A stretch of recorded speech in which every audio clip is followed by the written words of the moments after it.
How's everybody doing? We're ready to play some more Ocarina of Time, except every single hit kills me. Because this is our one-hit KO challenge, and we're continuing on, this time, as Adult Link. So we finally made our way into, honestly, the meat and potatoes of the game specifically. Adult Link is where we're going to be spending the majority of our time for the remaining of this adventure, but it's going to get a lot harder. For those of you who need a refresher on what exactly this Ocarina of Time one-hit rule set contains, well, it goes as follows. The challenge here specifically is that any single thing that hits Link, doesn't matter if it's an enemy that hit me, if I fall down a pit, I void out, every single piece of damage will instantly kill Link. So we gotta be very careful as to not take any damage here, otherwise we're gonna die. Number 2, we must fully complete both the base game and Master Quest dungeons, as we are playing both the original version of Ocarina of Time and the Master Quest variants of all these dungeons. We're double dipping on dungeons, and we have to do everything in the dungeons, which includes opening every single treasure chest. Some of them could have ice traps, so this is a very big deal. So, number 3, our next rule here. We must collect all the heart pieces, heart containers, gold sculptulas, equipment upgrades, and items in the game. We are going to be 100% completing this said game, and we're already on track to over halfway at this point for 100%. So we're doing good on the 100% journey. Number 4, if we have to use a fairy, fairy revives do count as a death on our death counter. So if we end up having to use a fairy, it will get us through an area where I'm having to reset it, but it will still count towards our death count. And the last rule, number 5, we are not allowed to use Nayru's Love. No free invincibility, even though that's a late game item, we still have to mention it because it is a very, very easily abused thing for a challenge run like one-hit KO. So those are all your rules. As a reminder, type !rules in the Twitch chat. You'll get a list of these rules at any given time from Nightbot. And check the YouTube description if you're watching on YouTube, or even for the VOD in the future, to see these rules at any given time. But now, it's time for us to boot into Ocarina of Time and get this said challenge started for tonight. Now, since last time, I had to edit the death counter because it was a little inaccurate, so I do have a updated death count. I was off by 1 by the end of last session, so this is our current death count. It's 85. Honestly, only missing 1 death so far. I gotta give myself a good pat on the back for that because it's very, very easy to miss a lot of different deaths with everything going on, but you're gonna notice our file says 87. Why? Wait, I thought it says 85. Where the 2 deaths come from? Well, you see, it comes from the past. So, I wanted to talk about something very specific here before we actually continue forward. So we're going to have a little bit of show and tell for the beginning of this stream. So, right now, we are in the Sacred Forest Meadow trying to get ourselves our first warp song. And I have up on the screen an item tracker to show our songs, but also you can see here in my inventory, I do not have Minuet of Forest. So, to get Minuet of Forest, we gotta watch this long, drawn-out cutscene, and I don't want to do that, so instead, I'm gonna line myself up here very specifically with this Moblin. I'm gonna take a bomb out and backwalk. And as soon as we enter the cutscene, notice how I got the song, which is the first green song on the bottom left. That just showed up. So I didn't have to watch the Minuet cutscene here in Sacred Forest Meadow, which that does count as a death because you have to death warp for this. So add that to the counter, and now we have Minuet without watching the cutscene. You go back in that area, and Sheik is not there. Now we're here in Death Mountain Crater doing the same thing. But you may also notice I'm at 1/4 of a heart here, but there's no death timer. What is going on? This makes no sense. She's not even wearing the Goron tunic. I don't have a cheat on for this. Instead, if I go into the save editor, I can show my health value exact. We are at 1 unit of health. So this is 1/16 of a heart. The game has this weird quirk where if you get 1/16 of a heart, the timer for the heat areas does not activate. So this is where probably gonna be our only time really get to show this because of 1-hit KO status. But here, this one's easy. Backflip twice, pull out a bomb, shield it. If you die in the cutscene, I don't have Bolero, I go into the cutscene, I get it, and I die at the same time. Add that to the death count. And from here, now we have ourselves another warp song without watching a cutscene. And right there should prove when you see the timer appear, that shows I'm not cheating in any like super broken tunics. We just didn't have any of them on, and we still didn't have a heat timer. Fun little glitch. And now, one more thing I want to do, because I do feel like I should probably cover this a little bit better. At the end of last session, we went back to both the Deku Tree and the Dongo's Cavern to get the remaining Skulltulas and Master Quest, but my file was messed up for the Deku Tree specifically. So there was a lot of confusion, and I just wanted to go through both the Deku Tree and the Dongo's Cavern again to grab the missing Skulltulas we could get at this point, just to kind of do a better job of showing it, because it was kind of messy. So I activated another glitch, because we have to glitch our way into the tree. It's shut right now, there's no way in. So we got quick put away, gives us different damage values on our sword, get infinite sword glitch, and we can use this to bomb hover. There's like 3 different glitches going on here at once, but the gist here is that our sword is hitting these bombs right as they explode because of our hitbox being always active. And right now with quick put away, we have fire attributes to our sword, which instantly detonates bombs. So you can just use that, fly wherever you want. Now from here, everything's pretty normal, because we're going through the Deku Tree, grabbing our 3 Skulltulas that we need. And that's why things got messed up in the other file, because some skulls were just not here. This will just make things a lot more apparent, just going through this. But this is basically stuff we've seen at the end of last session, so now I can kind of just chat with people and catch up on things in general. Hey there, Matt. How you doing? Use an exploit, yeah. Which one? They're discussing that much. That could have been any of them. There was like, what, 4 different exploits we just went through? This room here specifically, when we went into this area in Deku Tree, this whole section got messed up because I tried to import a file from base vanilla dungeon Deku Tree into the Master Quest dungeon. That's how that room should always be on a revisit. The switch is a one-time hit, so the eye switch should be active. It wasn't for us. The platform always comes back when you leave the dungeon, that's fine. But we needed that eye switch active because right now we don't have a projectile source that can hit eye switches. We need a bow and arrow. We can equip swap a slingshot, but we still need a quiver to use it, because it uses our arrows specifically. So this is what should have happened, but our file got messed up. Hence why we're here a second time, just running through the dungeon really quick.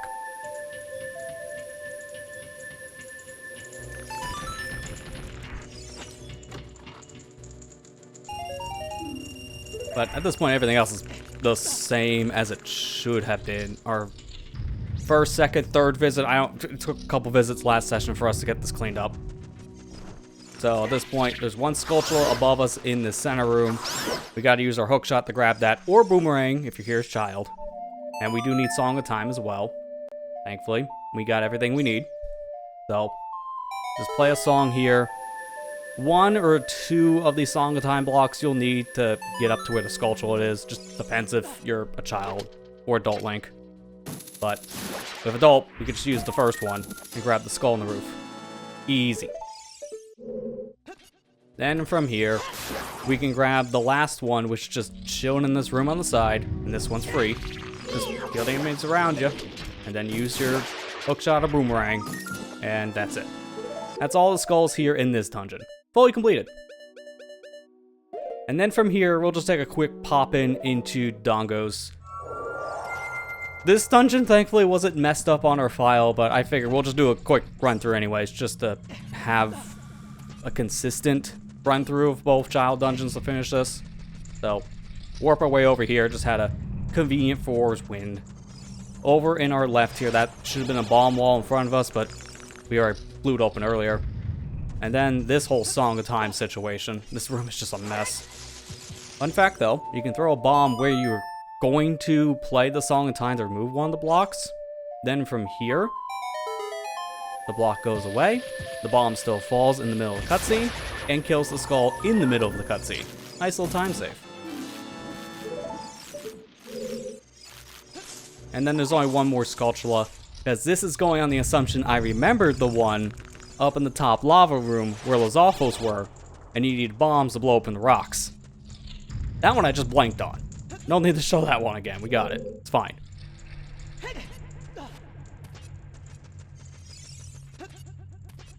So, this one we just have to go into the other side of floor 1 here, where the Poes are located in this specific section where you get bombs.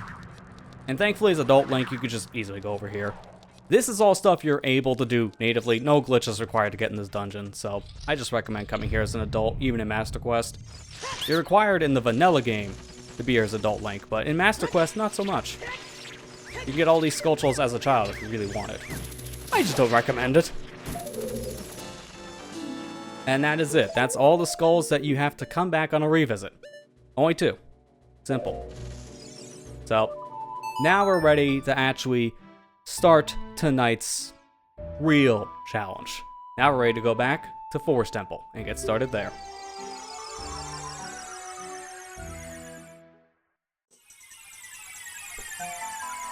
And notice from earlier, this is kind of playing into the idea of when we got Minuet, we skipped the cutscene and still got the song, so no cutscene happened when we warped over. It's very, very convenient. So, that's not supposed to autoplay again. Hey, you want to watch me get Minuet again? Nah, I think we're good. Thanks, buddy. We don't need to watch that again. And now that's not going to unmute my copy of the game, so I can put back audio. I do need a minute after that. That was a lot of explaining, and I'm kind of out of breath. Plus, Twitch wants to run an ad, even though I ran ads before the stream started to get rid of these, and the platform broke. So it did not recognize it, which is annoying. So, apologies, Twitch audience. You gotta wait through ads real quick. Out of my control. I love this ad manager. Flawless, no problems.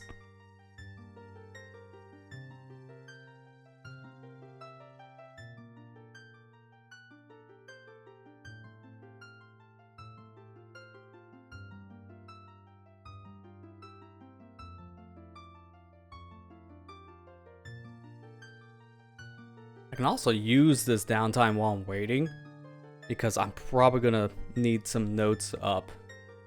Not necessarily for this dungeon, it's the next one I'm more worried about.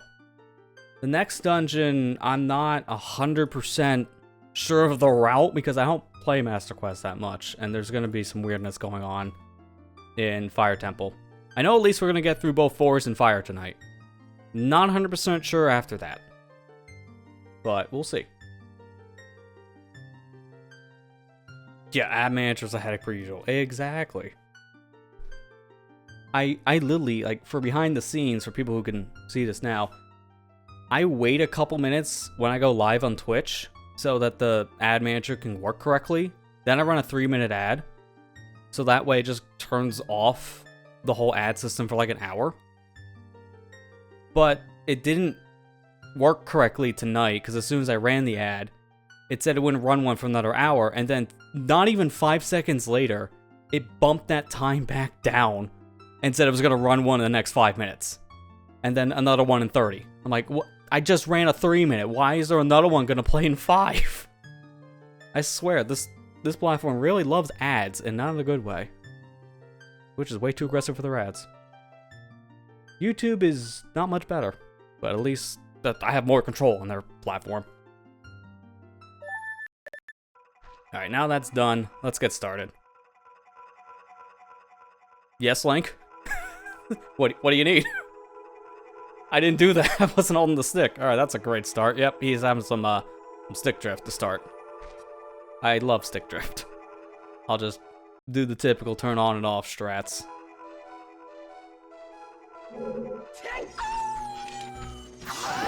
This makes this so much harder, too. Like, the camera's still spinning in def. Come on, dude. Let me see what's going on there. That def shouldn't have happened, and that was a weird... Yeah, wow, look at that right stick dead zone. That is way off. I'm gonna reboot it. I think ship probably has a control malfunction going on. Yep, sure enough. There's the stick. And gyro's fine. Okay, so that was just bad input when I load the game. That sometimes happens. Oh, yeah, I didn't save that file. I almost took an intentional def to do the same edit, but I have a file editor. Just do that, forehead.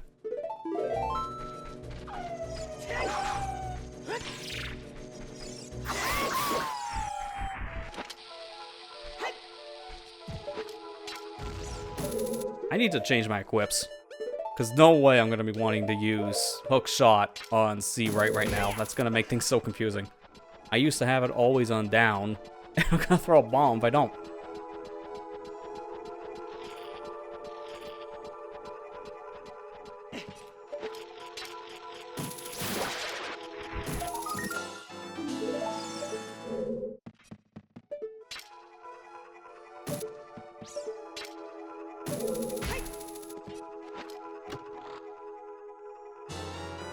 Okay, got a key. Good. We're gonna need that here in a second.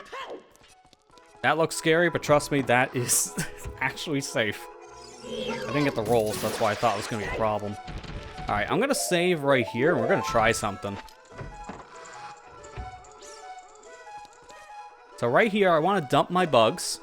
As soon as the animation's done, I'm gonna pause. Now from here, I'm gonna hold up and grab the bugs, but I think I'm late, so this may not work. Yep, sure enough. I felt a little bit of extra delay after trying to swing. So, this is what happens when you enter the center room. As soon as you walk into the main lobby of Forest Temple, these four Poe sisters all appear, fly away, and then the elevator shuts, which actually is the very end of the dungeon. So, I'm gonna reload after that. And I think just for the sake of getting us into here a little bit faster, turn on the fast file select for future resets.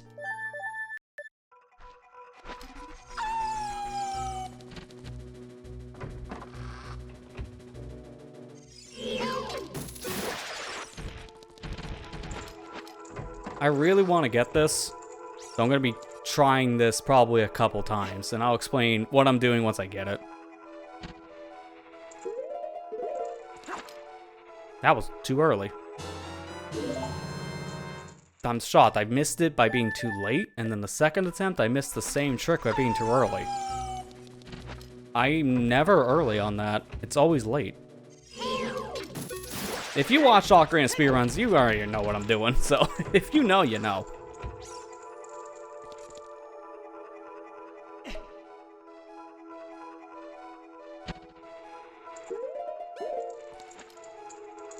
Nope. I'm not counting any of these as a death because I'm not dying.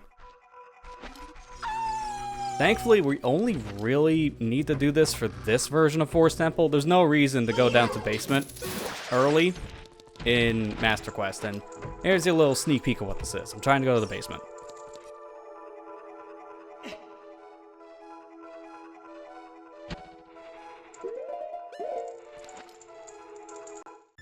Nope. See, that's what I expect. I expect to be late. I actually got this earlier in practice. I was making sure I remembered how to do this trick, but the PC version actually has less input lag than console. So it's kind of hard to transition from console to PC sometimes. I'm just so used to playing this on a console. Did I get it? Yes, alright. So I just caught my bugs in the middle of this cutscene, which you're normally not able to interact in a cutscene, but because I caught my bugs, it actually breaks open the cutscene a bit. So now I can run towards the elevator before it goes down, and now here we are at the very bottom of Forest Temple. But we still got a problem of there's a lot of crap in this room, and I just don't want to bother with the puzzle right now. We'll be back later. So what I'm going to do is I'm just going to move the room around just like so. And you can move that elevator away, but if you do that, it will come back down. So this part is not going to matter. It's just for demonstration purposes. I'm going to set forwards wind, though, because I'm going to need this in a second.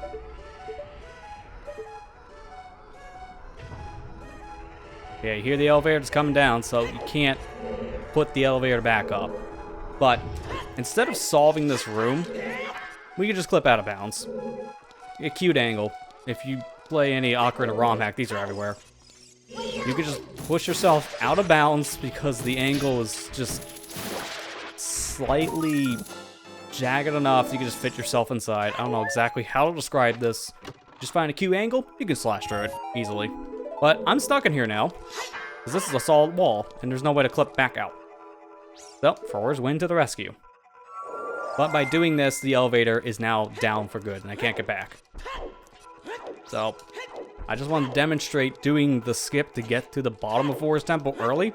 You see this all the time in speedruns. It is pretty useful for getting that Skulltula.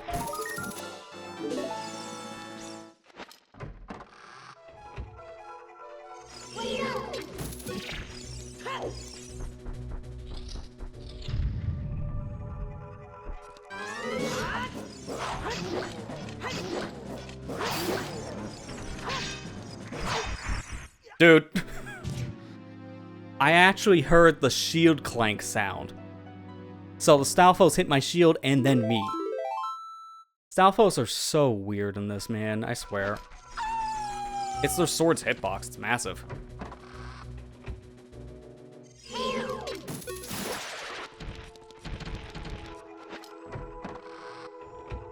I could easily make this fight a joke by using infinite sword glitch here, but I'm gonna try not to use that for combat. Because it's just way too busted. These Stalfos I can kill by doing absolutely nothing if I use that. No thank you.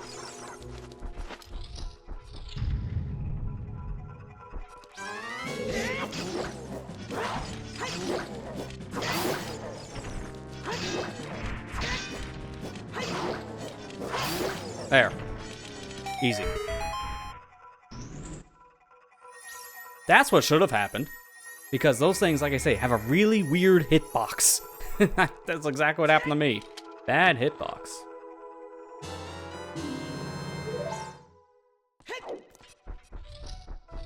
I think next time we find one, I'll demonstrate just how bad the hitbox is. Nice. There was a fairy in that room, by the way. I could have grabbed it. I didn't want to. Actually, you know what? While I'm here, because I have to reset the dungeon anyways, I might as well show what I'm talking about with the hitboxes. I could do it with the debug stuff.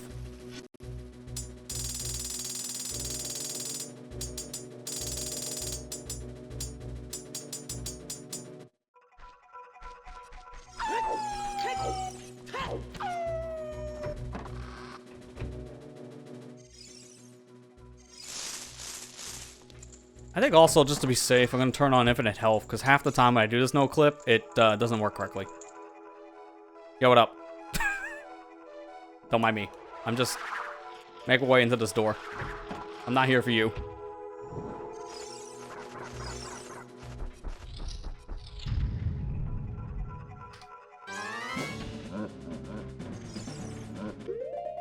Wait a minute, guys. I'm busy.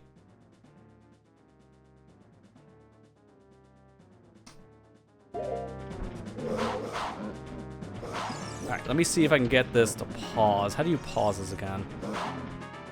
There we go, frame advancing. No, it's not that. Freeze time, I'm restricted. Was it just in the other one? There's like a version that I play that has frame advanced. But this is not the frame advancement I'm looking for.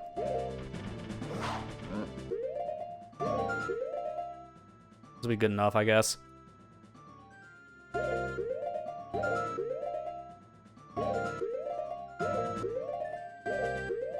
Alright, there you go. That's good enough. So you can see here how big this sword is when he's swinging.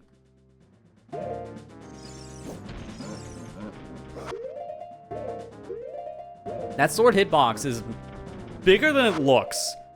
Because it's also coming down to around here. Right to the edge of, like, the ground. Like, it's ridiculously long, and that's probably why I got hit through it. Here, do your thing again. Alright, that's good enough. It's going from all the way up here on the menu all the way down below. So, it encompasses more than what you think.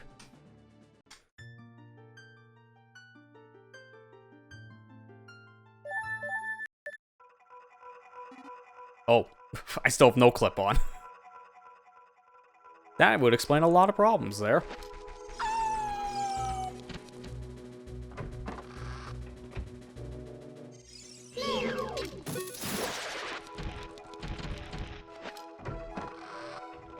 Also, I need to turn off the other option because I'm going to actually... Yeah, infinite health I had still on by accident. That really doesn't matter because it only sets me down to 3 hearts when I reload, so I'll just do that manually. What was 3 hearts again? It's 16, 32, be like 48, I think. Yeah, there you go, 48.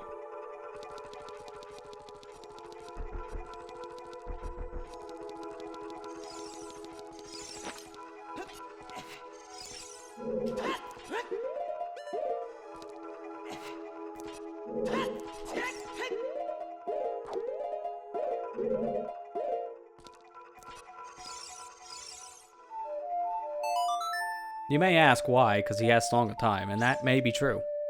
But this is fun. Look, it doesn't even work anyways. Not my real Song of Time. We're going to be dealing with plenty of those in a minute. And by a minute, I mean however long it takes to get the Master Quest. Because there's a lot of Song of Time blocks in Master Quest. So I could just use a ledge clip here and just go through it. I'd rather just do that right now, it's funnier.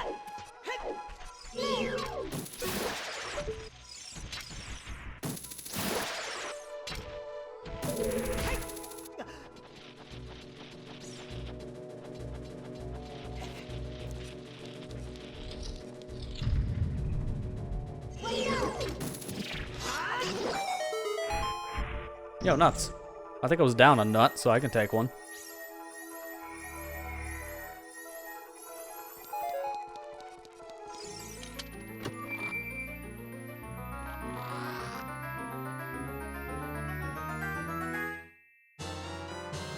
Dungeon map.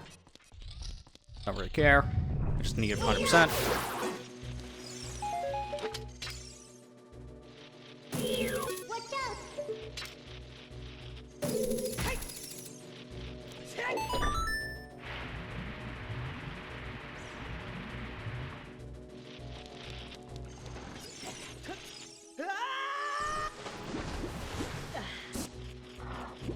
No, that was a little too close.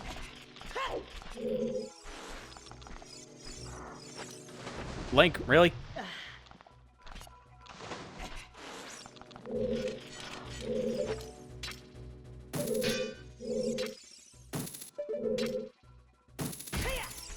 There you go. This is gonna be really helpful, just because now I don't have to come over here. Like that alone makes it so I don't have to jump down in this section. Because up there's a door, and that is a one-way. Because once you jump down here, you're not getting back up.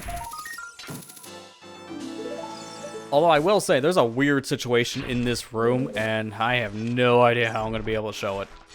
Because I don't know how you're supposed to do this normally. That's the problem. And all my methods cost me damage. So I think just for showcase purposes, I'm going to turn on no clip really quick. Just to show this, because this is like super obscure. You're not going to really understand this.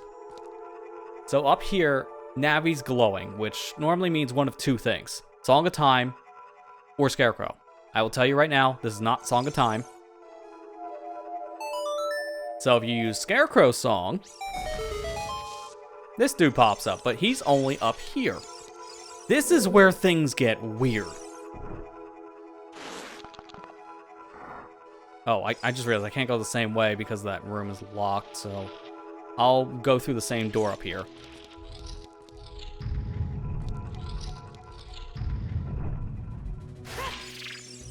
Stay still. Oh, he's still here? I gotta reload the dungeon then. I did not realize that. Easy enough to do.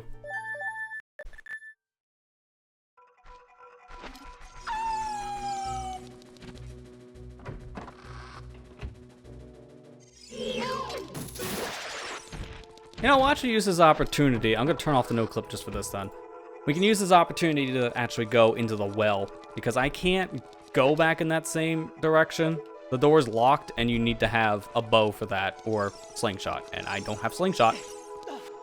So, process of elimination, we get bow. I hope.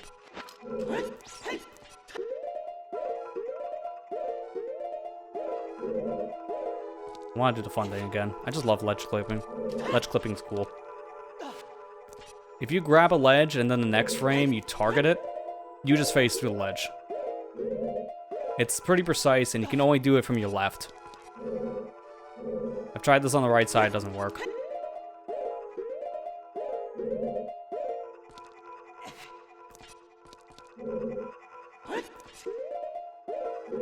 There you go. Because when you're going into a ledge like that with a ledge clip, Link is always pushing his right side forward, and that's why that works.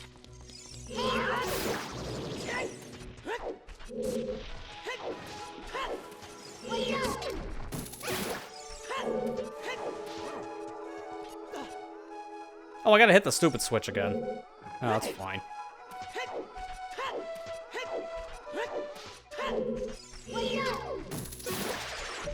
Surprise me. Well, you know, if this was a rando, then we might not actually get ourselves what we want. But this is not randomizer.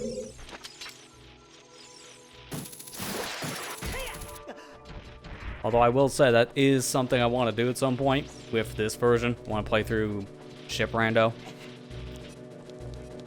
But that's not until at least we do this challenge. For very obvious reasons. Pierre's still there? Really? Why is he a one-time flag? I did not know that. How do I get rid of Pierre then? I don't know. What event is Pierre? Oh god. Save scene?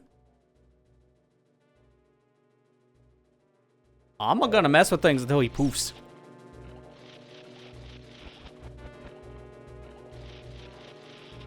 Oh, I don't like how those textures are glitching out. Now, what if I just turn these all off really quick?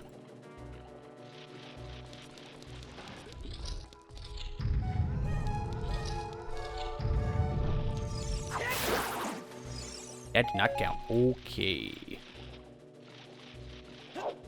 Well, that's kind of stupid. I cheated in something I shouldn't have here, and I don't know how to get rid of them. Also, this is not set the... Why is it not back on force? Stay over here. Stay on current.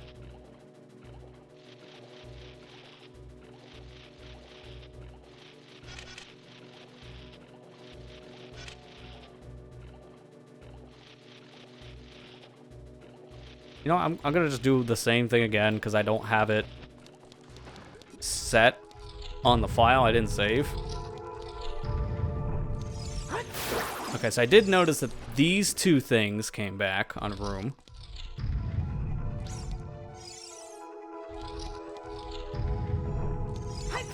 That did not matter. Turn all the things off. This dungeon's gonna have nothing by the time I'm done with it.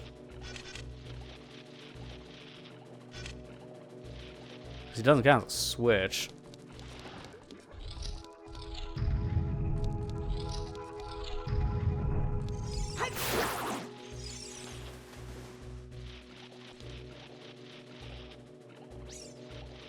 This is a... You know, I think I'm just going to make my life easier. I don't know which is which for Pierre. I'm going to just do this.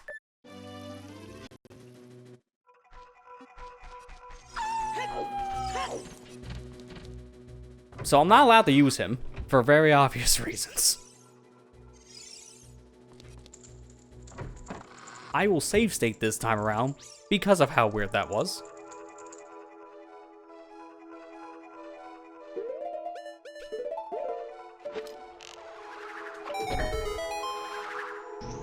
Oh wait, does this file even have?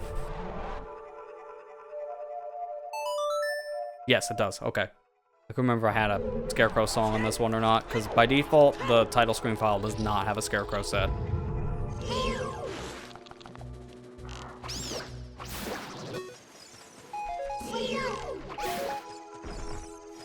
Alright, save state that. I can finally talk about this stupid Scarecrow. We've seen up here, you can play Scarecrow song on this ledge, but that is something you're supposed to do on the way back. Down here, you can get close. I'm gonna grab this thing so it's not my target reticle. You can get close and you can see hints of Navi getting to the top ledge. It's really, really precise, but it does not matter how close she gets, because you can get as close as possible to this ledge, and then it just, yeah, you can't play Scarecrow. For whatever reason, and I do believe it still works. No? Is it Master Quest? One of these has a stupid Scarecrow placement. Maybe it's Master Quest I was thinking of. It might be Master Quest. One of them, you just play the song up here and then it spawns. I swear, if it's MQ, I'm gonna lose it. Because I did all this for nothing. And it might just be MQ, but I'm not gonna take that chance. So I'm just not allowed to use that PR. That's how you're supposed to get back up if you grab the Skulltula, but we're grabbing it early. And by early, I mean we're 10 minutes into an explanation, it doesn't matter.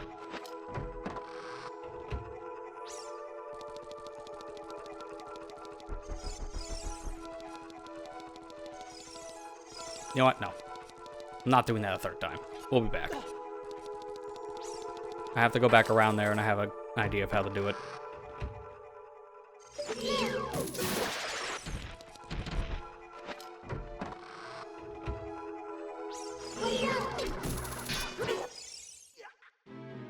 Did my hookshot just go through the bubble? Because I was point blank range.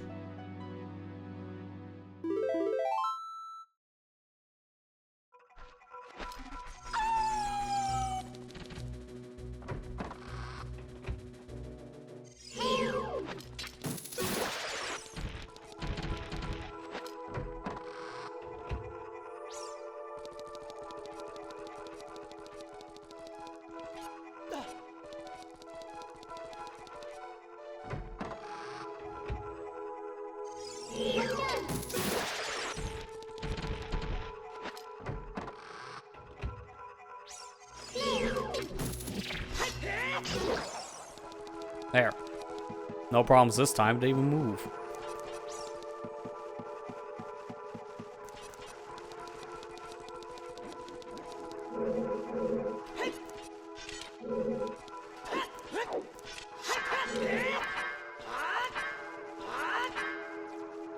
Not cute angle enough, I see.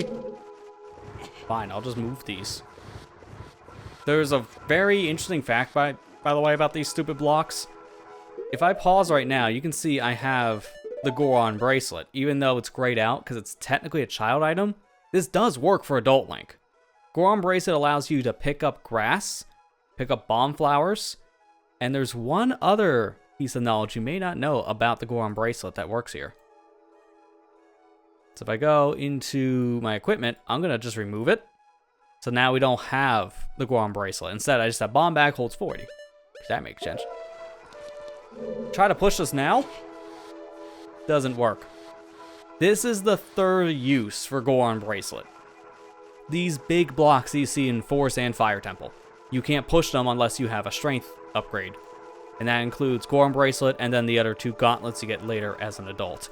This is very good to know if you play a randomizer, because you could easily run into a situation like this where you can't move these blocks because you don't have a strength upgrade. I've had that in a couple randos.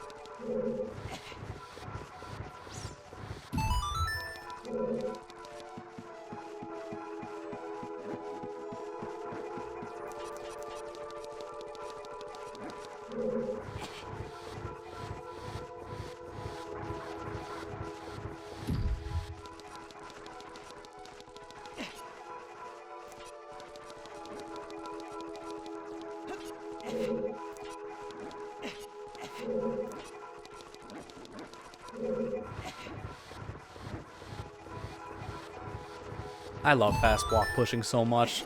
This room is trivial when you can move the block at lightning speed. You know what I could go for right now? A good dosing of magic. Because I have no magic. And that would be very nice to have.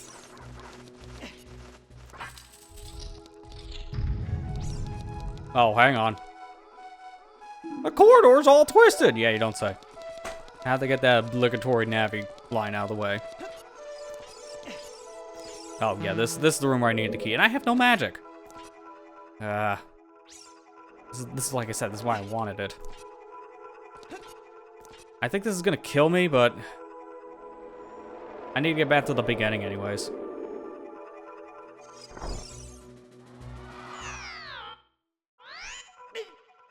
With my rule set, wall masters are really bad. Normally, that's a good shortcut.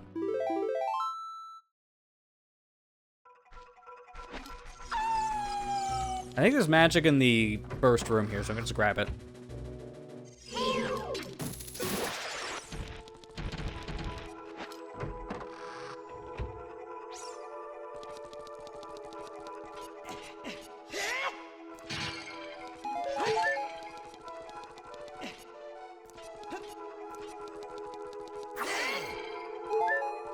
Much better.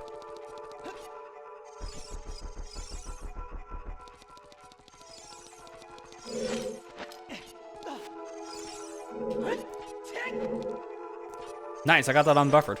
I just wanted to go for it once.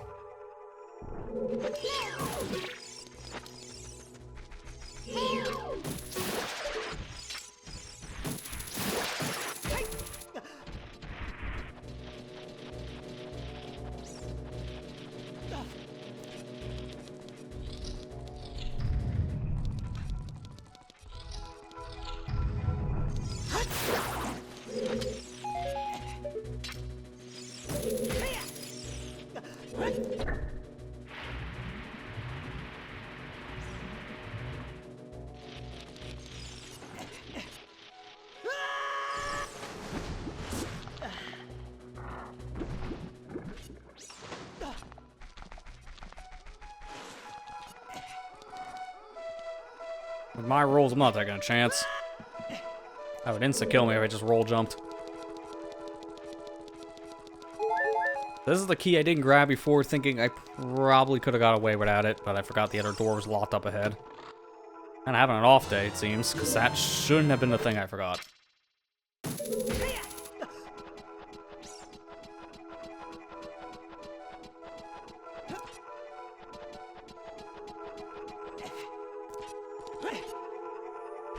I just want to see if that was possible to make with Bunny Hood. That would be something.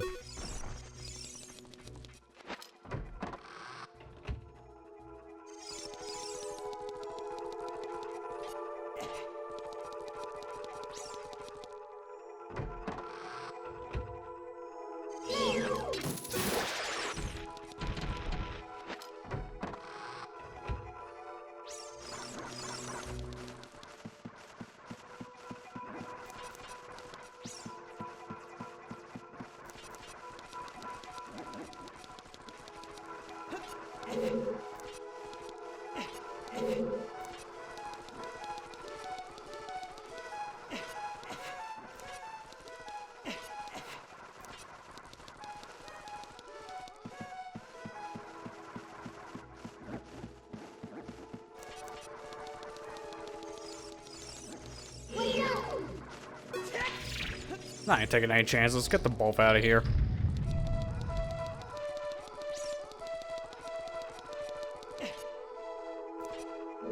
How did that not grab the ledge? Seriously. Sure.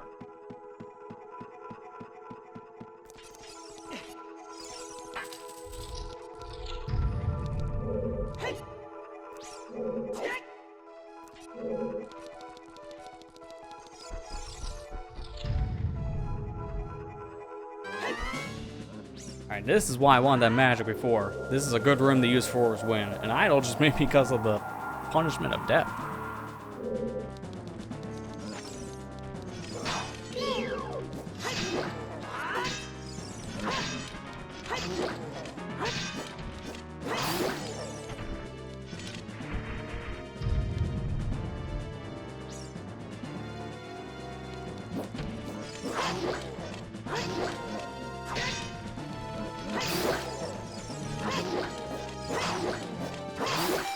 Clean fight. I think that makes up for the slop that was happening so far. That chest is off the ground, by the way. You'll never unsee it now. I think originally this chest was supposed to fall from the ceiling, but because of the platform falling from the ceiling, the chest just spawns in now. So it just awkwardly floats. They fixed this in Master Quest, funny enough.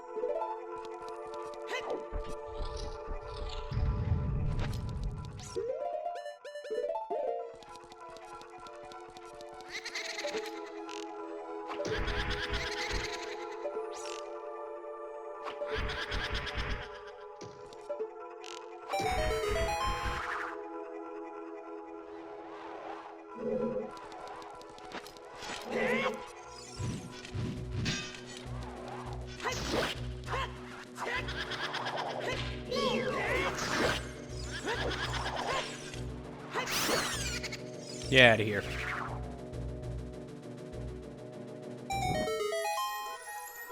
Oh, nice. Did not think I was gonna be right where the chest spawned. Thought it'd be close enough. Actually, kind of worse.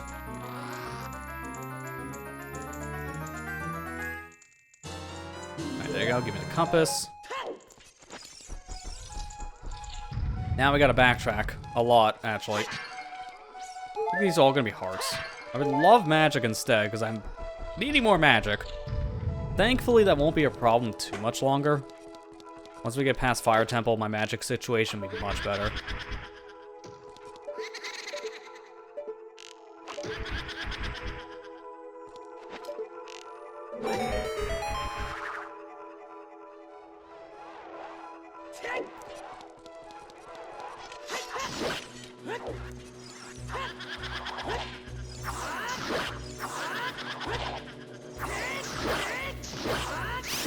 There you go. I couldn't get it before, so that's why I figured we'll just do the quick spin method. You can get multiple hits on these post sisters, but the timing for doing normal slash is a little off. You gotta be really quick about it.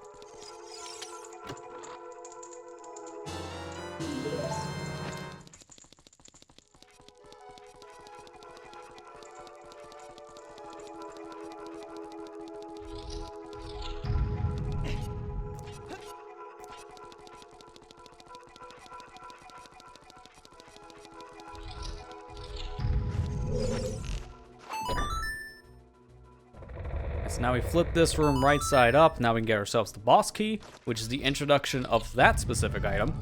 No child dungeon had a boss key. So starting here in adult, now we need to grab these very specific chests. The only way into the boss's lair. No others. None. Okay, maybe a couple other ways. Because this game's held together by string and hope.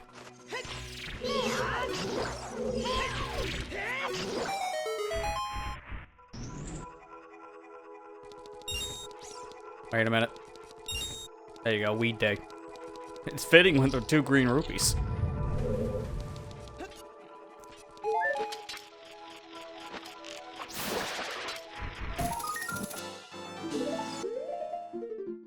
Okay, that's all the Sculptulus, because we got one early from the basement.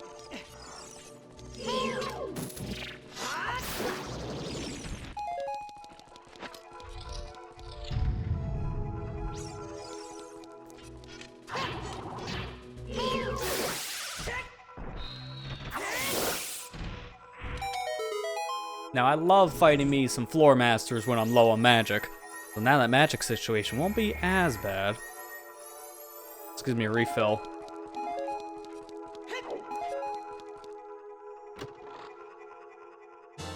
There you go.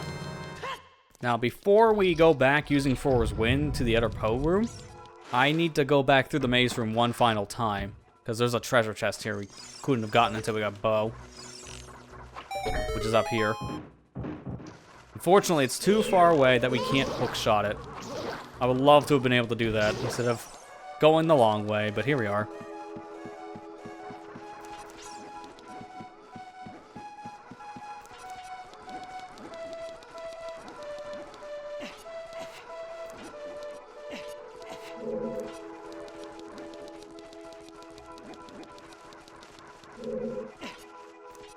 grab this, and that should be all the chests up to this point. And all this is just a bundle of arrows, so it's pretty useless.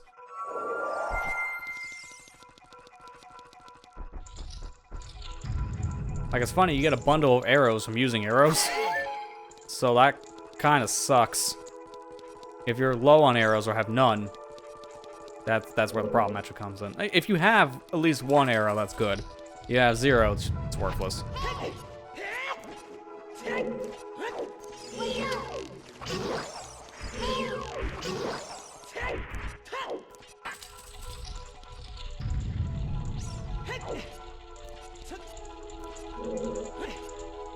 I'll do this puzzle intended, because you could just stand underneath this eye and use Din's Fire instead, which makes the puzzle free. But it's really not that much harder to use a bow.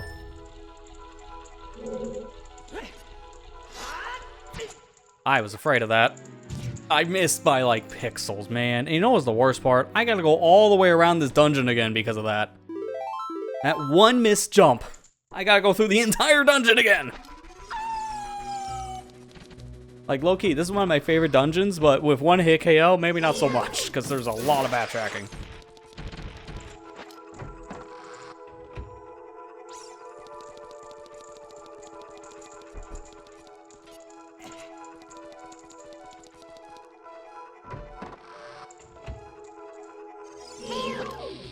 Sure. Didn't mean to pull a bomb out, but you can have a bomb.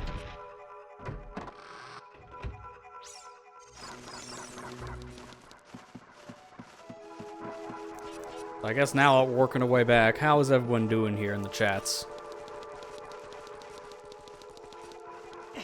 Good week, bad week? I'd say for me it's a good week. It's just been filled with nothing but Sonic Unleashed after that PC port came out. I'm almost done with the game. Since I streamed it Tuesday, I've been playing more off-cast.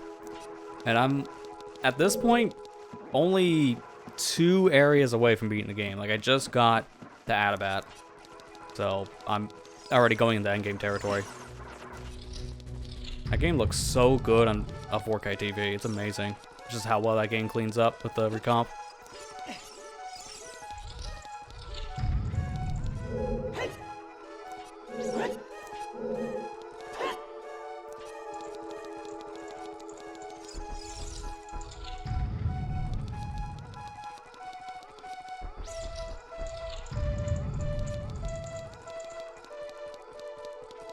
Oh, now thinking about it, that room is going to be right side up again. No, it's still reversed. Okay. Yeah, because the other room was corrected. That's why I was like, wait a minute. That should also be corrected, right? No? Okay. So I get up here, then I can play my Scarecrow song. Then I can finally use Pierre. Drop down and get a skull. I swore you could have got him on that ledge, but maybe I'm thinking of Master Quest.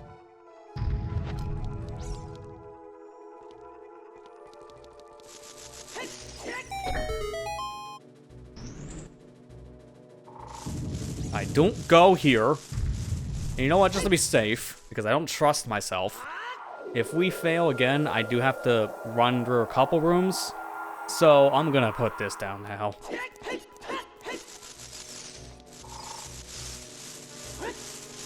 How? How did I do a side hop?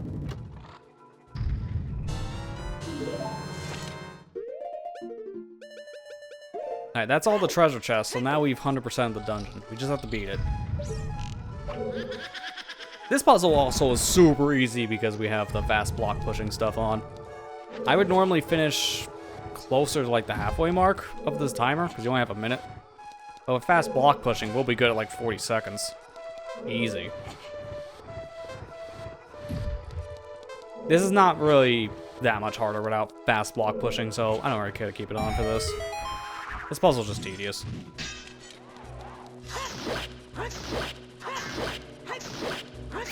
Hey, there you go. I got all the slashes in. Neat.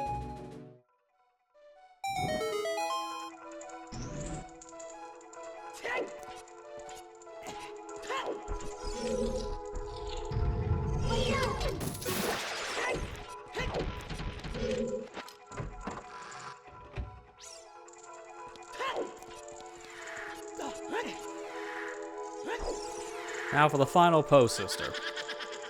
This one is very different from the other three because I can't just slash it to death. I gotta pay attention, see which one twists and turns. Although, because I'm playing in widescreen, this is gonna be easy. Because normally you can barely see where these poses are appearing. But here, I don't even need to try, because widescreen. I also have free cam, but it really doesn't matter. Widescreen's the real hack here. Now mind you, if I was playing in like a 4x3 mode, it wouldn't be any different. Like, I'd turn on N64 mode just for this.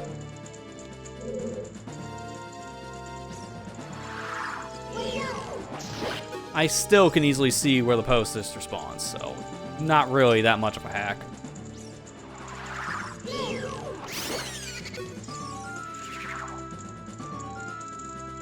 And now after all that work, we finally have logical access to the basement. My bugs got us here in the first 5 minutes.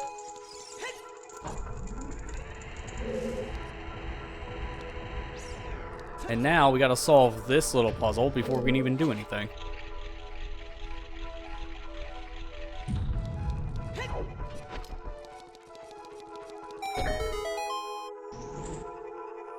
That opens up the gate we used to clip earlier when we were down here in the basement.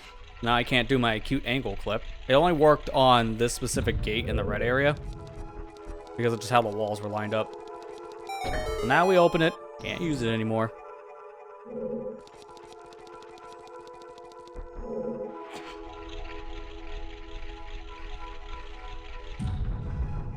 And over here is our Skulltula, and also a treasure chest, which at this point really doesn't matter. We got them both already.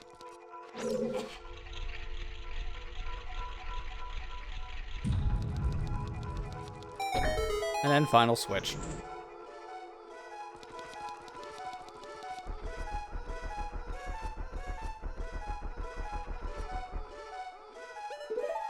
Alright, I'm gonna do this now. I'm gonna set Four's Win in here.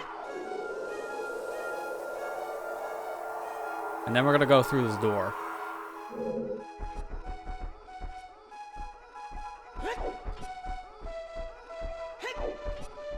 Oh, they fixed this on ship? Yeah, I guess because it's running on PAL 1.2. If you open that door on like the far left side, I believe, in original 1.0 release, you just clip out of bounds and die. And you do that infinitely. But it's fixed in this version. Alright, so I'm going to do a little cheeky trick here really quick, and that's called unrestricted items. Get me out of here. You can't normally use Four's Win in a boss room, but I want to get back up here specifically because we didn't need the boss key to get to the boss room. We can actually do a boss key skip. I'm trying to see if I remember how to do it.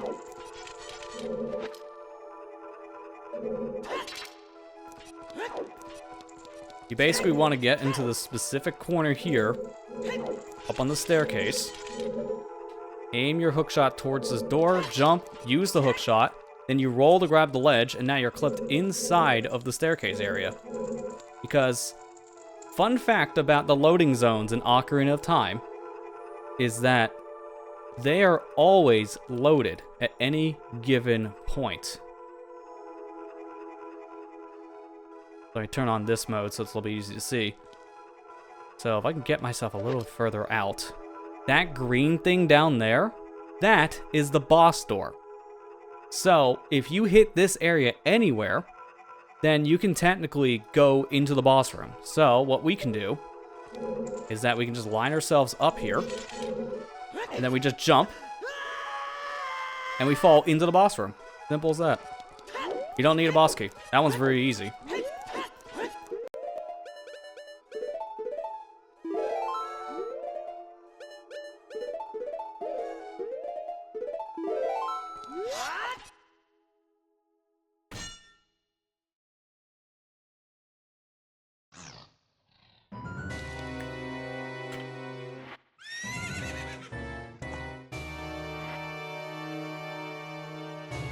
Alright, it's time for our final boss. Let's go kick Ganondorf's butt.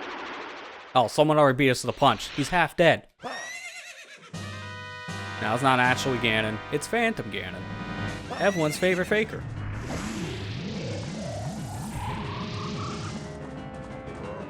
This fight's pretty easy in widescreen. I'm gonna be saying a lot with certain things here in widescreen. You're looking for the real version of Phantom Ganon here. And it's easy to tell because there's two different versions coming out of the painting. We're just looking for the one that's a little bit brighter colored. The darker tone one is fake. It's a shadow. And sometimes they actually spawn right next to each other, so it's very easy to tell them apart. Any projectile will work here, so bow, hookshot, slingshot I think even works. Okay, I want to test that.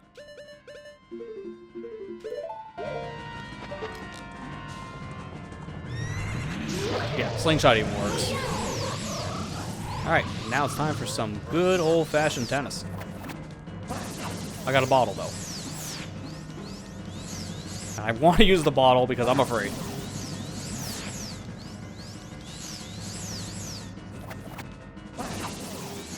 Dude, hit it up.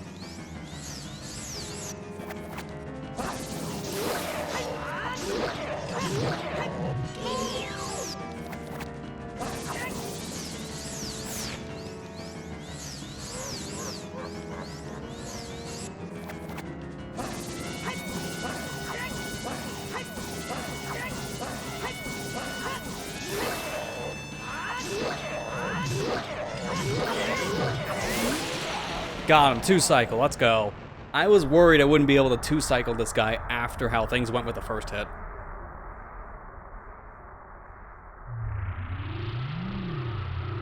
Be getting some slight skill. We don't talk about certain things that happen in Forest Temple, though. To be fair, we started at 87 deaths, so 87 to 93. Really not that bad. Like, what, only 6 deaths? Like, that's honestly fine. I was worried about some of the ball reflections of Phantom Ganon here, but thankfully, first try. We'll be back later. But my second revisit of Phantom Ganon, oh, that's gonna be fun! Because I get to do some cool stuff against Phantom. But we won't get to talk about that until, like, what, maybe an hour from now? We'll see. Hopefully not an hour. I've like maybe 30 minutes to 40 tops for Forest Temple again.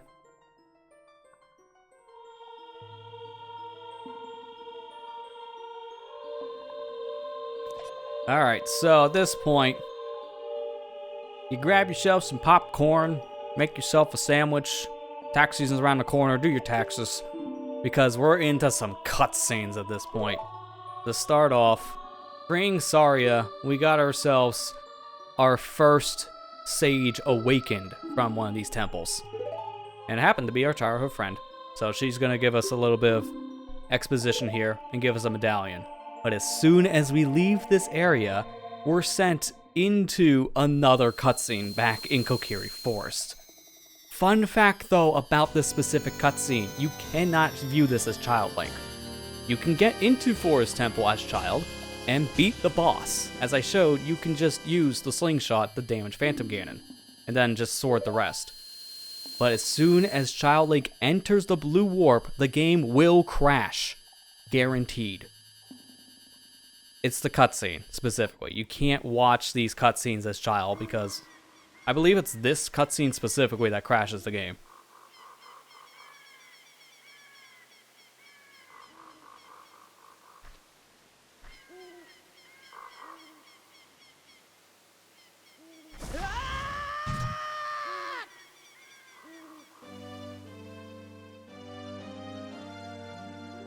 Alright, so here's our long exposition. It's just some extra information we didn't get from the Deku Tree at first, because now this is Deku Tree's Sprout.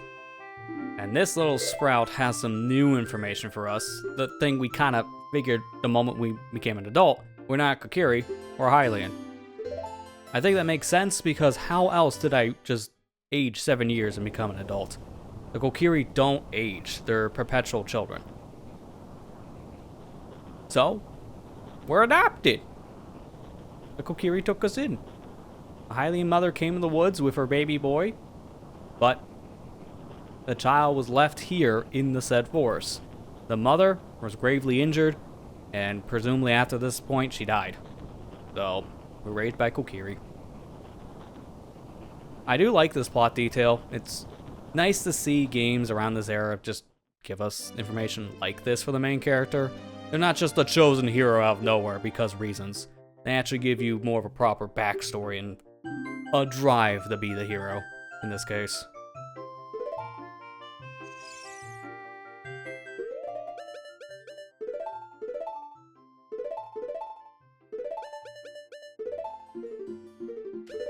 Before we leave here too, though, I want to see what these gossip stones say in the area. And then we're going to swap over the Master Quest.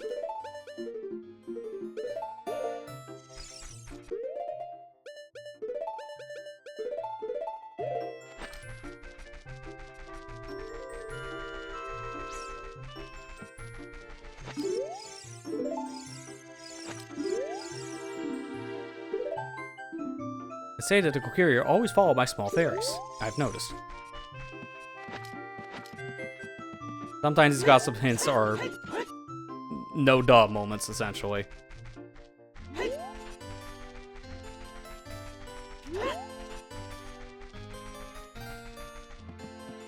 Here's a gossip stone not many people would realize is in this game. There's one at the very far back of Decker Tree. Very easy to miss this. They say that one Kokiri has left the forest, but he is still alive. Now, you can read into that however you want. I always thought that was supposed to be Link, but I don't think that's necessarily the case. I think that actually is someone else. Alright, but now with that, we're ready to go into Forest Temple, now in the Master Quest variant of it. But I think before we go into Forest MQ, I'm going to take a quick break here, so I'm going to get up, stretch, recommend people do the same, get yourself some hydration, and in case you didn't get all your goods during this whole cutscene dump, now you have a second chance to make your sandwich and do your taxes. So, we'll be back here in just a few minutes with Master Quest's version of Forest Temple.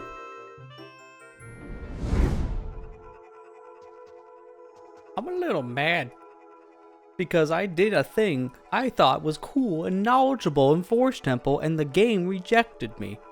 So, I loaded up Ocarina of Time on my Wii instead, so now I'm using the official release. Well, official, quote-unquote, because of the numbers down below aren't official. I'm on GZ, so the practice wrong.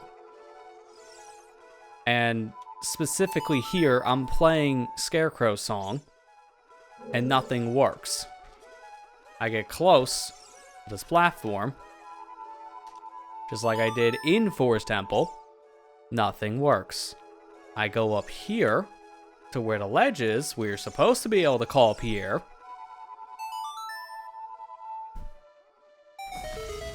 It works. This is the part I'm mad about, though, because I don't know what happened. It's maybe some weird conversion thing to the PC release. I don't know. That or I just got really unlucky maybe where I was standing. You play Scarecrow's song on top of the door frame, you enter this specific room in Forest Temple, and look who's there now. It's the Scarecrow. This is why I'm mad. I did this exact same thing in Forest Temple on the PC release, and it did not work. I don't know if there was a conversion bug for this guy, or I just stood in the wrong spot. I wouldn't be surprised if it's the latter. But there's your fun obscure fact in Forest Temple. In the room here specifically, where you can spawn a Scarecrow, for whatever reason, you stand on this specific ledge, up on a door frame, then it calls in Pierre. That should have worked during my demonstration. It did not, and now I'm mad about it. Alright, well, back to your regularly scheduled Forest Temple, now in a Master Quest variant. That is seriously one of the dumbest things.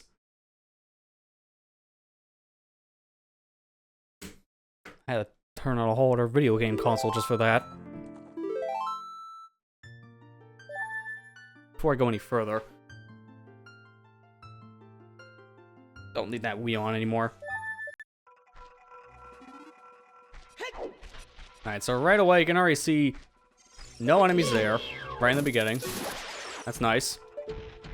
But on the wall here, plenty of bugs, so I think I'm gonna go around the left side. Just to be safe.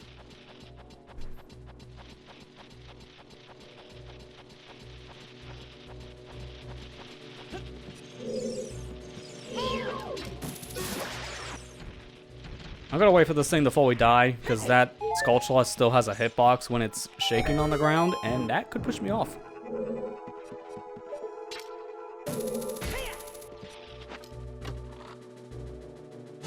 Alright, give me a key. Here's the fun fact I also want to mention about keys, because this is our first dungeon we are introduced to keys. So, to actually show how the keys specifically show up in this dungeon, it's very interesting. So, by default, you would think the value would be 0, right? Unfortunately, I can't enlarge this anymore. Let me see. Maybe I could zoom it in on the actual game window. That might make things a little bit easier for you guys to see this. Yeah, that's easier. So right now we have 1 key, right? And actually, I'm gonna do this. I'm gonna move it down here, and I'm gonna move the whole canvas. Oh yeah, there you go. The smarts. Although you can't see it. Why is it not showing? It showed earlier. You guys saw this when I was messing with the save editor. What? Is it because I moved the window? Oh my gosh, it's because I moved the window. Why is everything so picky?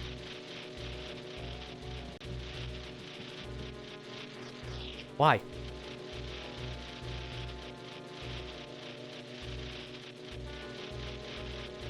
You see me dragging now? Oh, now it shows back up. Okay. Okay. Okay.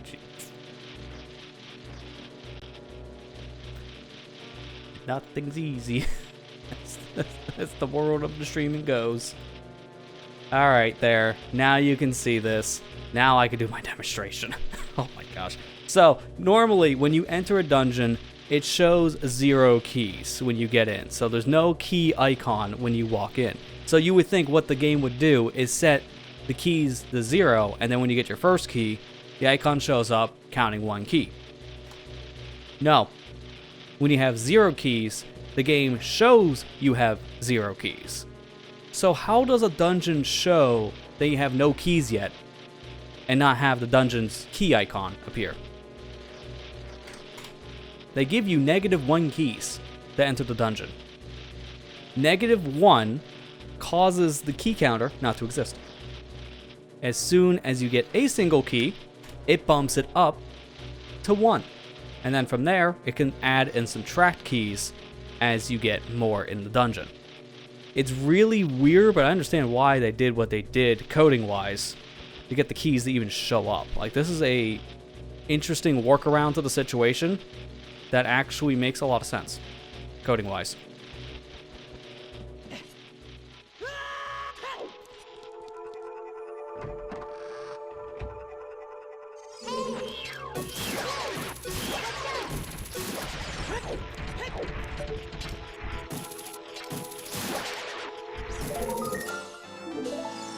Alright, here we're not going to do the basement skip thing again because there's no Skulltula down here. I would literally be going to the basement for 1 treasure chest, which is nothing valuable anyways. So we'll get that when we go to the boss.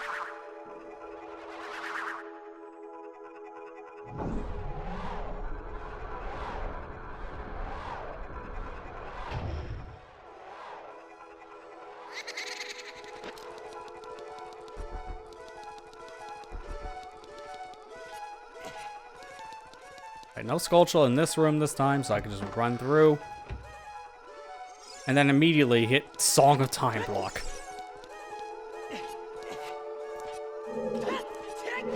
Let's nod and say we did.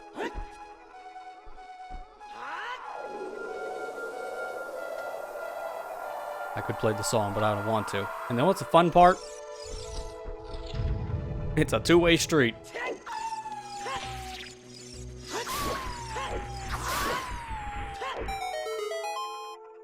So I'd have to do that same clip again, but I don't know, something about this room, I just can't do a wall clip like that in this room. I don't know why. I think it's just because of how close the block is to the pillars. It just doesn't line up correctly. I can try it, but you'll see, I try to do a ledge clip here, and I'm not going to be able to go through the block. So I would actually need Song of Time, because this is as close as I get, which is not helpful. These are good specific tricks to know if, once again, you're playing a randomizer and you come in this dungeon without Song of Time. Because one thing I would love to do at some point is I want to go through a randomizer with a lot of different glitches put in the logic. Because I know a lot of different tricks in this game, so I would love to actually test my knowledge.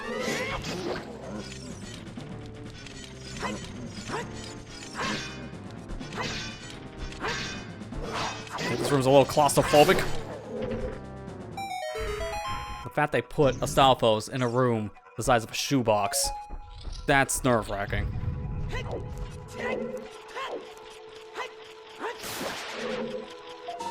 What was that? Oh, I'm seeing the main lobby room from here. That's why I can see the elevator. Because while the graphics aren't there, collision is. The elevator is one of the very few objects that's loaded at all times.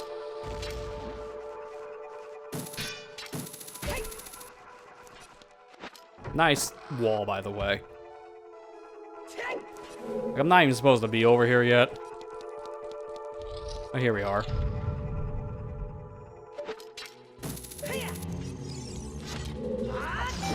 I can still see the elevator from here. That is funny.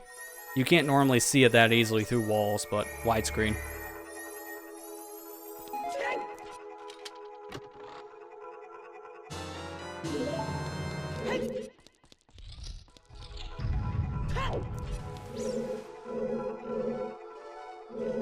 I can't really do anything else in here, so I'm just gonna leave. I'll put this down in this area. I don't know if I need this Floor's Wind here, but might as well put it down this spot. It could be useful for later. Because I have to hit the switch twice. Once to leave, and then another time to flip the room back around, because I need it in the other direction.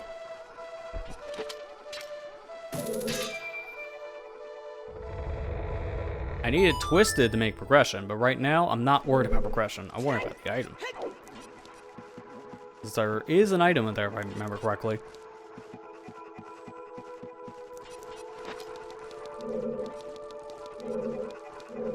This room is essentially the same, though. Like, there are certain rooms in Master Quest that can't necessarily change the puzzle, and this is one of them.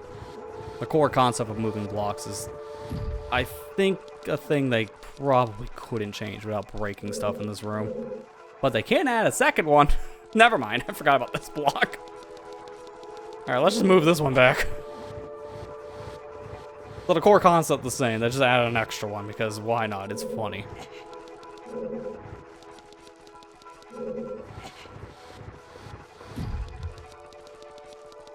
If that's the case, I think there's a second one up above too. So I'll sneak peek the top section here before I climb the ladder.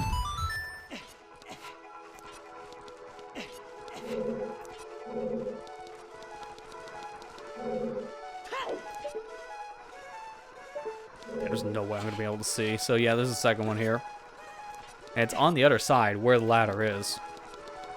So I'm remembering what this room is now. I go up here and then I pull the block back, which makes that whole corridor opened, and then I can, yep, see, case in point. This is blocking the other block. So if I pull this one back, then I can go through the corridor.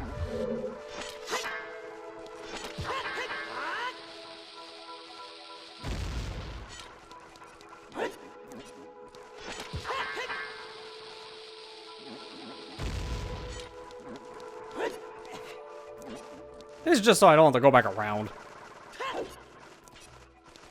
Oh.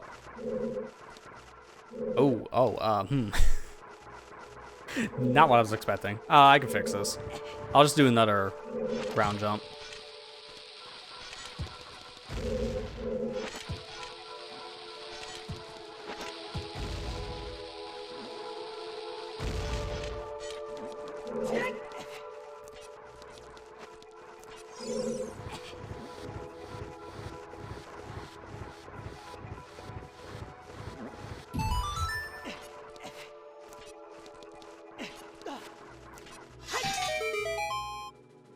I don't have to do this whole room again. I could just take a shortcut.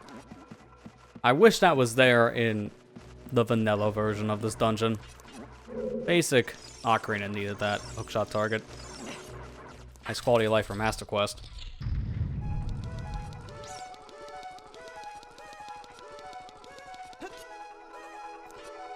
Same reward as the other version of this room. Boss key in the exact same place. Is this even randomized?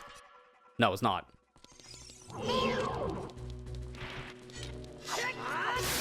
I get the other one out of your system. It's a baby seed. Found boss key in the boss key chest. I get all your rando jokes out of the way now.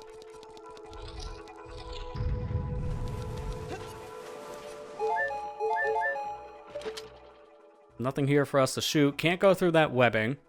And there's water in that specific area, so we can't go there either. I already got the key up here because of my little...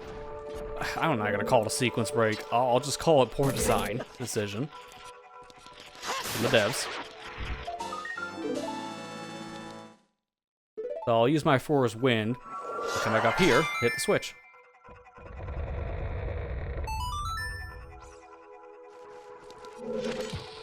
I did not mean to put that down.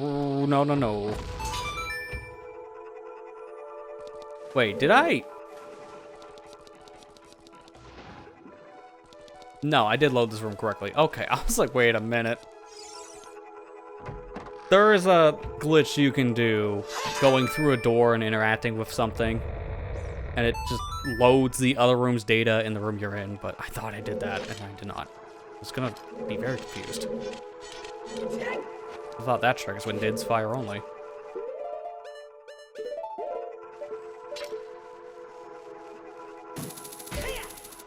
Just can barely reach this.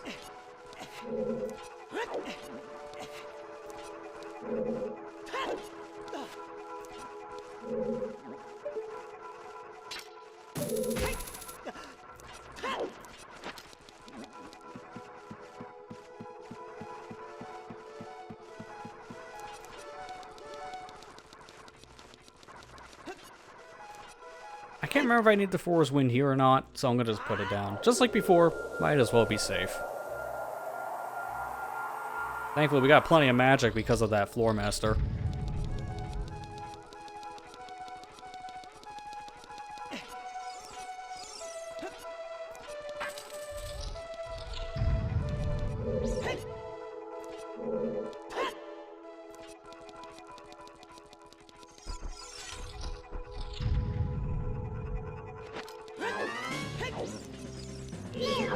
A little bit of deja vu.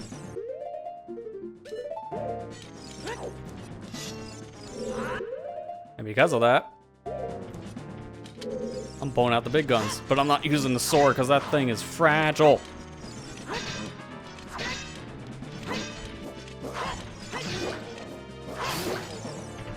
Big Goron sword slash giant's knife kills style foes in 2 jump slash attacks.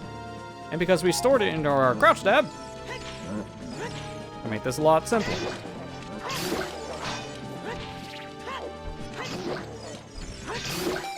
Get out of here.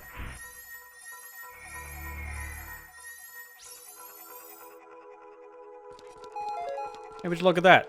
It's not floating anymore. I fixed it. And it's still the bow.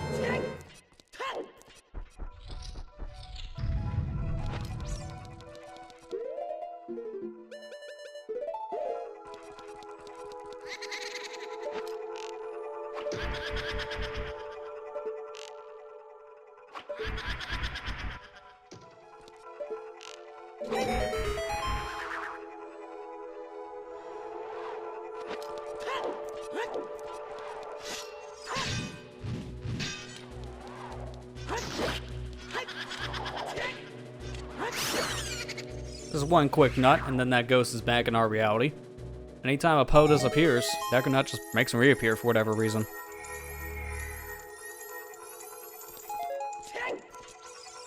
Alright, so at this point we should still be locked out in the same way we were in the vanilla version of this dungeon, because now we need to get ourselves... It's funny, we got the compass before the map. I know why. We need to get ourselves some more small keys before we go any further. So put down Forest Wind in here.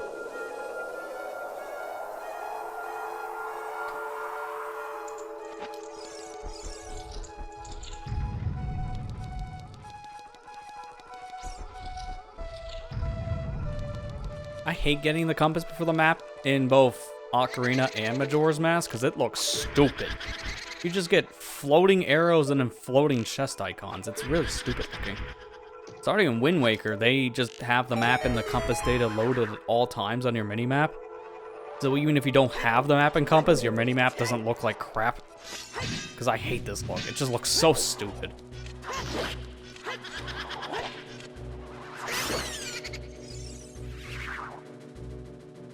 Thankfully, this should be the map, if I remember correctly. Yeah, sure enough, it's a big chest. This is the map. You're supposed to get this one first before you fight the blue Poe. Because then you get map and then compass. But I figure we'll fight the sisters in the same order because it's just easier for Four's Wind.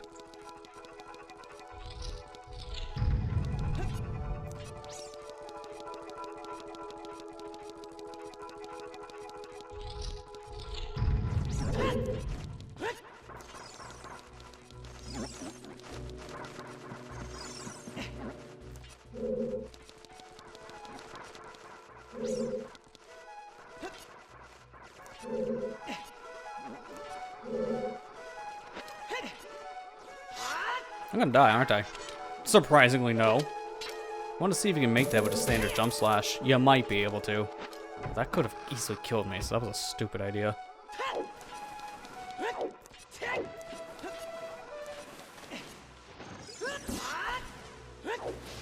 I still can't go this direction, but now that I have the bow, I can use my bow to open the door here in the main lobby. This is the exact same situation as it was in Vanilla. Right side, you need a bow to open.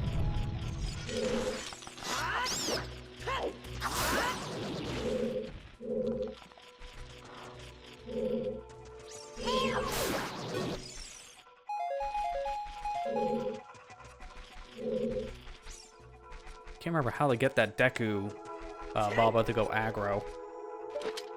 Right now when it's sleeping, that's making me nervous. I want that chest.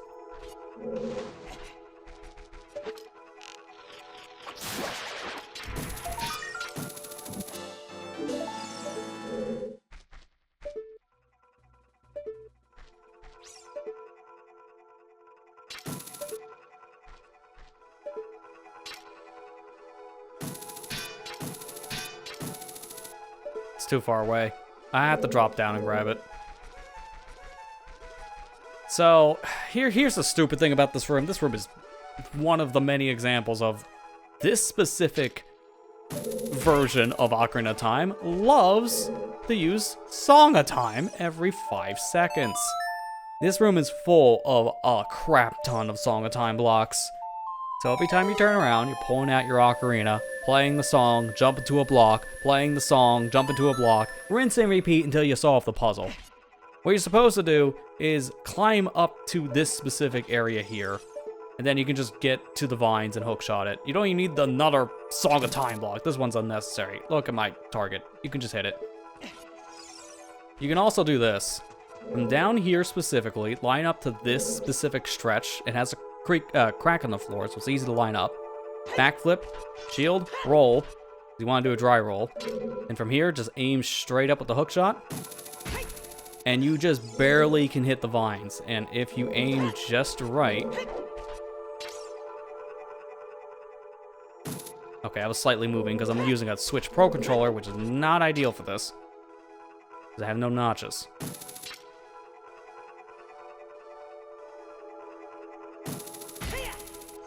There you go.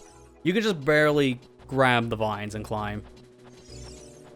Ideally, I would like to do this with controller with notches, but the Switch Pro controller is just better for this because of the gyro. I do have a game controller lying around if I ever just needed to swap.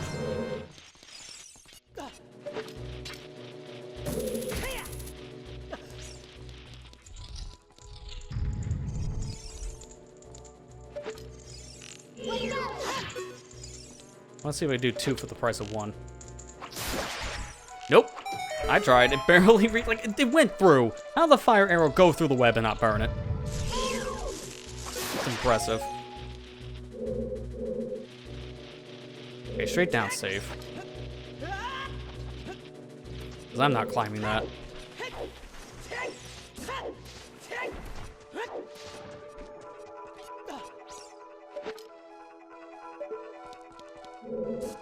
It was it not this one? Oh crap, it was the other room. Oh, I'm not going all the way back around for that.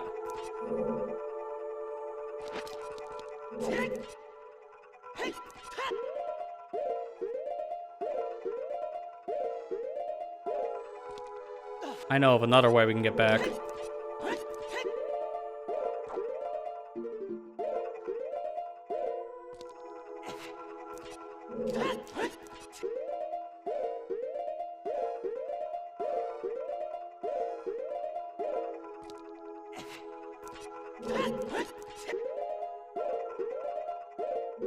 There we go, I got it.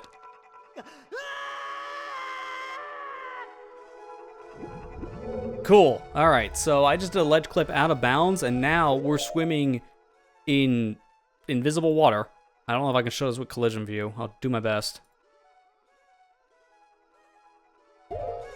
Doesn't really show all that well. I mean, kind of see what I'm talking about here, but we're in the tunnel room right now. And because we're in the water, from the tunnel room, it just extends super far down. And I can use this to swim back up. Oh, crap. Problem is, I don't know where I'm at in relation. That's why I gotta use the mini-map. And I'm so far down, it's gonna take a hot minute. I might be dying here. Okay, well, this is gonna take a while. Hopefully I have enough time. Hey, Marley, how you doing?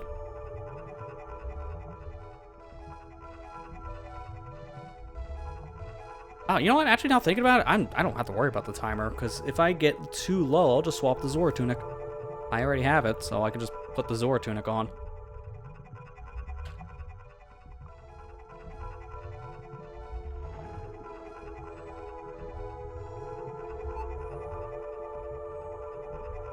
Dude, this is very trippy looking, though, I will say. I want to face this direction, to my right.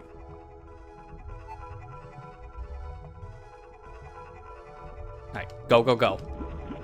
And we're cleared. Not even worried. Who was worried? I wasn't. This is all because I don't want to go all the way back around, because I need to get to the other side of this room specifically, which we can easily do. I thought the eye switch was on the other side for whatever reason. No, it's on the ladder side. You need to come over to this specific spot, and then shoot the eye to drain the water, in this case.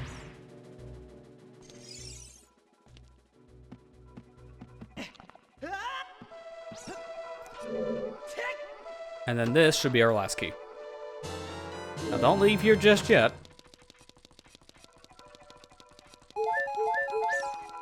Because if you did, you would have missed your bug. And that should be all the Skulltulas. And just a handful more treasure chests, which are on the way.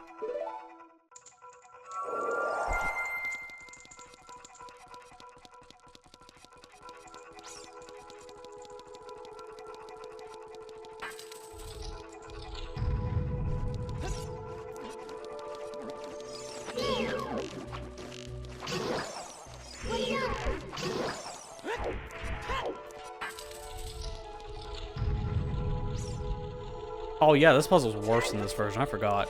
I'm gonna do the Din's Fire thing. You're supposed to take a box and move it over to this specific platform because of the blue switch. But I have Din's Fire. I'd rather use Din's Fire. Because you only get one box, you destroy it. Oh no, I can't solve the puzzle now, whatever shall I do? Pulls out magic spell full of fire.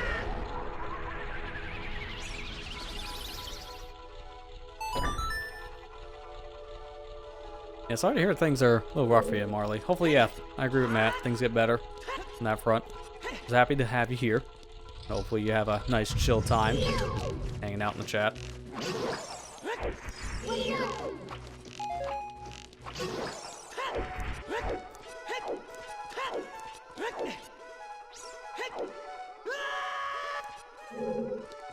This door's locked in this version, right? Yeah. I gotta hit a switch first. Now you see that one, oh god, I forgot this room is full of Skulltulas. That one chest we didn't get in the previous room, that's a key. And we need that key to progress. And here's how you get the key.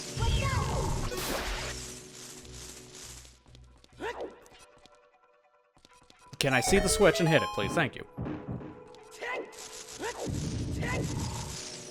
Oh, that was close. I almost got hit by the skull and the ceiling.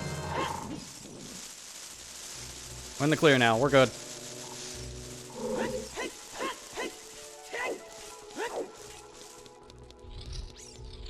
I'm putting that for his win. I'm not doing another Song of Time puzzle. Just screw the Song of Time puzzle, man.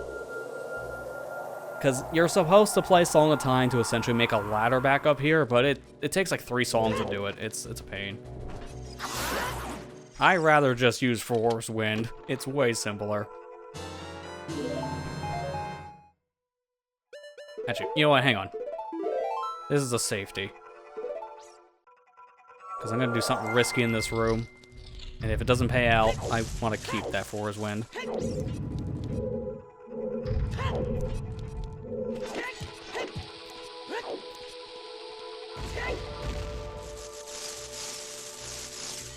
Let's go.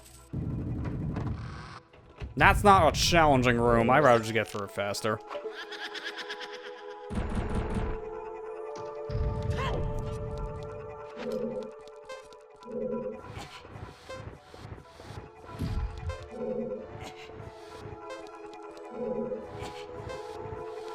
I'm gonna try to do the quick slashing strategy again here, but just in case.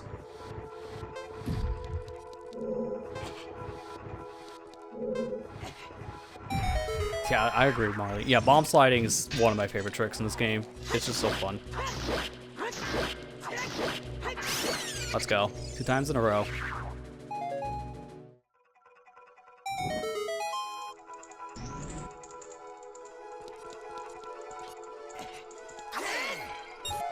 If I remember correctly, there's another Stalfos fighting here, right? No, I'm just having PTSD from the first hallway.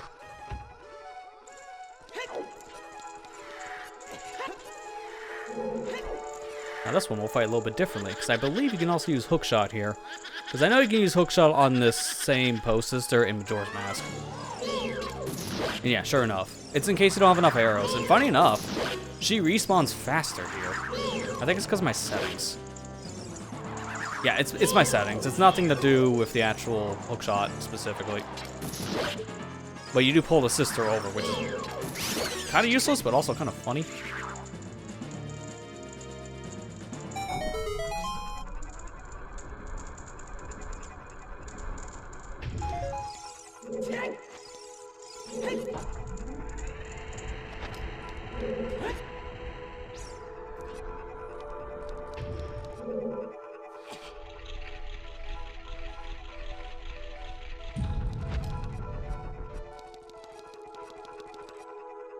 I think it's just arrows.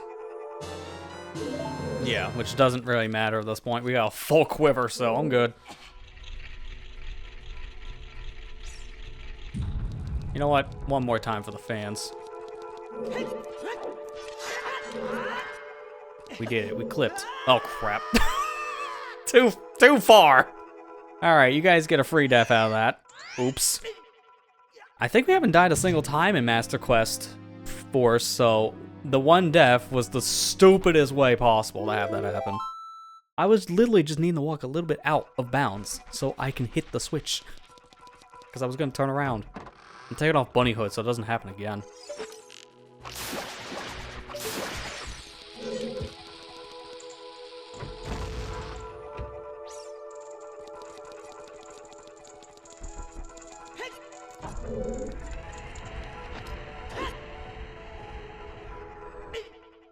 Oh. Why did I think for whatever reason the anti-grav would not kill me? Beyond me. Look, I'm making up for the fact we didn't die here, okay? Totally not being stupid. Or at least he's being stupid again.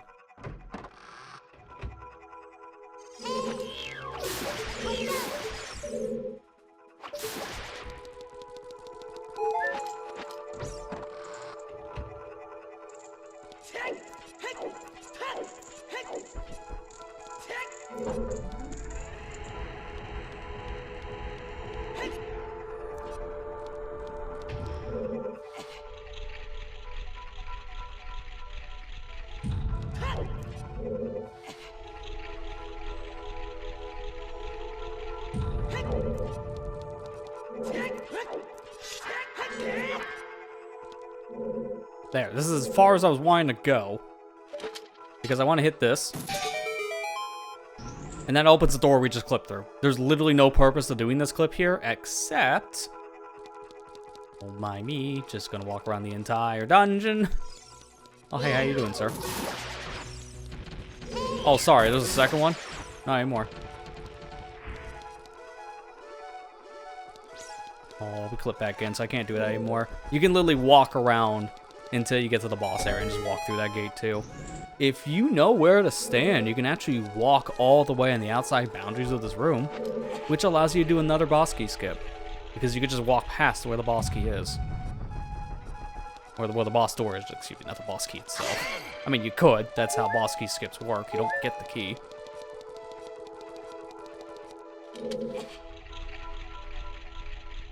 This puzzle is, in some ways, more confusing than the standard dungeon layout, but also easier, if that makes sense. Because you're just hitting 2 switches right in front of each other, and then 1 more near where the boss door is anyways.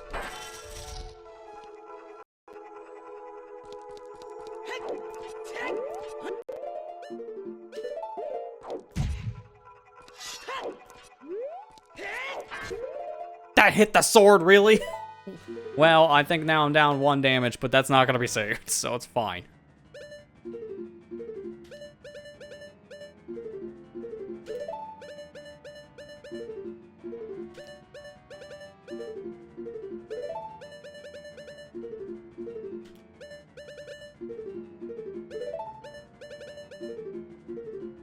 Come on, I need to get me a boomerang. There's a very specific reason why I need this item. This is where the boss is gonna come very, very easy. There you go.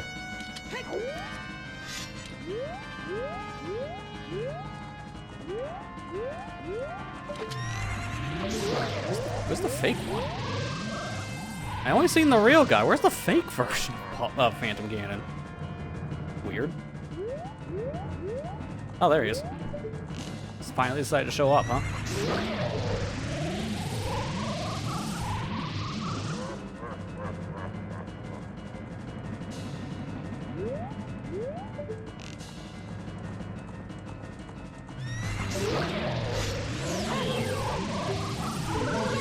Alright, so here's the weird thing about Phantom Ganon. You're never able to use the boomerang here under normal circumstances, but if you use a glitch called Equip Swap, you can equip it as an adult, and then use it on this said boss fight, which does weird things to Phantom Ganon here as you're seeing. So you can actually hit Phantom Ganon out of his spinning animation there, which you're normally not able to do, but for whatever reason, Boomerang's the only item that goes through his defenses. It's really bizarre, but it's really cool. And then using the different sword glitch just the flex. Because there's a stun lock you could do there, but you can't really do it ISG. You hit the guy, then you use a first-person item like bow or hookshot. Shoot away from him so he does his twirling animation again. And when he's doing that set animation, you can hit him out of it. That's only when you're using an infinite sword glitch.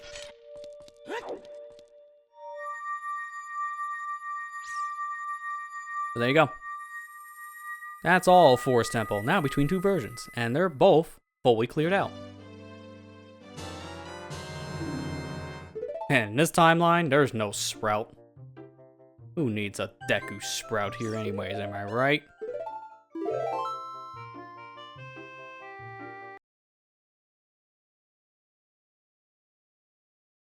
So let's go back to the vanilla game now. And I gotta modify that death counter by 2, because we did die 2 times. There you go.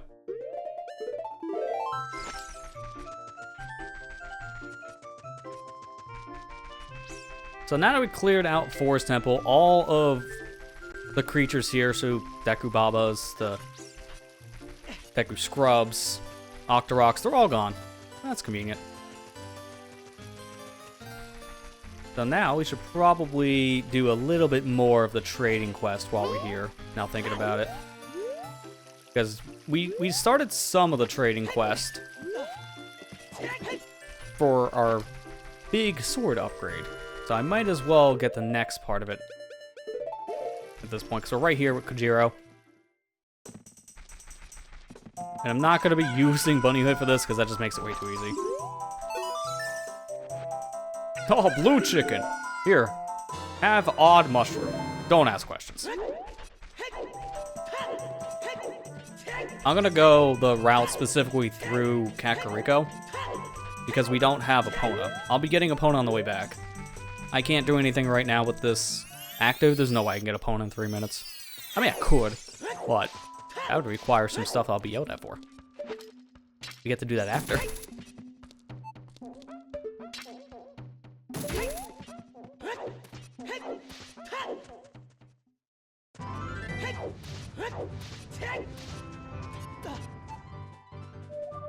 I forgot the grotto also in Kokiri, but I'll get it on the way back. The Song of Storms grotto here, and also right before Lost Woods and Kokiri Forest. But we already did this one, never mind. I just didn't do the one in Kokiri.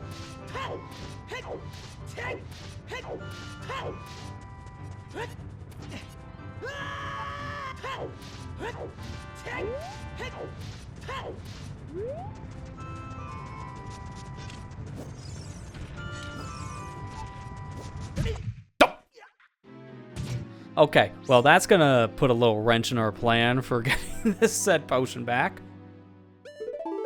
Here's why. It's a chicken again.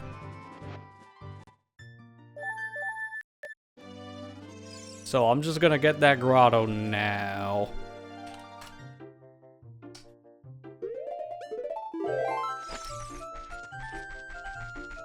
So I get for not turning the camera. We have free camera control and I don't even use it.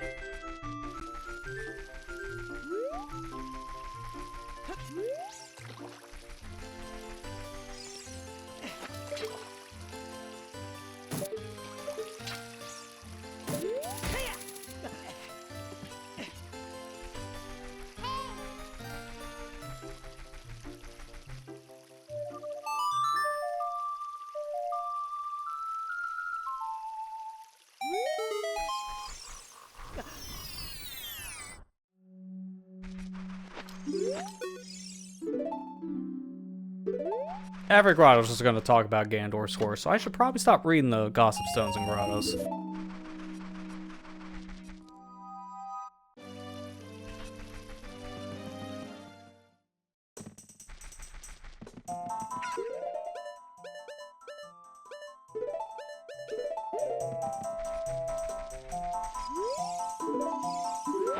Oh. Have that.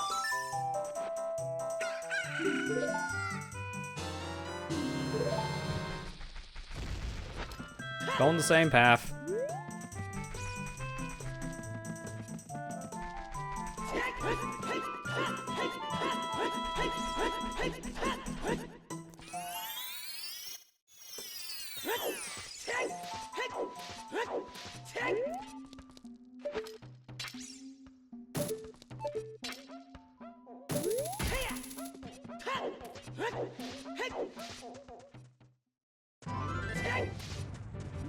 Just gotta be more careful of the boulders this time. Just pay attention.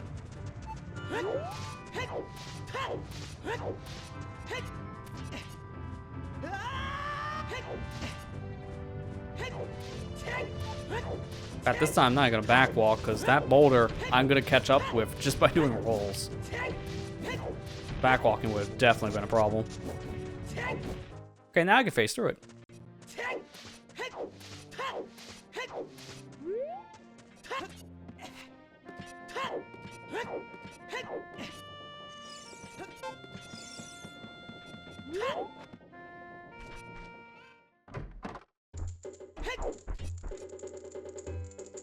Give her the mushroom. No, give the old hag a mushroom. I think that's actually her name in the game, too. That's not even a dig. I think her actual character name is Old Hag. I like Grandma better from Majora's Mask. She also sells you Blue Potion. I think it's like 50 rupees? No, that's 100. It's pretty expensive.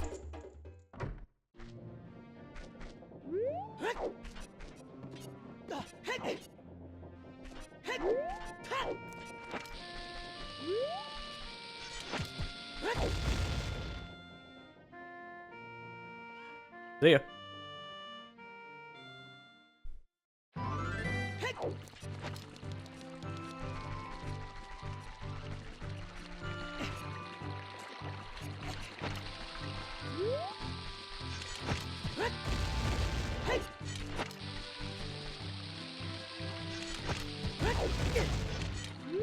Oh, thank you, iframes. There you go. Now watch this nice hole in one. So I gotta get over here before it's night. Oh, it's actually turning night. This is perfect.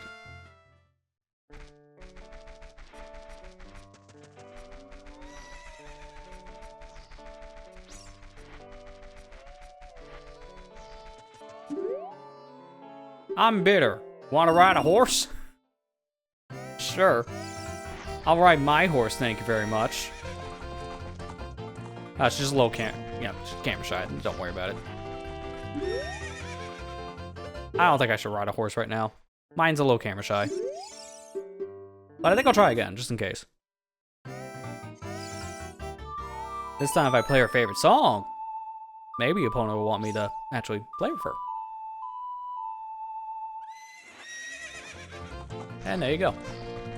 That was done on purpose because the weird thing with this specific situation is that to actually ride Epona, you have to play Epona's song. So to actually use her once here, I do need to know the song. This is how we actually get to unlock her. This is also really weird. So I'm playing the game in 60 frames, well, over 60 technically, but you guys only seen 60. But Epona's animations, I think, are still busted, trying to do the frame interpolation stuff, so her animations are at 20. Which looks a little weird. Oh, do I actually have to ride a horse specifically twice? It doesn't have to be Epona, but it has to be a horse. I thought I could just pop in and pop out and that would count.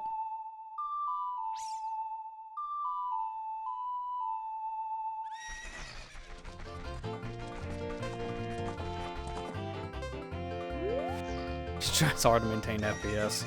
Yeah.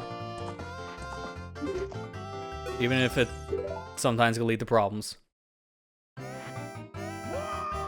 Alright, so now we gotta race this dude. So, Ingo, he gets bored, I guess, here at the ranch, and just seeing us around, he figures, let's just have a friendly little wager between men. Let's race. And if you win, you get to keep the horse. If I win, hey, 50 bucks is 50 bucks. We have to pay him up front no matter what, so it really doesn't matter on the money.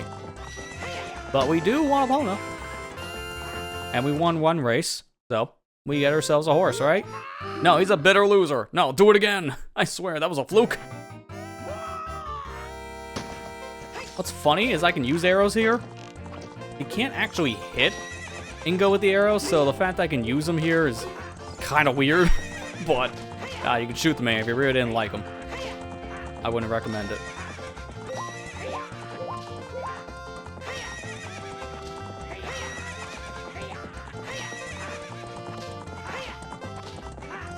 Look at that, I'm screwing around. Still coming first place. Not even that much slower, too. So now he's mad. He's like, wait a minute. That's Epona. I was going to give that horse to Ganondorf. So you know what? I'll give you both to Ganondorf. You're not allowed to leave. If that's the case, I'm going to leave you with a nice present. Attack the Cuccos. What could possibly go wrong? Because joke's on them. I'm invincible. When you're on Epona, you can't take damage.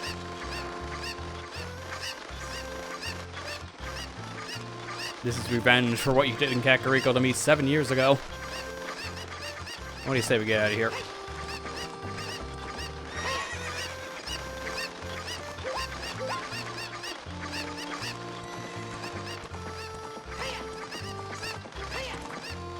See ya! Now Epona's ours. Easy pickings. Wasn't even hard to steal her. Because we won her fair in a race. Right at nightfall, too. So, now that I got my horse, let's not and say we did. Oh, Ingo? Ingo? Help me, I think I'm a little trapped.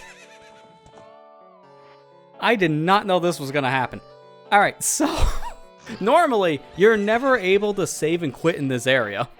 But because I have on the save anywhere life... Oh my gosh, dude, seriously?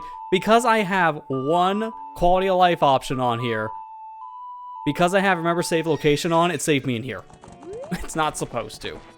Well, this is kind of a problem.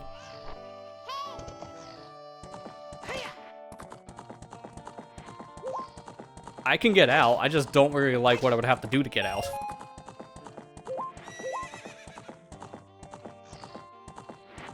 Because you can't talk to Ingo through the fence.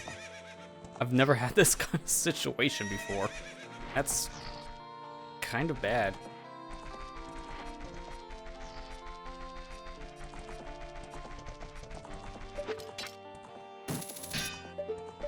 And you can't hookshot this. If I respawn now using Sun Song, it's my last entered location, which with remember save location on, it's going to be at the gate. Oh, let's go. He opens it at night, so I'm fine. Alright, problem solved. Well, I guess before we do anything, look at who it is. So the story lore here is that Malin is put to work at this ranch because Ingo got control of it because of Ganondorf. So Malin and Talon owned this place, but they were taken over by Ingo, which was the helper hand 7 years ago. So he gets to run free.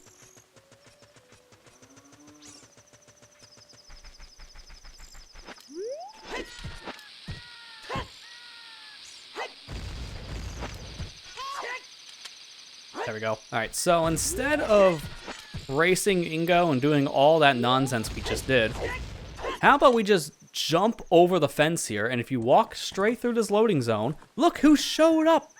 Our good old friend Epona. So, those 3 fences in the back of Lon Lon, they count for the escape sequence with Epona. So if you ever go through those loading zones, with or without Epona, mind you, it will give you the horse for free. So, you don't have to do that whole sequence to get Epona. You can just skip the entire thing with a simple bomb hover. As easy as that.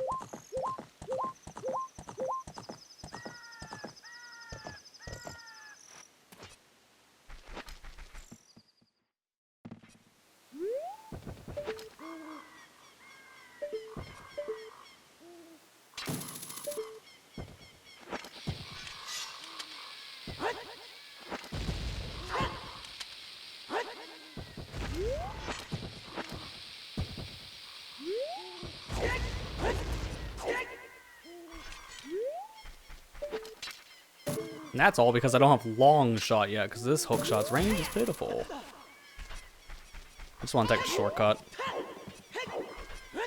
Now we'll trade away this medicine, but notice the guy's not here anymore. Instead, it's a Kokiri girl, and she gives us the poacher saw. That's different. Alright, so now I gotta empty my bottles, because I think I'm gonna go for the pose next. Which means I gotta get rid of my small Poe. Please don't kill me. Oh, it doesn't! It only takes away a heart with the 1-hit KO rules? Well, that's the only way it can take damage in this rule set. That's kind of weird. But we'll take it. Yeah, if that was a soft lock, I mean, technically that wouldn't have been a soft lock, getting stuck in the fence area like that. I would have just turned the remember save location off, and it would have warped me back to Temple Time, or I just could have played a warp song. So it wouldn't have been the end of the world. It just was very inconvenient.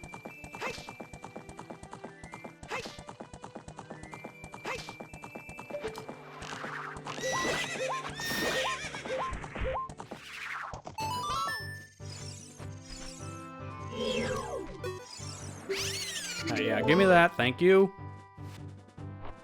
So now we're gonna get ourselves 10 big Poes. This is going to be the most tedious part of this entire 100% process, because getting the pose is just a slog.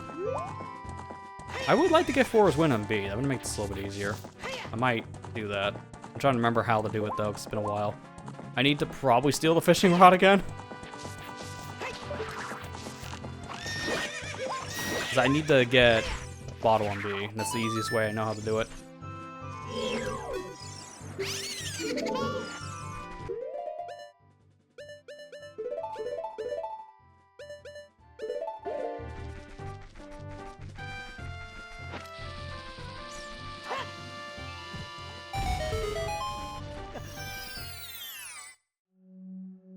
Not gonna bother reading that. I know that Gossip Stone's gonna talk about the horse thing again.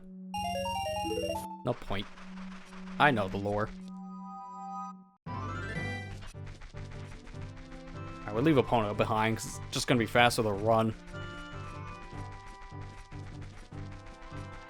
And while we're here, we should take care of the Poacher Shawl situation, so I can just use that to trade in Gerudo Valley now. We have Opponent, so we can just get over the broken bridge.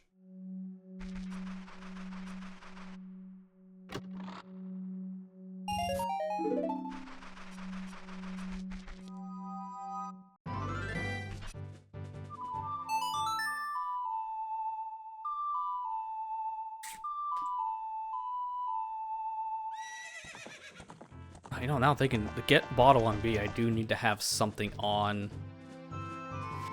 I need something in my bottles, so I might want to get me... I don't know. It might not be as advised, 'cause I don't remember the setup, so I think I might just talk about it and that's it. If you can get Forest Wind on B, you can warp anywhere. I can maybe show it on strict items if you guys just want to see how it would work.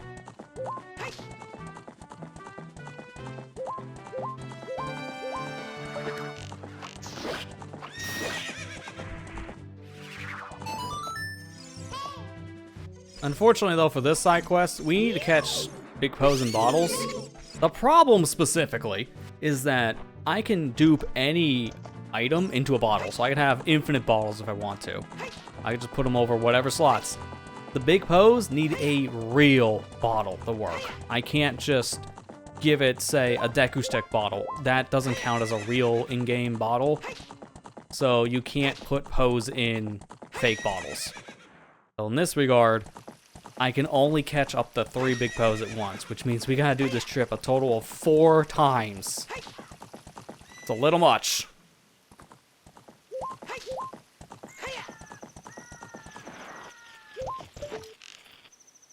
Wait, I can't aim any higher than that? Okay. Sure.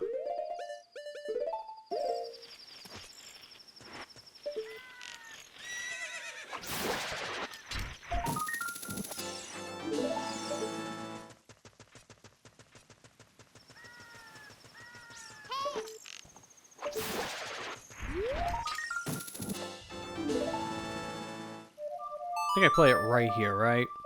Do I gotta move further up for Song of Storms? No, it's here. Okay. Hidden Grotto. This one's actually a very easy one to miss. I only knew this was here because of randomizers.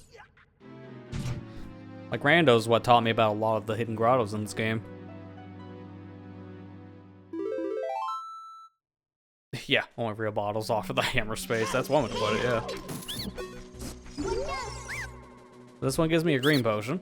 I don't even have the bottles for this anyways, so that means you're a red potion. Yep, sure enough, and I can't hold that, so good day, sir.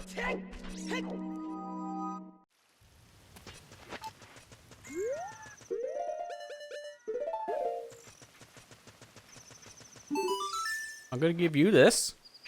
He's like, holy crap, that's a saw. Here, I'm gonna give you this shank. Wait, you mean sword, right? No, it's a shank. Because it can't be used as a sword, it's broken.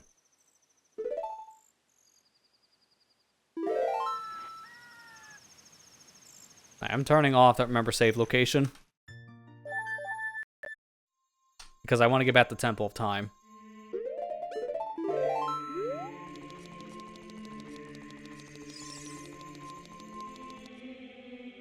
So, now that we beat Forest Temple, we can finally go back in time. Because Sheik here was guarding the pedestal and telling us, no, no, no. go to Forest Temple. No, no, no, no. You can't go back in time yet. You must go to Forest Temple. But now that we cleared that objective, our good friend that's definitely a man and not Zelda in a costume teaches us a warp song to get back here and lets us use the pedestal again.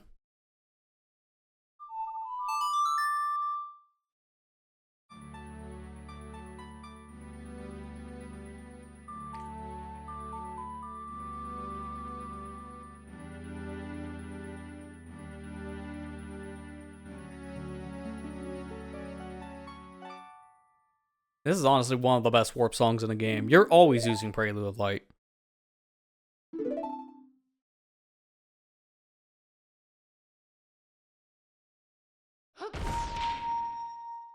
Light Nut.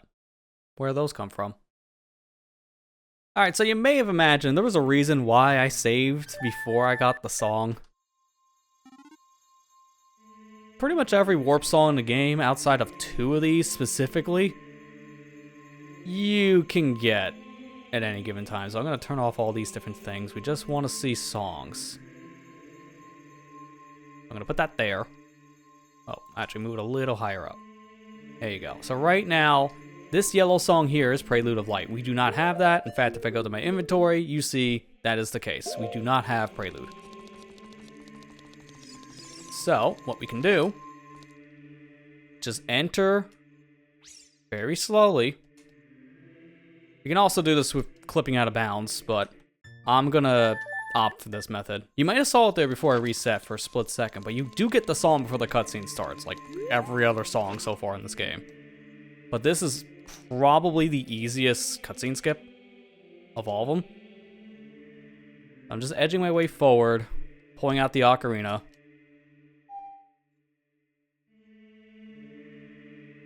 It's a little awkward to keep on turning my angle, which I don't want to do. This is actually getting disorienting. Link, please stop. Like, just go straight.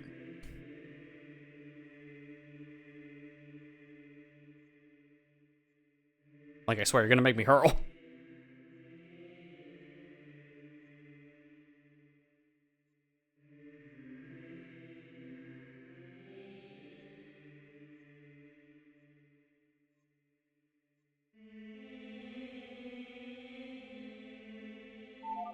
There you go.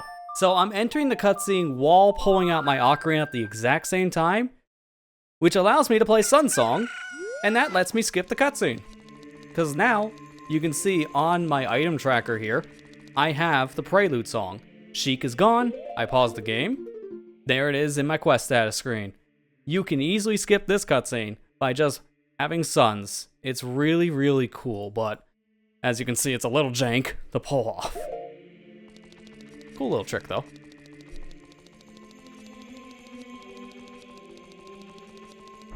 You can't do child things, Sheik. Dude, I would love to see a child Sheik. Why didn't we get that in spin-off games? That would be cool.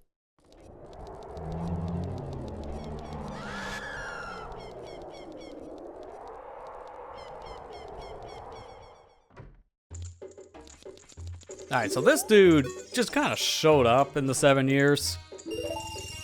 He wants Big Poe specifically. You can sell him any Poe, and he'll give you money for it. But Big Poe specifically, he'll give you 50 rupees and put 100 points on your card. So this customer royalty card, essentially, you want to build up to 1,000 points. The spoilers, it's gonna be another empty bottle. It's our final one in the game. I want to see if I get lucky enough to grab. Nope, that's not it. I want to see if I can just have a standard one show up here. Not a standard, a Big Poe. You don't need a Pona to get the Big Poes. You can actually get it once you get bow and arrow. It's like a 10% chance of them spawning. On a Pona, it's like 100%. Poe's going bot. Wait, Poe shouldn't go on bot. I they did there. Probably was a pun, yeah. That makes a lot of sense when you think about it.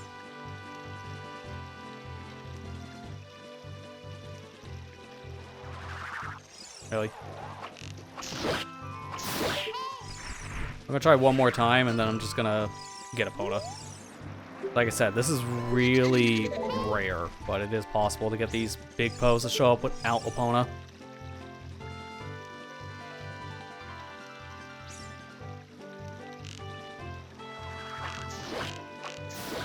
See, I wasn't lying. Third time's a charm. There it is. You're better off having Epona for this, but rando knowledge, you don't need Epona for it, and that could be a check.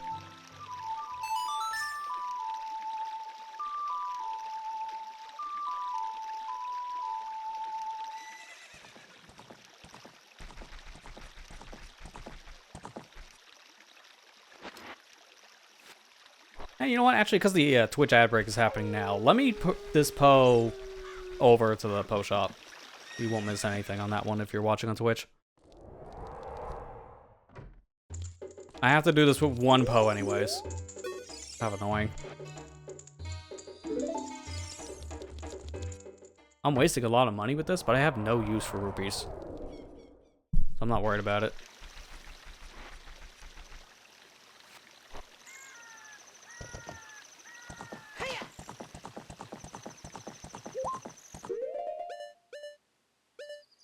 I'm just gonna wait a sec before we grab the next Poe. Just be courteous, excuse me. All this happening, I'll pull up a Poe map just to make sure I don't miss any.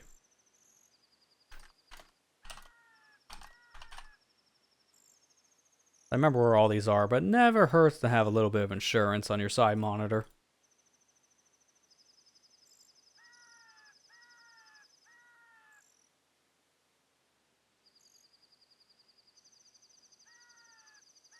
I wish that was bigger, but I'll work with that size image.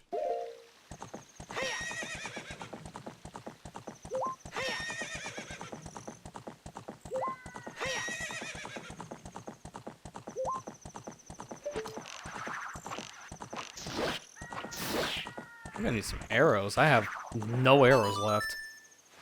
While I was in Kakariko, I should have done the archery. I'll go back for it.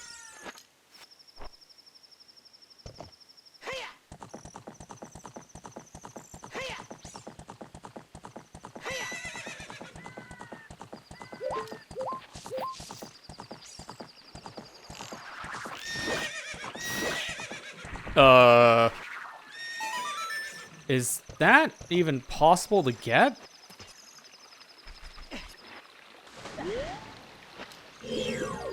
No, it's not. Well, that's unfortunate.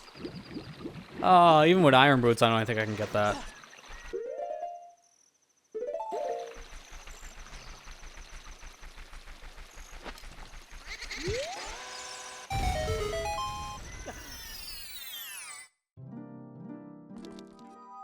Don't need a fairy. I just need the Poe to not spawn out of bounds. That would be ideal.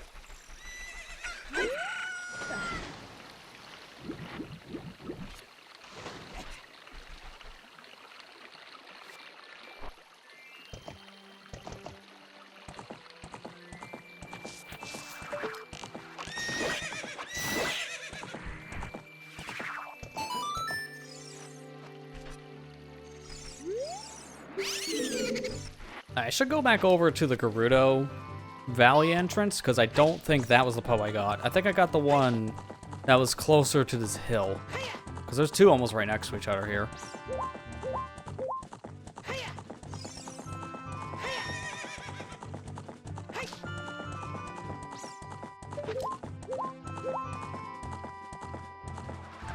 That's gonna hit the wall? Wow, I'm surprised I didn't despawn, because that's a bad spot. One arrow left in my name, too. Alright, so I just need 3 more. I also do need arrows, so let me go farm real quick.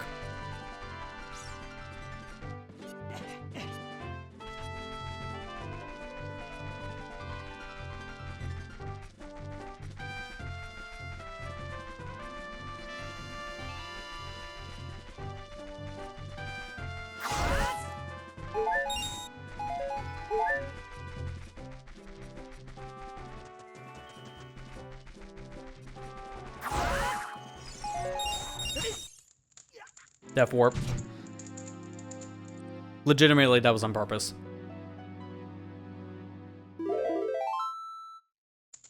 This is a very long walk back, and here we are.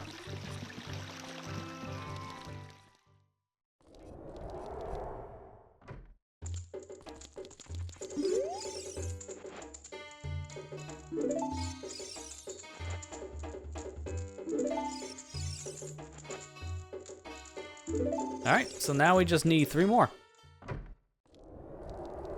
And the 3 we have left, unfortunately there is one back over, which is going to be really time-consuming. I'm going to get the bow first. There's one back over near Lake Hylia, because there was 2 in that spot. We only got 1. There's one up on this ledge, right next to Kakariko, and then one on the stone wall just right in the middle of Hyrule Field. So I'm going to have to go all the way around this area. It's a lot of back and forth.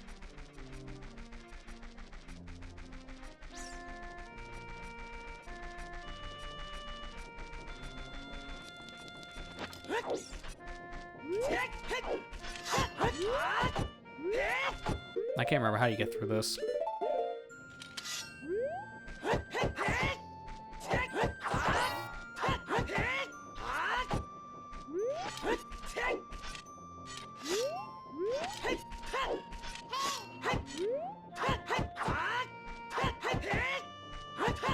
I've always done this with big Goron sword, not Giant's knife, so I'm gonna try it with that later. Doesn't matter, we got plenty of money.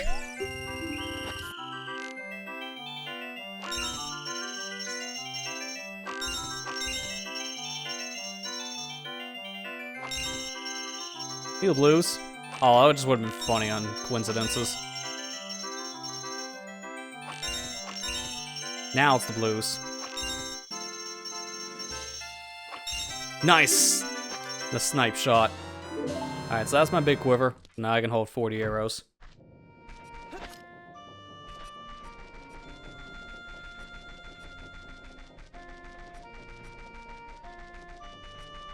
Artificially increasing the count.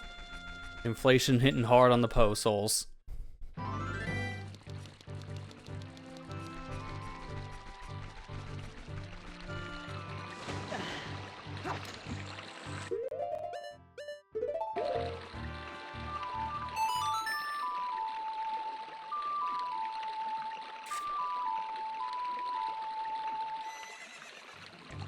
Oh, that's a good spawn.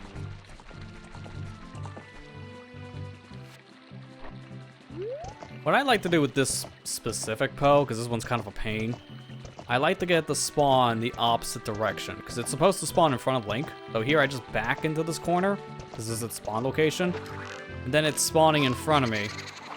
Oh, that's unfortunate, it disappeared. Getting this to spawn in front of you is much better than spawning over Kakariko, because it has a higher chance of actually going in the wall, going towards Kakariko. I'm gonna have to wait here a second.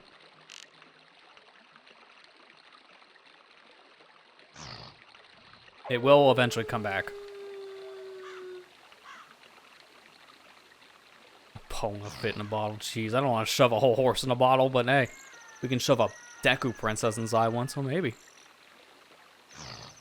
You know, if this was a pony, actually, maybe. Because I think Epona pony version is about the same size as Deku princess from Majora. So in theory, actually, yes.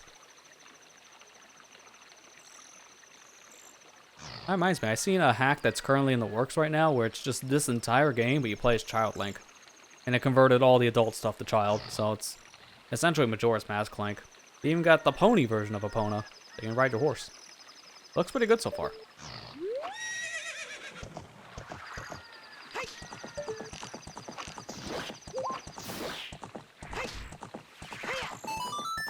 Also, if you're huge in the Ocarina ROM hack scene, like I've fought a lot of them because of just I follow a lot of people who play this game. We have a release window, I will say, not a date, window for Indigo. I really want to play that. It looks so good.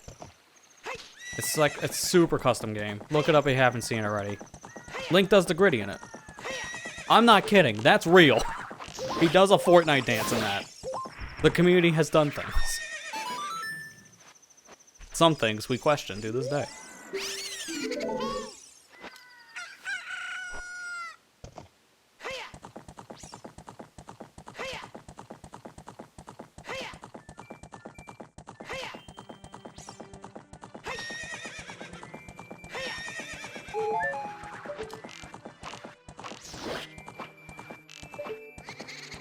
Dude, really?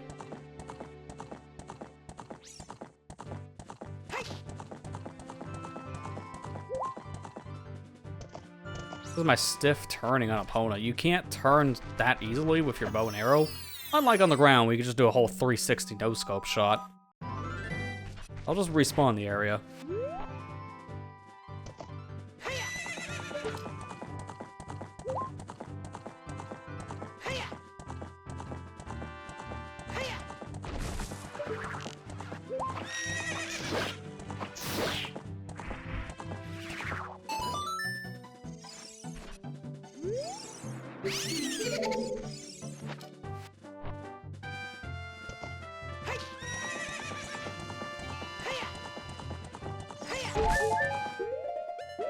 Yeah, it's probably a good idea. I don't have that many bombs.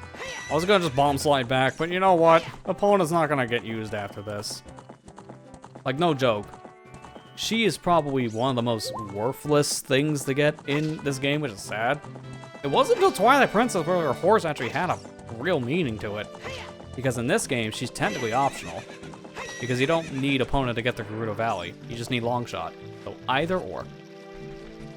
Then Majora's Mask, she's just used to jump over 3 fences, no joke. It's really disappointing just how limited opponent is in Termina. So then you get the Twilight Princess and the horse actually has a proper use. But it's also, you don't get an item to call your horse until like the end of the game. So even in Twilight Princess, it's kind of done dirty. Breath of the Wild and Tears of the Kingdom are great for horses, but there's other methods of travel, so you maybe don't ever use a horse.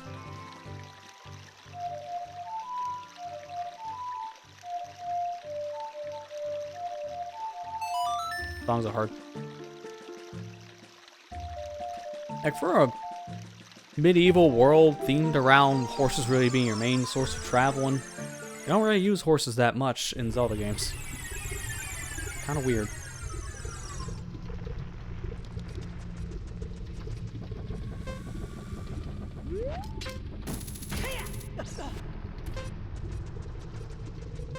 So we're not doing Fire Temple just yet. I don't want to start this dungeon without Big Goron Sword. At this point, Giant's Knife is just crap. I want a better weapon. I don't want a blade that breaks if I look at it funny.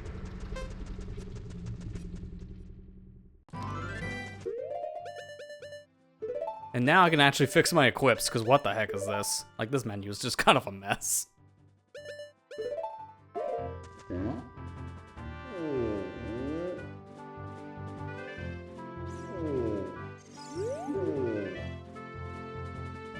Hey, I got a broken sword. No, not that sword, this sword. So now I get myself a prescription. So I gotta go all the way to Zora's Domain for this. Thankfully, though, that's not that far away. Can I make this? That feels like cheating. Because that's what normally would happen. There is a setup to get over there without using Bunnyhood as adult.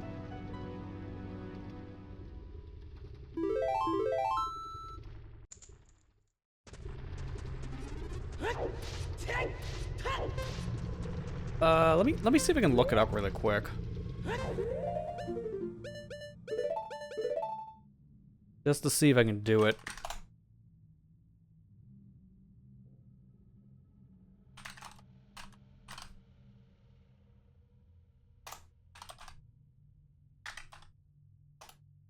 So this is the crater as adults.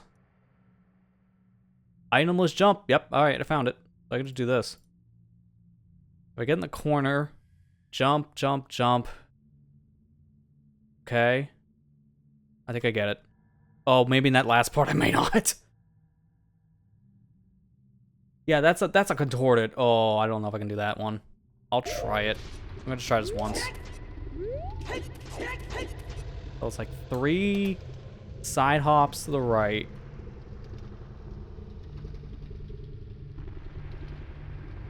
Backflip, roll, roll, jump. Now this is where things are weird. Okay, so I can just do that. Okay, so this shouldn't be terrible.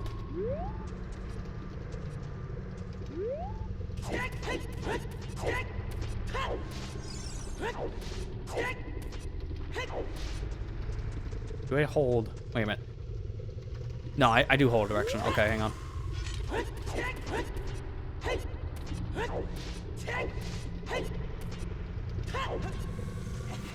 Let's go. I got it. Now can I get up? Just keep on scooting, Link. No, man, really? I got the jump. How did that not make it? What am I doing wrong in the last part?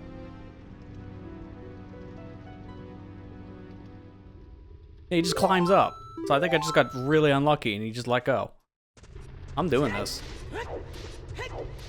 I don't really know what this would be useful for, because I don't think I would ever need to do this in a randomizer. But I love knowledge.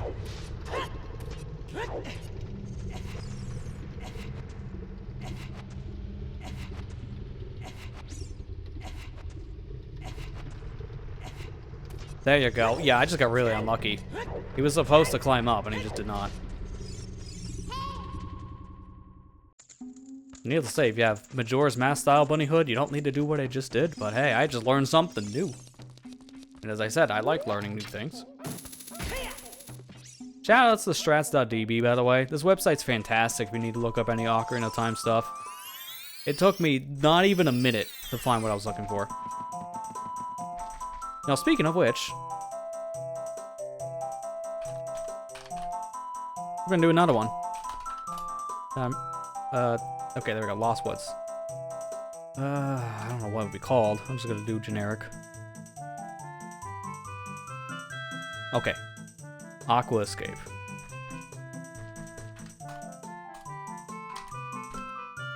This can actually be useful.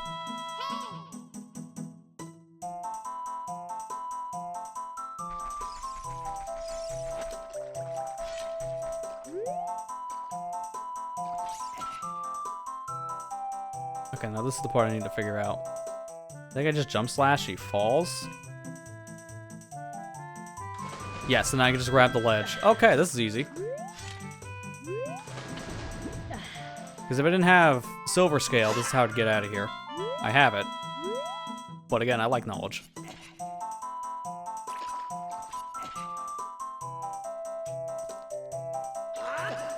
Got it. That is so easy. Speaking of easy things, this one I actually know about. This is like a joke. The heart piece that was here. There's an easier way of getting the heart piece here.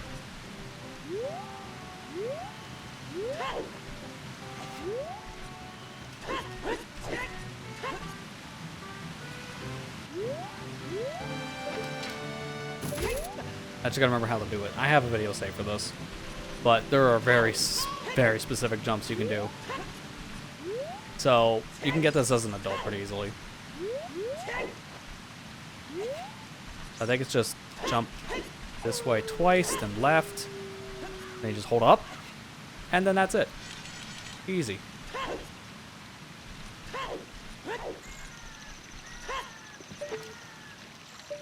Okay, I already got all the sculptures here.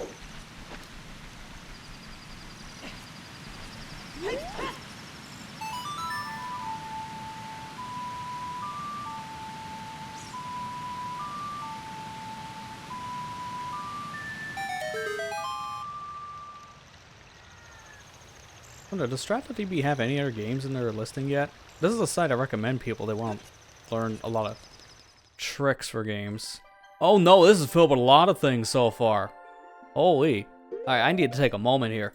Because again, this site is amazing if you're needing to learn anything. Speedrun wise, or just cool tricks in general. It's not even just for speedrunning. This can help for randomizers too.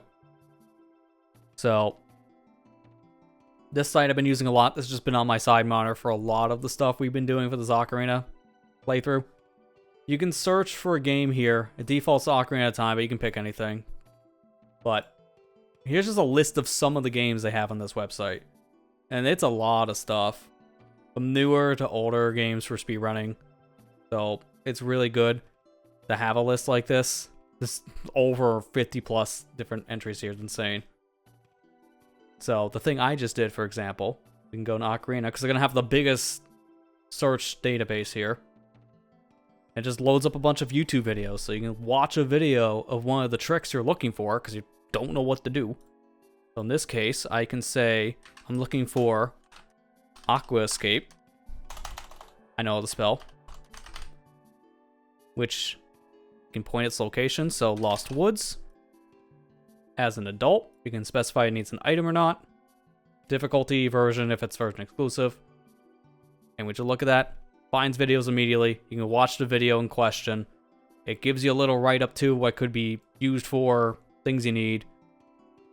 This site's amazing. Strat.db. Super useful tool if you need to learn anything cool about a game. I'm going to put it in the chats in case people want to see this for themselves. Because again, this site is definitely a big help for learning new tricks and things like randomizers, for example.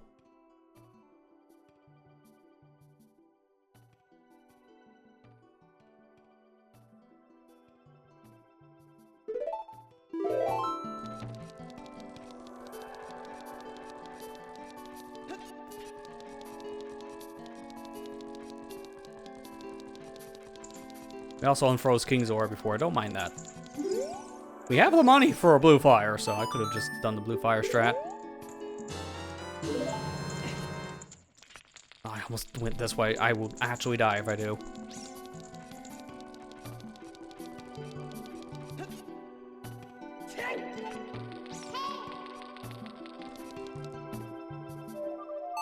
I think it was just a fairy fountain. We peeked in here already.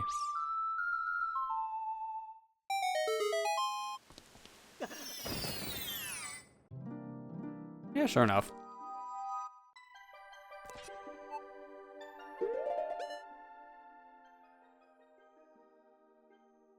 Also, I need to do something really quick here. It shouldn't lose the chat, but I need to reset my streamer bot because it's not pulling YouTube chat data for whatever reason. I just don't want to miss anything on the other side.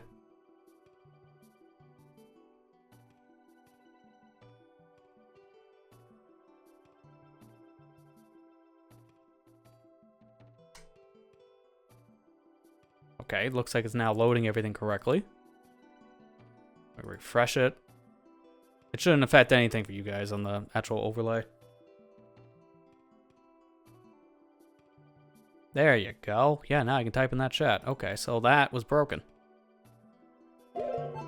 Easy fix.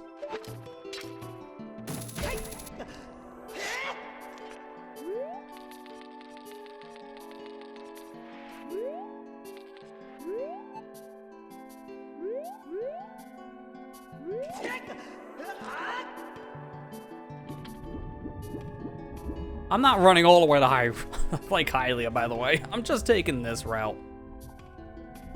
You're never supposed to be able to take this warp normally as an adult, but here we are. This is the second time I've done this. It saves you like a good minute. I really wish I had iron boots, because now thinking about it, I still need iron boots here.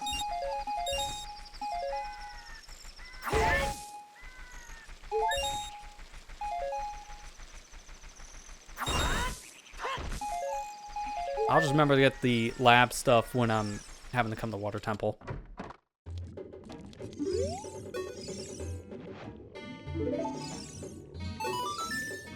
Here, have this frog. He wants to eat it, but we can't eat the frog. We need it for medicine. And then he made it. Eyeball frog has now become eye drops. But I want to do one other thing while we're here really quick. I want to wear the spooky mask and then talk to this guy. Because he has a very interesting thing of dialogue for the spooky mask. Let's see. Yes, I'm quite sure of it. That was manufactured from a plank from a coffin. Yes, it was. We are wearing wood from a coffin. Take it off, take it off, take it off. I don't want this wood anymore in my face. That makes me feel very disturbed.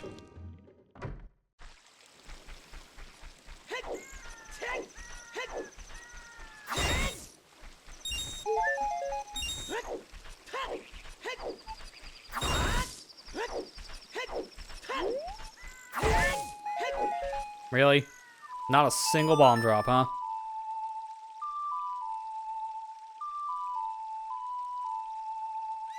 Because I feel bad we're not going to use Epona after this. One's for the fans. One more Epona use.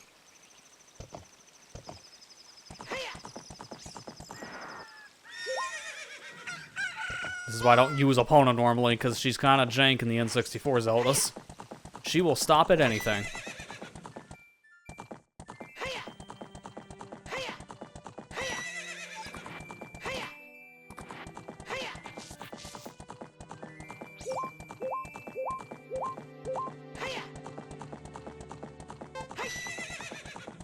Dude, it's so weird to play Ocarina of Time using Rumble with Epona here, because my controller is just going off.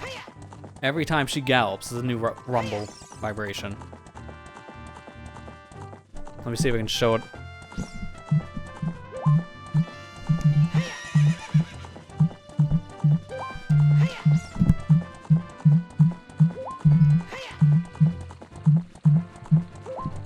It's like Epona's trying to send me Morse code.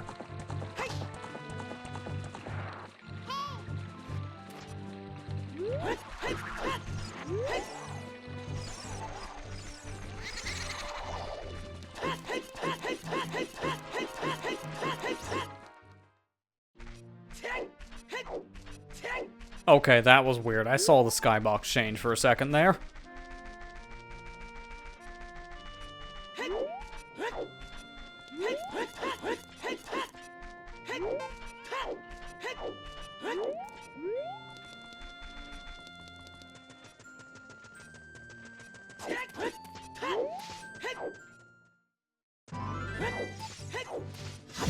No!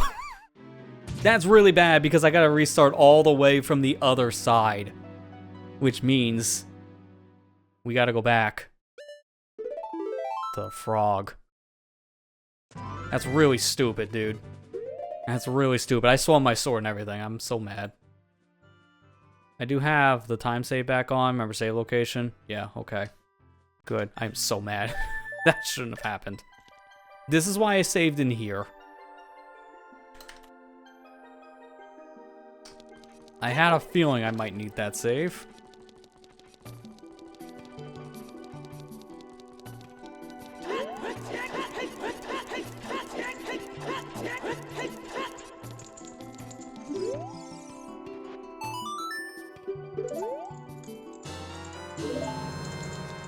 I really wish I could use a warp song, because that just doesn't work. It cancels out the timer. It resets it down to 1 second.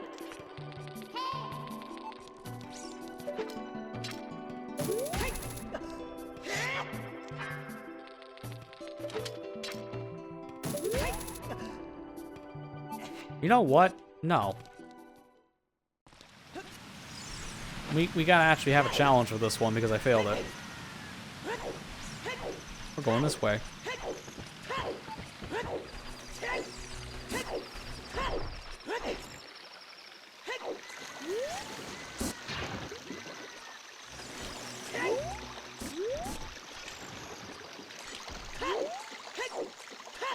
There. A new challenge approaches.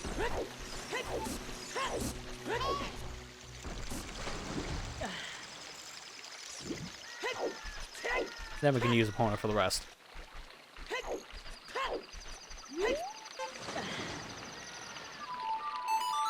And I think from here, this is gonna be a little aggressive, but I'm gonna run a 3-minute ad because I want this off for basically the remainder of the night. It should get us through, I would hope, all Fire Temple, because I gotta do it twice. We'll see. But I'm gonna run it now so I get the pre-rolls off for the rest of the night. Because it's gonna run one anyways in a minute. So, you're not missing anything. We just did all this Twitch. If you want to see it ad-free, either subscribe now and get ad-free viewing on Twitch, or go see it on the YouTube side. So I'll see you guys in about 3 minutes when we finish this quest.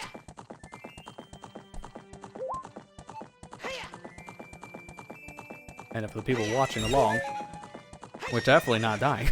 We're definitely doing this in one go. First try.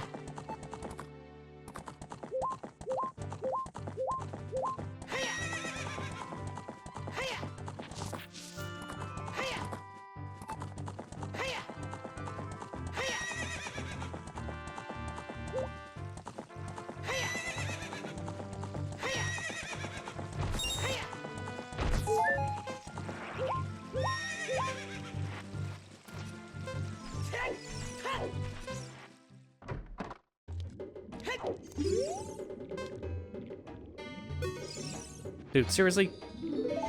I don't know why. Both the old hag and the dude at the lab, it takes forever to show them a trade item for them to react.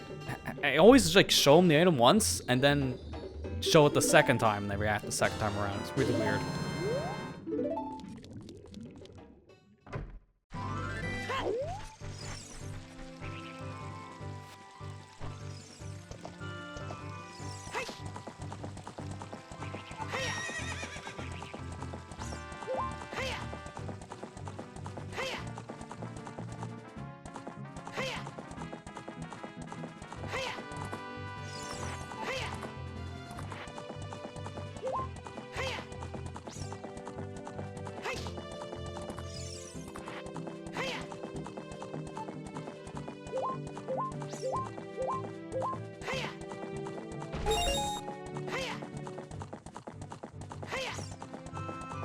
I just noticed how weird the carrots look when you upscale this to 1080p. They are not fully clean JPEGs or PNGs. I can see where there are corners that they still need to take like the eraser tool to. So there's weird jagged lines here and there that just shouldn't exist. I don't see that normally when I'm playing this, but playing with HD rendering is really making that graphic apparent.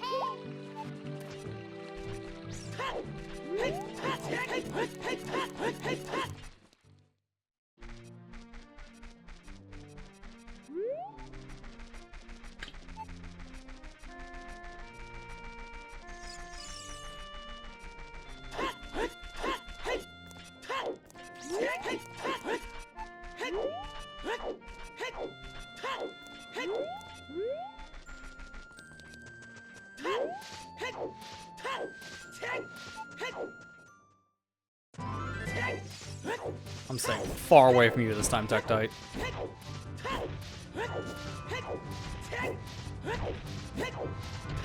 Alright, we're in the clear. Thank you. No more Tektites.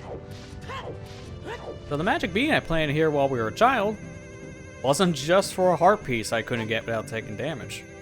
We can use this to get all the way to the top of Dead Mountain. But now I can just run the rest.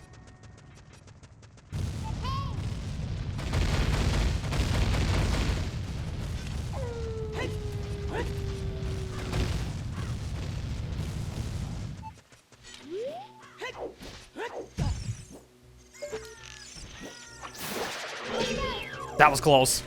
I didn't think my shield would come out in time. I forgot that was a Tektite that was just chilling on the ledge, and that could have easily killed me. Dude, imagine getting killed from a Tektite because he has the perfect sniping aim. I would have been so mad.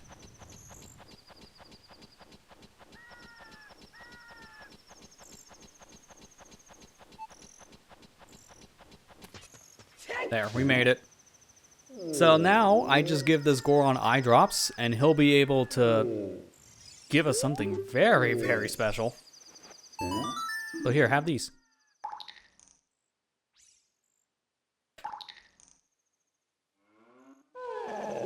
Wow, I can actually see. It's a miracle. Here, have this claim check. You gotta wait 3 days. JK, done now. So you're supposed to wait 3 days for the big Goron sword to be made, but I just put on the quality of life option of just having this made instantly, which is the same as randomizer. So this sword is the same as Giant's Knife, but it has infinite use. It won't break in 8 slices. That's a miracle. So now with this sword, we don't have to worry at all about using our double damage sword as an adult. Which I guess at this point now we got 3 times damage, because Master Swords are a double damage from Kokiri.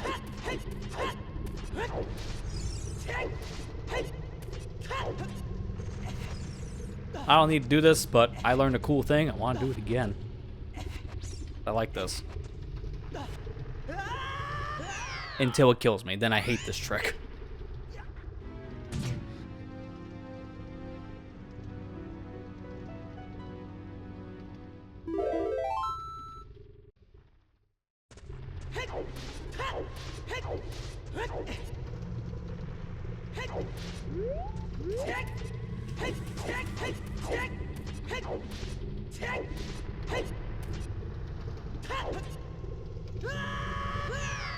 Oh, I think I held up too early. You're supposed to hold up to grab the ledge, but I definitely shouldn't have done it when I did.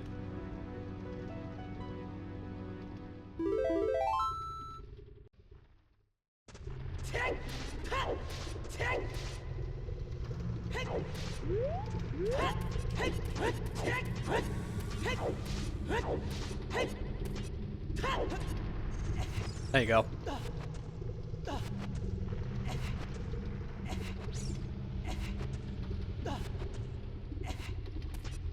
That's just so fun.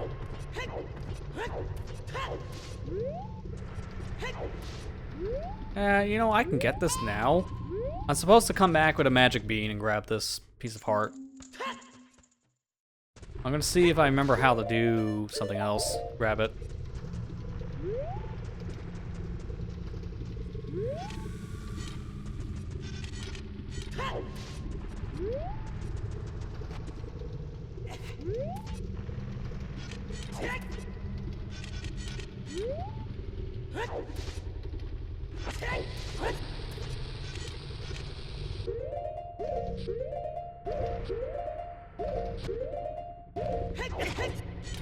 Let's go, first try.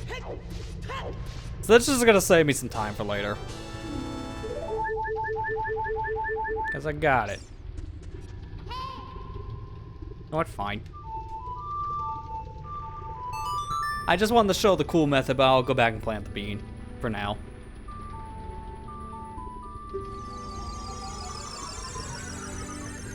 You're only supposed to be able to get that if you have a magic bean, but you can make that with Bunny Hood. Didn't even bother to show that for that reason, because I think it's self-explanatory with this broken jump. You can get over there with a Mega Flip, which is what I did, so I'm just using some extra recoil damage from a bomb and go fly, essentially. And you can also use hover boots. So these are good things to know. You're playing a randomizer, and that's something like light arrows. You never know.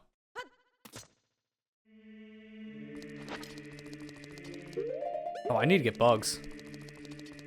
I'll grab bugs before I go there, because I need to also get the Skulltula. I'm trying to think, where's an easy spot to grab bugs? Because I'm going to get a Skulltula now. But... oh, no, there is a spot. Okay, this is easy.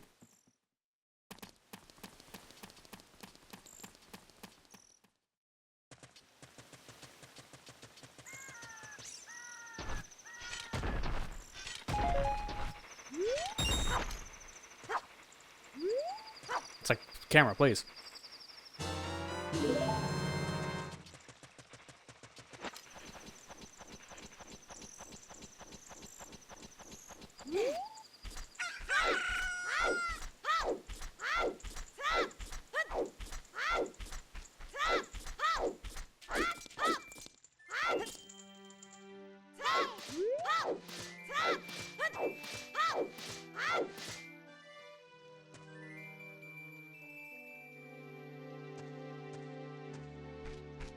There we go.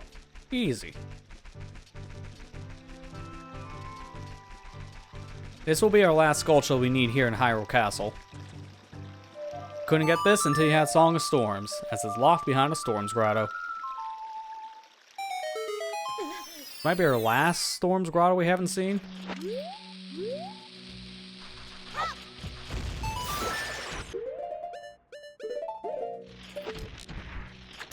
Also, interesting thing about this Skulltula, you can technically dupe this one. I don't know if I want to do it to showcase.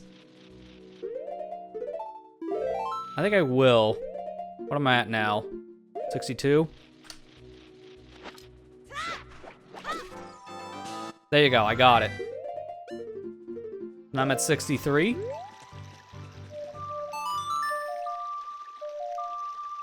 So if I play this song again.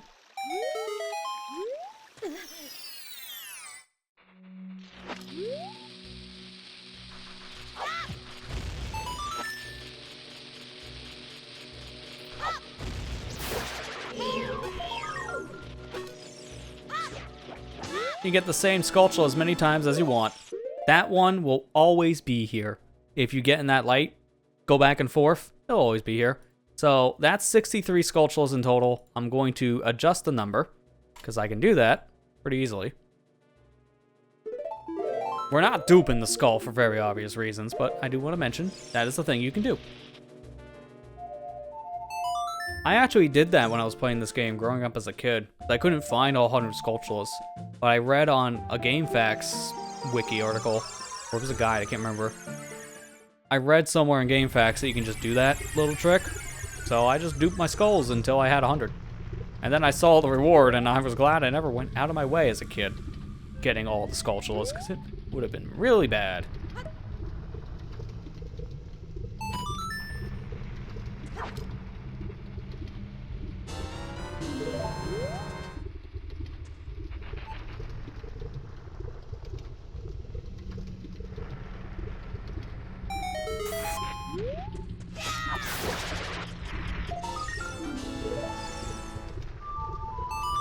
So there you go. That's the last skull in this area too, so now Death Mountain is cleared out of Skulltulas. At this point, most of our skulls are going to be in either areas we haven't gone yet, like the entire Gerudo section, or dungeons. At this point, mostly dungeons. Actually, no, yeah, the Gerudo Valley is cleared out. It's the other portions of Gerudo we still need. Like, Hylia has some skulls, I know where they're at. Can't get them yet. Market. Wait. Should be cleared. I know we can't get them all in Zora's Domain yet. What skull did I not grab in Market?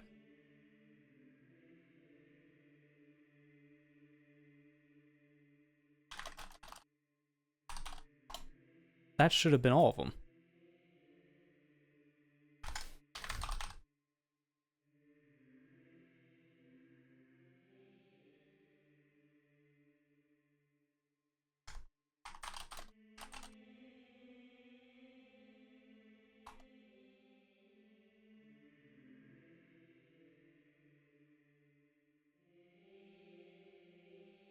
Where would I go to check that? It's only... Wait, no, I can do map of other areas. This is good. So I'm looking for Castle Town and Ganon's Castle, I guess. It's this one. Yeah, that'd be 65. Got the one... I'm checking that tree again, just to be safe. That should have been all of them. I'm blanking which one I could have missed. Did I get Pot Room? I could swear I got Pot Room like the first 5 seconds I got the market.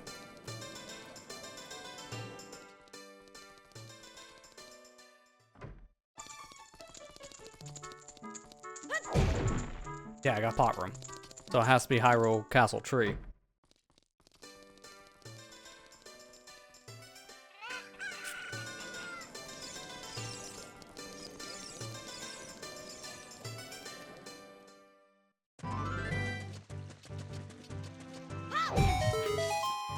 How did I miss this one?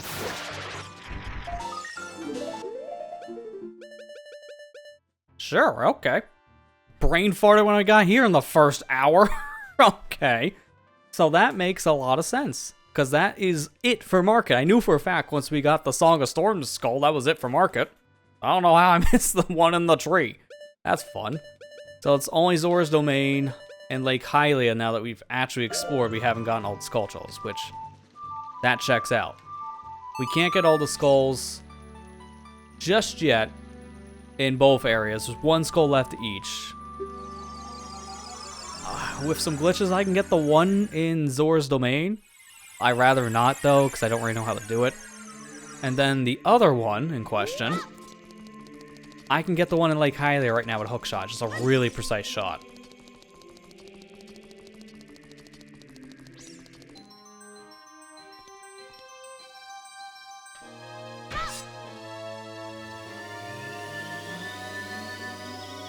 So I brain farted on that Skulltula out in the courtyard, and then the one Skulltula in DC. That's 2 Skulltulas I just kind of forgot, which is funny. I never forget skulls normally, but that's because I played this game for so many years. Hey Moonburst, how you doing? Play on hardcore. I mean, to be fair, this is as hardcore as I can get with the version of Ship now. Having permadeath in here would just be kind of a bad viewing experience.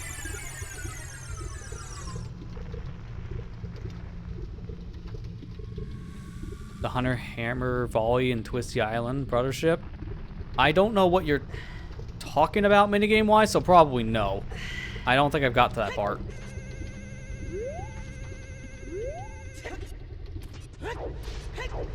This is how we got that piece of heart, by the way. But, Mecha Flip.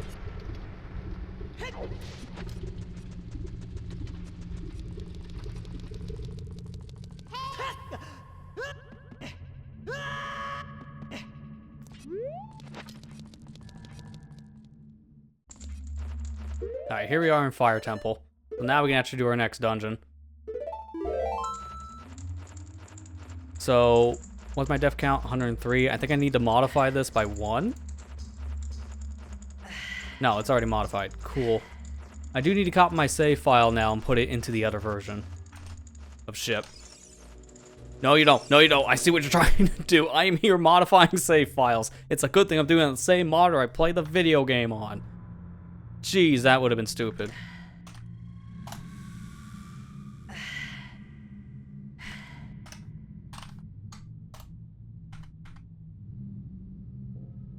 Okay, there you go. We're good. So normally I don't do this right away, but I'm going to swap to that file now. Because there's some show and tell stuff we can be doing. And I'll just use with this file specifically. Just make it easier. So I do need debug mode on for this, and my save editor as well. So to start, we're going to actually be a child. That's fine. I want to go into... Where is it? Right away. Let's see. Where's CAC? Oh, number 2. Alright, so this is why I need to be here as a child. Give myself Poacher Saw. And then from here, should be fine. I don't want that equipped on my D-pad, though.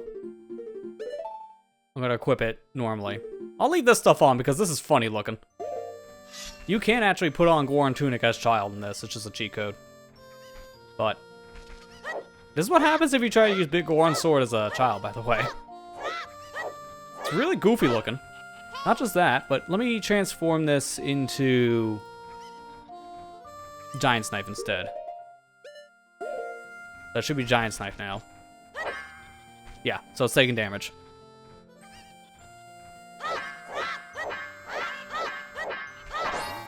When it breaks, it just becomes a Deku Stick, but it still retains that full size on the model. But when you swing it, obviously it's way smaller.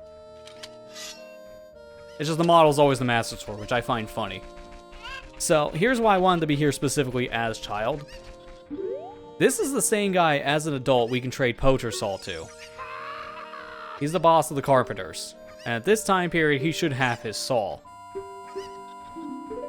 But you can equip swap this as child and trade this guy Poacher Saw as Child Link. So you can do some of the trade quests as the child. Not all of it, but like this specific part you can do. And there's a text transfer glitch you can do with this guy specifically, which triggers this text box without needing the item. So there's some cool stuff you can do with this dude in general. But now, we're going to do something else. I'm going to go into my save editor again, and we're going to get rid of that Broken Goron Sword in exchange for an egg. And from here, we want to go over into Zor's domain as an adult.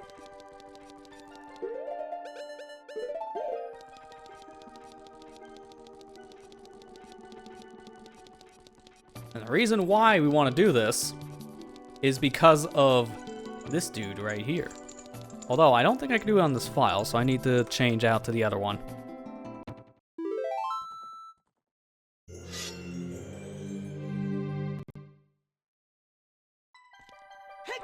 Yeah, this is the file I can use. This is the title screen file.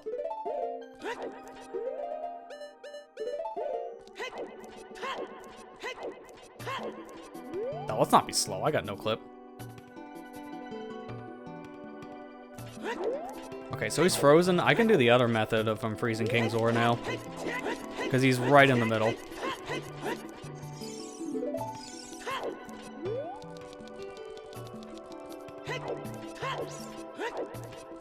Easy enough. Just talk to a sign. Boom. Done.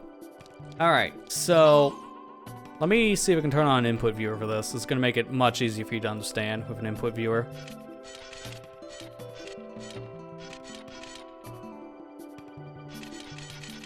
Is it not going to show that because of debug mode being on? Or is it... Oh no, it's broken in this version because I am using a beta build. So it just doesn't work correctly. It shows up as a black bar, but you guys can't even see it on OBS. It doesn't capture. So this black square you're seeing, or gray square, that's me holding R. Just trust me on that. So I'm going to talk to King Zora now after we unfroze him. I'm going to hold down R. So right now he's supposed to give me Zora Tunic, but holding R actually does something different. Oh wait, does it not work in this version? Wait, what the heck? That was supposed to work, even though I have the enhancement on it. Broke. Yeah, early eyeballs on. What the heck? Let me go to my save editor in case it's my Tunic. I do have it.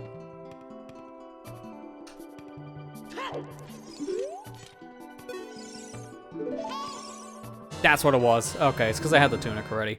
So, if you hold down the R button, this only works in the 1.0 and 1.1 versions of Ocarina. So this is patched from 1.2 onwards, meaning the last release of the N64, GameCube, Wii VC, Wii U, Switch, 3DS, like, it's all patched. This is a thing going to be added into the next version of Ship of Arcanian, a restoration to bring the glitch back. So, hold down R when you unfreeze King Zora. He gets confused, and he gives you eyeball frogs. So, that's convenient. How this works specifically is you need to have one item from that adult trading quest. You need something in the slot. So, I just had egg. And having the egg or Pocket Cocoa, Kujiro, any of the items would have triggered the same thing. So now I warp away, which will force the timer to go to 1 second. And it's going to fail. So now I'm going to talk to King Zora back here, hold R, and I'm going to give him the prescription. And doing that reverses the glitch. So I have to stand on the stairs specifically. You have to be further away for this one. It's weird. But stand on the stairs, then give King Zora a prescription. Hold down the R button while talking, then Link gets Zora Tunic instead. So you can get both rewards. Easy as that. And then you can just give him prescription again for another dosing of Eyeball Frog. That easy.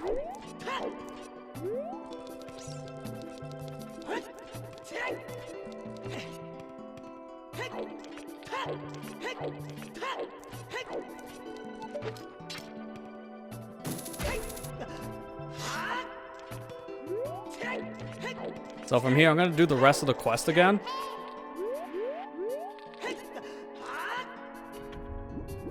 Oh, that was a bad spot. Let me get back in bounds really quick. Well, not there. Just wanted to be on the ice.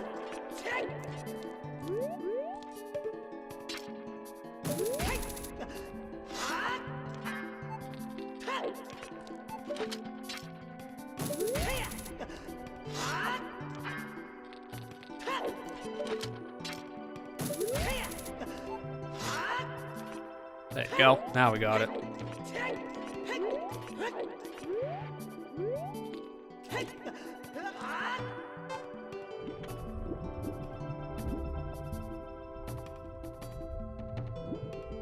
this point, I don't need any more of that debug stuff on. I just had it on so I can warp to these areas for demonstration purposes faster. But the rest of this quest, I can't use any warps, or at least debug warps.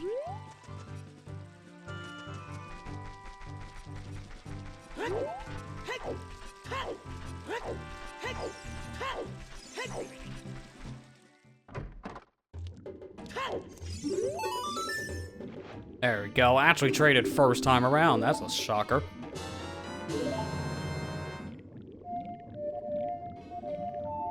So now, instead of going all the way around to Death Mountain, I'm gonna use a warp song to go straight into Death Mountain Crater. But you may be asking yourself, why? Because using a warp song to go right into Death Mountain Crater is a bad idea. Because now my timer for the trade is at 1 second. Yes, but also, that's because of title screen stuff. That makes sense. Ignore Bolero of Fire. That has nothing to do with what's happening right now. Because I'm wearing something other than Goron Tunic, I can actually walk through this area with a heat timer, which replaces the item timer right now. So it's still 1 second, but it's not actually active at the moment. The moment I leave this area, on the other hand, then it will be. So I'm going to get out of here, immediately go over to where the big Goron is, and I have 1 second left. It's extremely convenient. The big Goron is right next to the entry point of Death Mountain Crater from the top. So you can use a warp song to go into the crater, replace the item timer with a heat timer, then from there, get yourself a claim check, wait your 3 days, and finish the quest with getting the big Goron sword. Although I have it set here where it doesn't instantly skip the quest. Not a big deal. It's extremely convenient how this works out to a point where you can't do the same trick as easily, mind you, in Ocarina 3D, because they put a random fence, like, right here. Like, I can see if I can find a clip. I think you can still do this specific sequence faster with this trick in mind.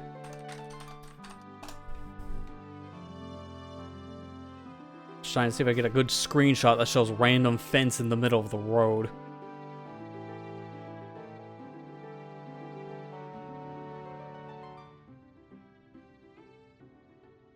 Because most of the stuff you're ever going to find is going to be for the vanilla game. Oh no, someone's actually doing this in 3D. That's perfect.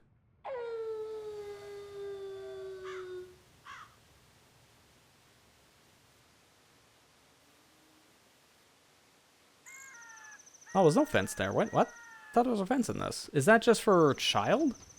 I remember this being harder on 3D for whatever reason. But maybe it's just because of the timer changing. Never mind, don't need to show it then.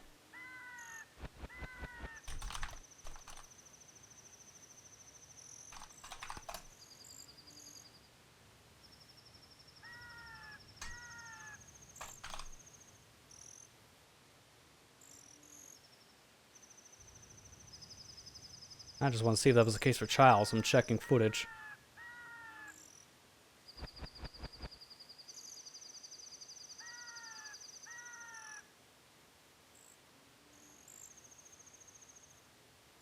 There's no fence here as child. Maybe I was just... Because they do a lot of weird changes in this version. Maybe I was just thinking otherwise. I don't know. I swear, I better not be gaslit like the Forest Temple situation again. I'll be so mad. Wouldn't be the first time tonight I've been gaslit.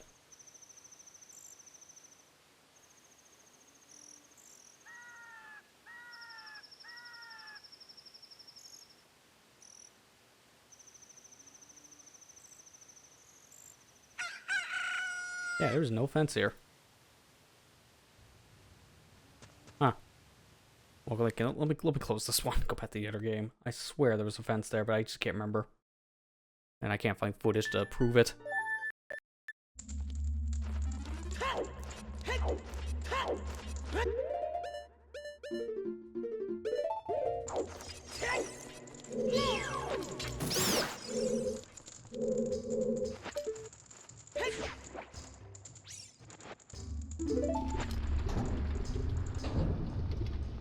Oh my man, I'm just doing something cheeky here to start. Because I think this is going to be funny otherwise. And I have free camera movement, and that's going to make this so much easier. Oh no. with this tunic, I don't instantly die, so it's fine. To some of the other mistakes I made tonight, I'm giving myself the free cam check.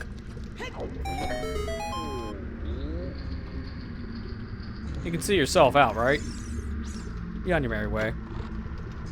But why do I feel like there's someone else in this room that could be looking at me?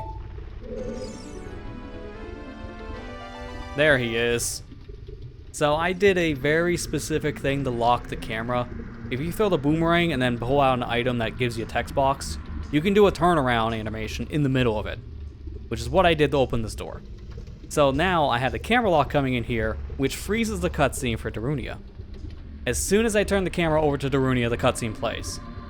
So I'm off to the side, and he's looking over to the side. So imagine how it's gonna look when we're done here. Just slides into the door, way more obvious now. It's really hilarious.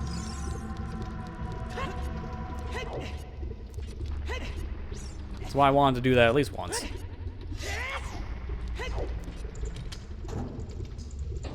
Yeah, agreed, Moon. Like, this version is really my preferred way of playing now. It just does so much to fix up some of the other quirks of Ocarina of Time some people may not like.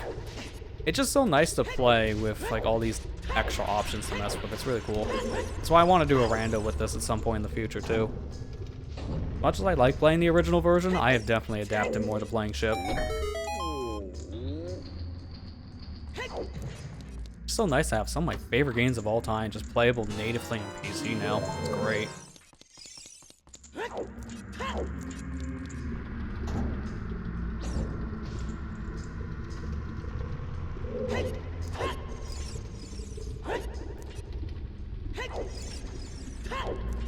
Oh, I can't remember how do you do this. There's a certain setup for this. Is it like side hopping after I do the turns? I have my own method. We're playing Song of Time plenty and Master.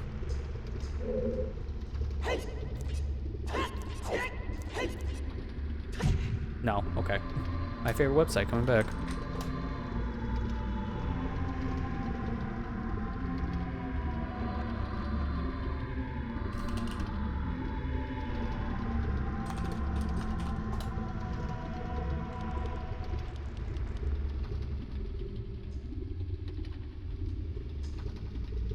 None of those.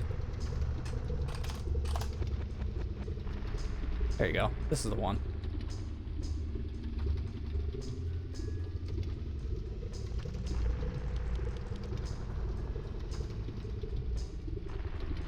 Oh wow, I'm making this way more complicated than it needs to be, because I just forgot it. This is useful for rando. I just like teaching new rando tricks. It's also good for me. Face up just by holding up. 3 side hops left. Backflip twice. Side hop. Side roll. Hold up. Done. Alternatively, you can just run off the edge, roll, and then turn right back around. But as you can see, this method a little bit more precise. With this version, you don't need a door. So you can just do it right when you first enter the room. Saves you a Song of Time.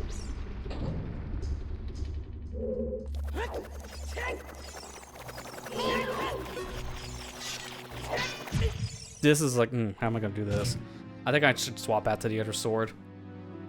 This sword's not gonna make this easy.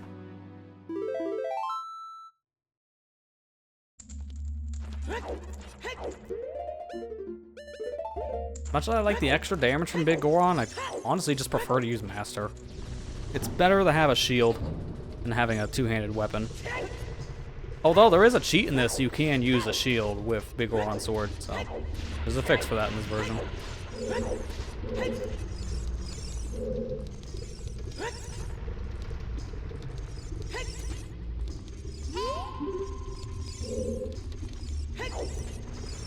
Why is my camera all of a sudden screwed up there? That's interesting.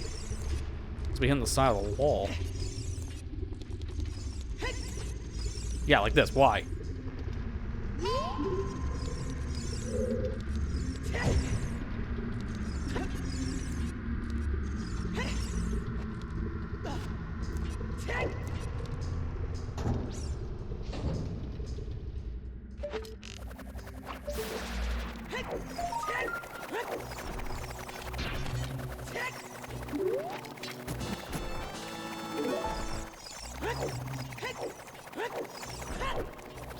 Perfect.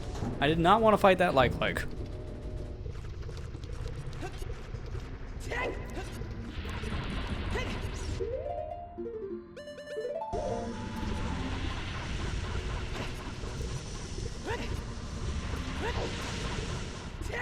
Dude, I remember this room being a huge pain playing in Nimpai's Adventures, that ROM hack we played last year of this. Because I remember this room not having floor that you could walk on, it was a void. So anytime you fell in the lava, you restarted the whole room. It was a pain. I remember not caring for Fire Temple too much in Nimpai's because it was just a little too much.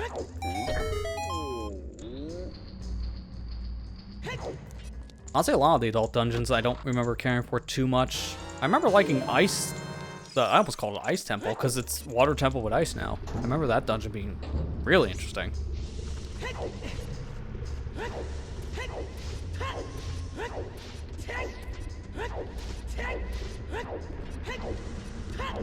I'm just glad that we have hacks that are much better than Nimpai's. Like, Nimpai's was good when it came out, but play it in today's age, it's rough.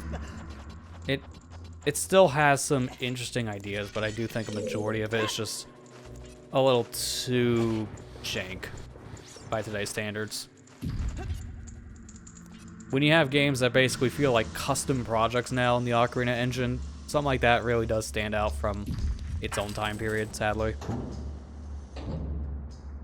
It's Ocarina of Time, but harder. Yeah, okay. And we had that. It's called Master Quest.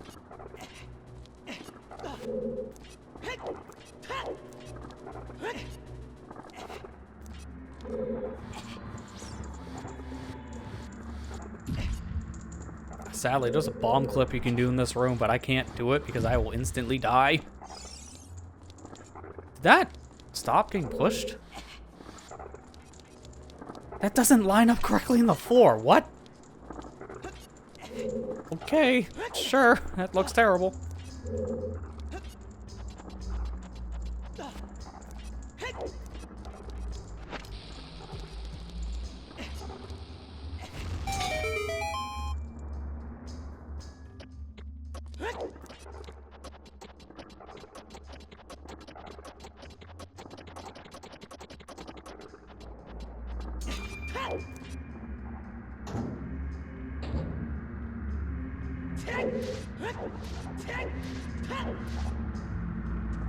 Oh, free cam makes this area weird.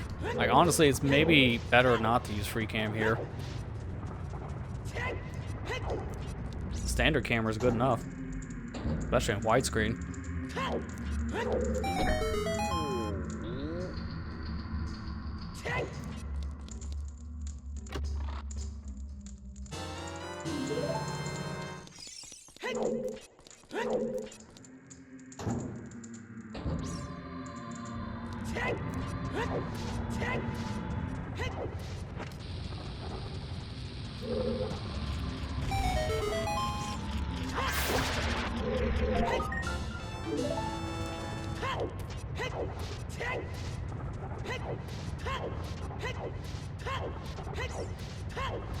No, no, no, no, no, no, no.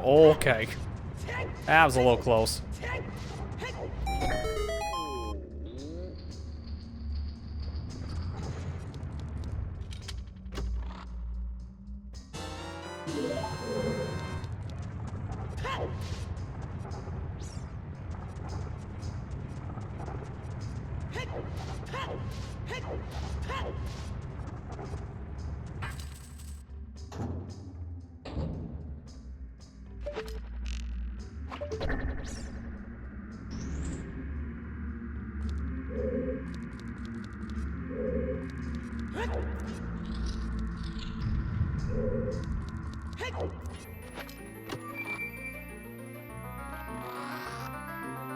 What's the sad part about this room?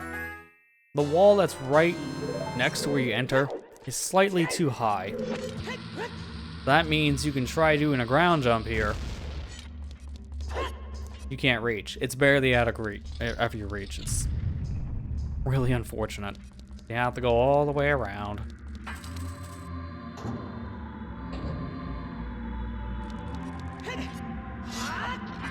Really? Finally beat it. Nice. Sounds like that mini game's gonna be giving me some trouble when I play Brothership again soon.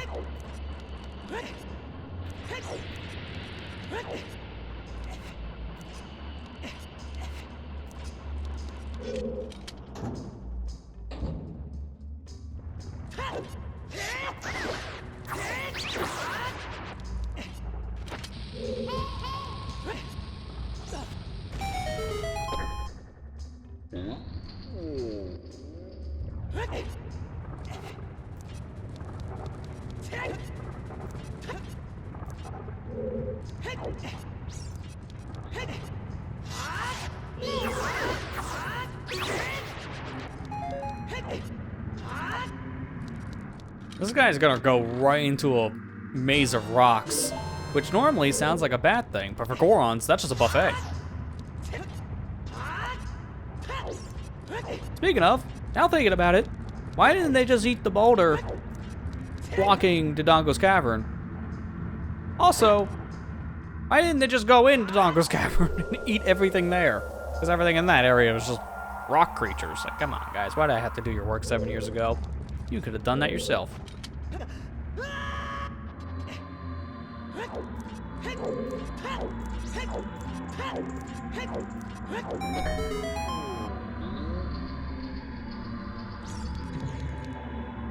Alright, grab this. This will be another small key. Definitely need this.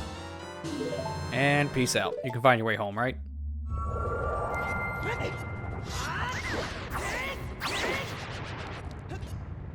I almost jumped right back in that hole, and that would have been really bad. I would have died. The hitbox of this torch slug, you almost cost me everything.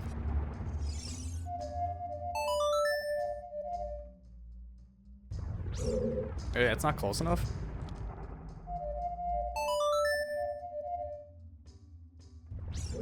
Dude, how? I gotta be on this ledge then. Forget how stupid this guy's range is. Yeah, sure enough. I think it's actually possible to hit this hookshot target down below with just a hookshot. No need for long shot or ear song. But from what I hear, it's really precise. So if that is the case, no thank you.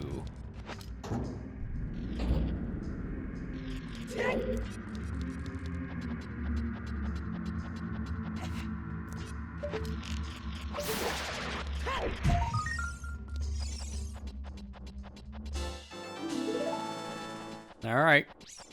We're almost there on Skulltulus.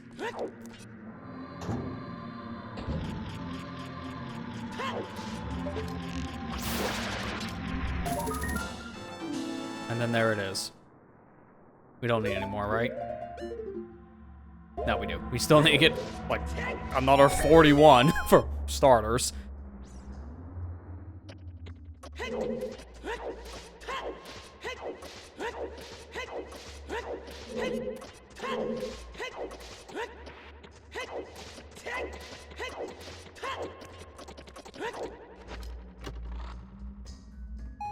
Money came to use, thanks.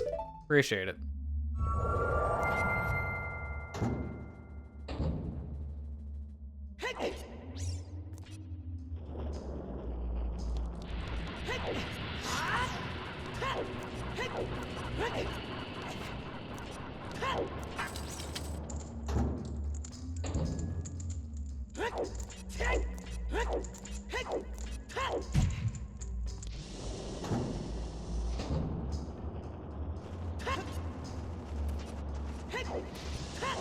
Oh, this place is gonna be torture with one hit KO on.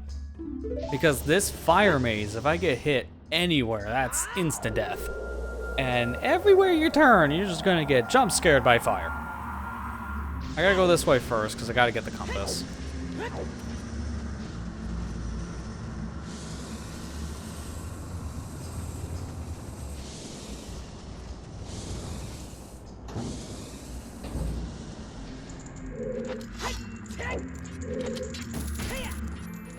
I thought this was a sculpture for a second, but no, I think I'm jumping ahead in the Master Quest.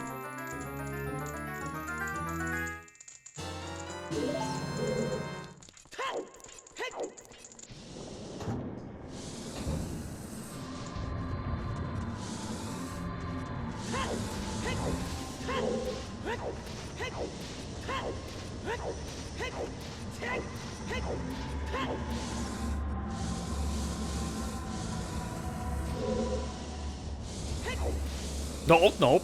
Almost hit the fire. Don't want to do that.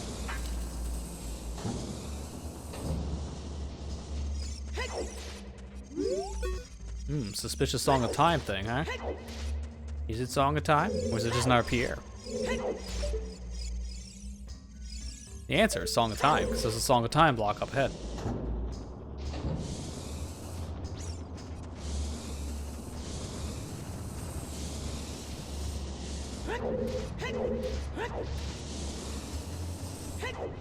There we go. There's actually a damage boost you can do to get through this fire, but stay with me. I can't take damage. Not part of my rules. That's a fake door, don't even bother. Another trap that can instantly kill me if I was stupid. They're so obviously fake. It's extremely obvious. The color of the door is way off.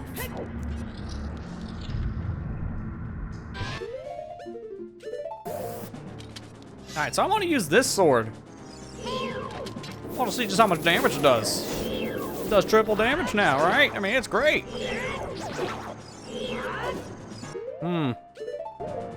Okay, that was 2 hits. That means this guy has to have a lot of health, right?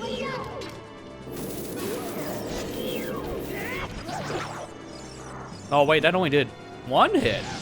What's going on here? What's with Flare Dancer? His damage makes no sense. Master Sword isn't as strong as Big Goron, and yet his weakness is Master Sword. Well, there's a bug with that.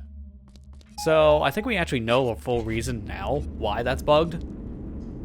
It was theorized that it just seemed to have like the same kind of damage table value as like Ganon, the final boss, where he's actually weak to Master Sword. Everything else is set to 1 damage. But what's actually happened with Flare Dancer is that there's a bug in the damage table for that specific enemy. So Master Sword Jump Slash and Big Goron Sword Jump Slash, their damage values are flipped in the damage table, for Flare Dancer, meaning that the Master Sword does Big Goron Sword damage. It's a big oversight. And I know some ROM packs actually fix that. Like Ultimate Trial fixes that bug. So Master Sword does less damage compared to the Big Goron Sword equivalent in that game. 1 little mistake. That's all it takes. Case in point. Literally at the end. That's why I put down my Force Wind. Should probably put it in here, I guess.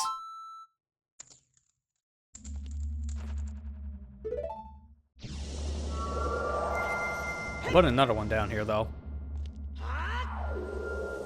And there's a good reason. I gotta do this fire maze again, but I think just for the sake of time, I'm just gonna zoom through it. I got the case of the zoomies. I will never say that again.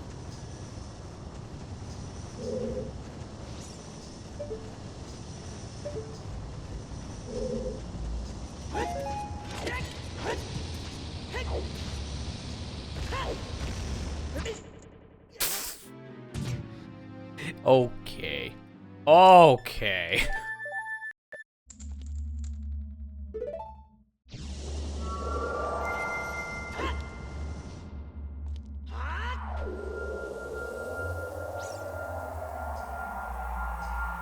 Maybe I should do that from a different angle then.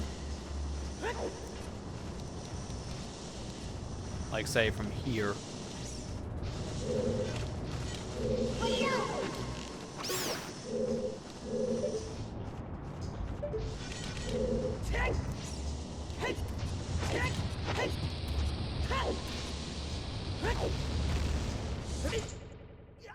How'd that one catch me? So what I'm doing is, with bomb sliding specifically, we have a very high speed value. So I'm just able to zoom through this area before all the flame walls are able to come up in time. But if I have a bad angle, I can still clip one. And that's what happened on that previous wall.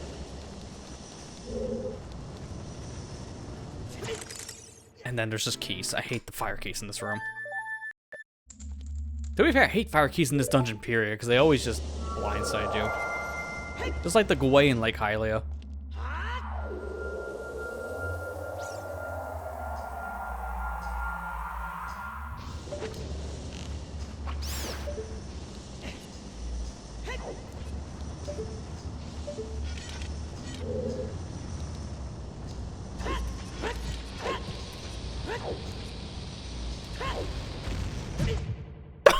on! Sorry, random boulder. You should have seen that coming, forehead. At this point, I think it would just be better if I go through the room normally, because every time I try to go fast, I get whacked in the head. Or burned.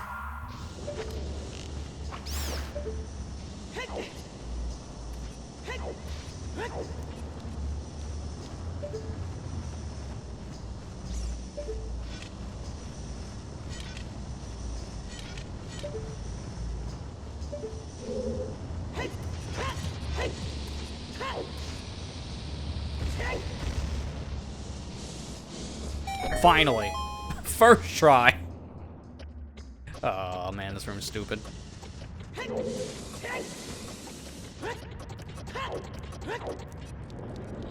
Like, that room is not nearly as bad if you're not playing with these stupid rules that I have imposed on myself. I remember someone earlier said just play with like a harder rule setting next time. There's no way you can make it harder than what I'm doing. Outside of permadeath. And that's not even a thing yet in this version of Ship.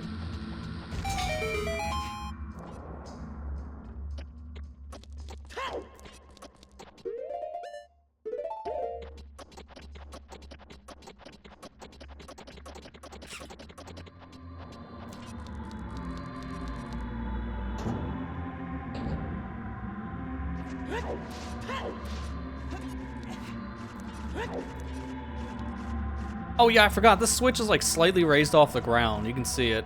That's why when I'm trying to walk on it, I don't walk on it. It's really weird. Some ROM hacks I know do this too, which is really annoying. If a switch is risen off the ground even by like a centimeter, then... Oh, you gotta be kidding me. If a switch is barely risen off the ground, then it could easily just... How did I get the ground jump and climb? That's impressive. I can't even finish my train of thought because I'm getting domino effect here. If a switch is barely off the ground, Link normally walks right on it like it is a piece of ground. But he can't walk on the switch so easily if it's a little bit too high. It's really stupid.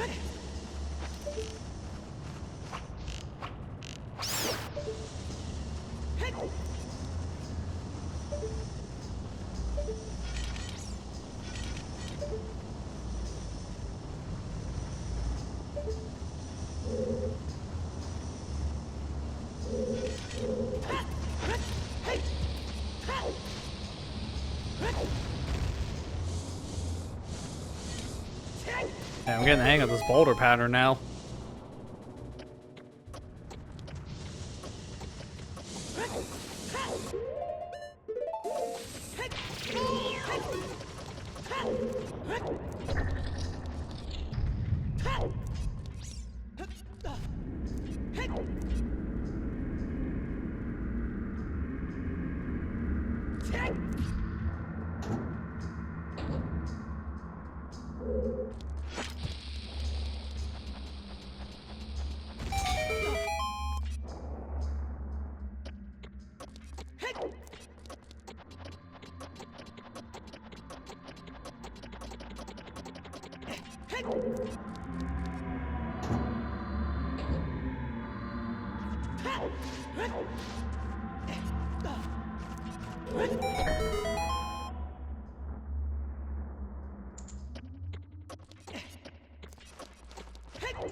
Not dealing with the keys again. I really am not wanting to do this a fourth time. Thank you very much.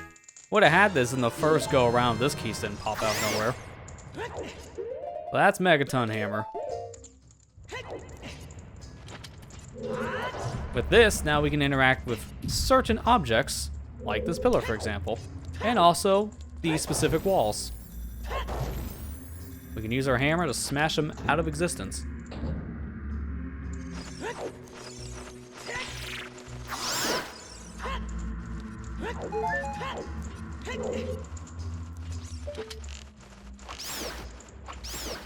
I ain't gonna bother.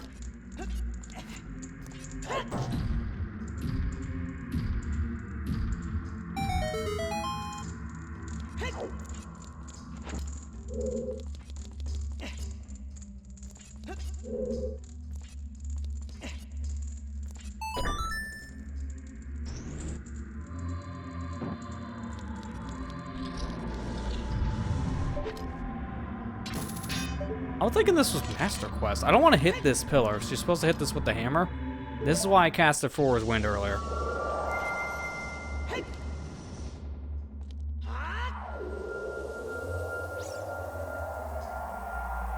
I want an easy way to get back up here later. Okay, gotta get rid of this. Yeah, that's where we came from. I know, Nabby. Thanks. Oh, I can't make that jump. Well, that kind of complicates this. I'll go around.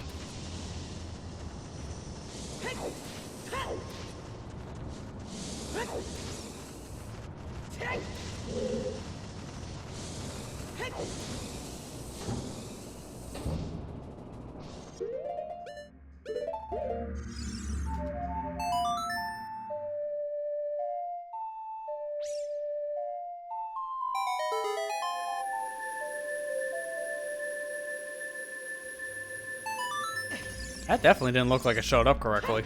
That was weird. Oh no, my finger slipped. I played it again. Why did I play Song of Time again? I need the block to be gone so I can hit this switch. It's the only way to hit the switch, and no other way at all.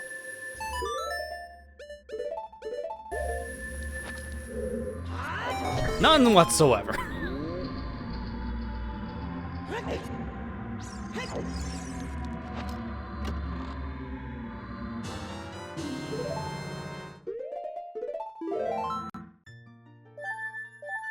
None whatsoever. So yeah, you can hit that switch through the Song of Time block pretty easily, actually. Just a jump slash away, that's it.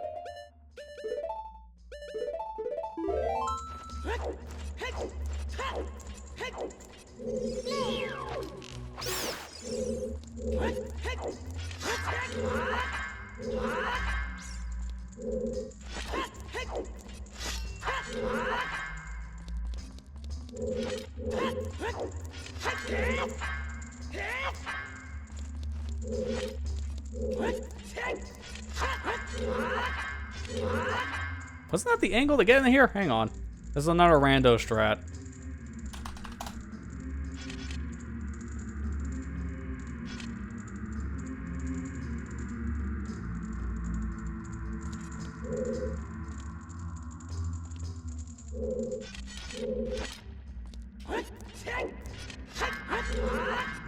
Oh, okay, that's how you do it. You gotta face towards the wall and then jump into it. Okay, that's actually easy.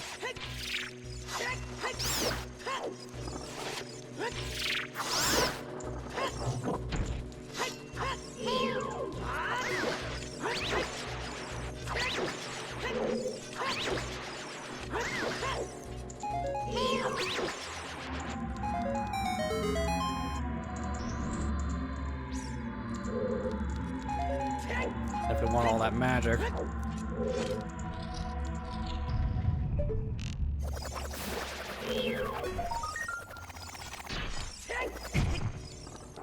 Thank you, iframes.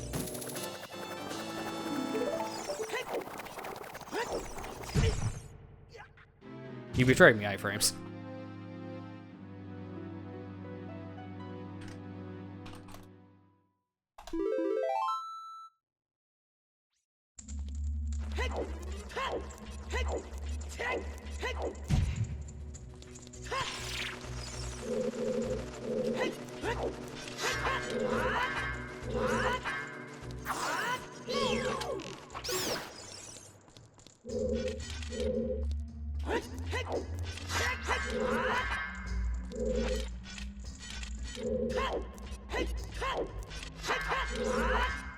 Okay, there was something weird about my angle.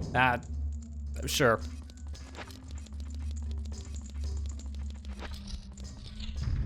Alright, since I got the skull here, I can just leave.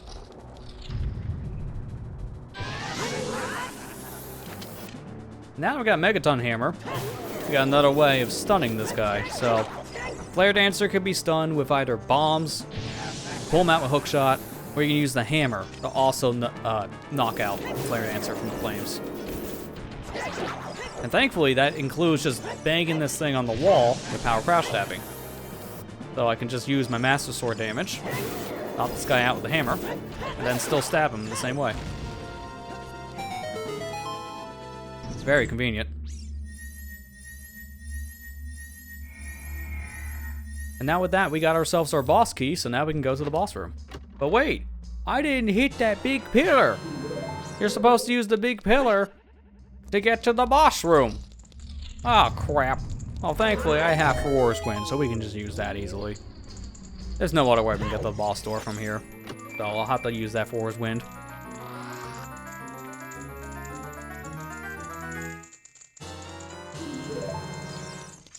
Thanks for the boss key, now go home.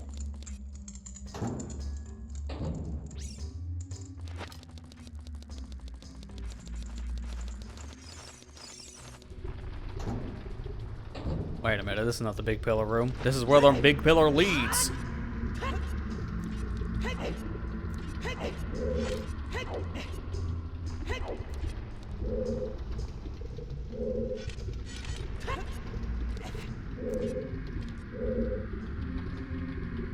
Oops. Ledge is very, very close. So you could just make the jump. And then bada bing, bada boom, here's your boss door.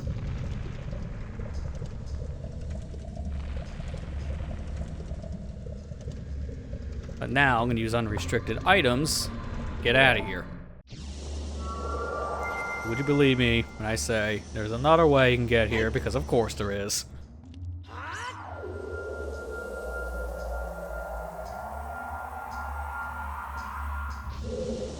For one, let me get rid of this guy. I don't want to be bothering.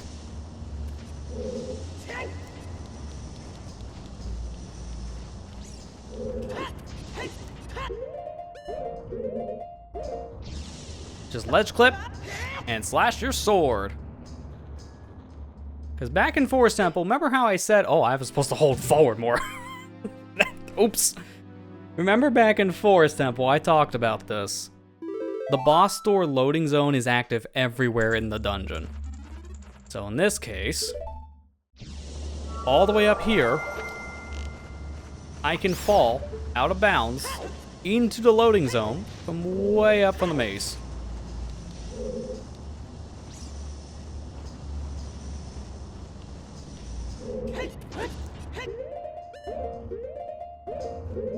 And while we're here, here's a fact check. Everything's done.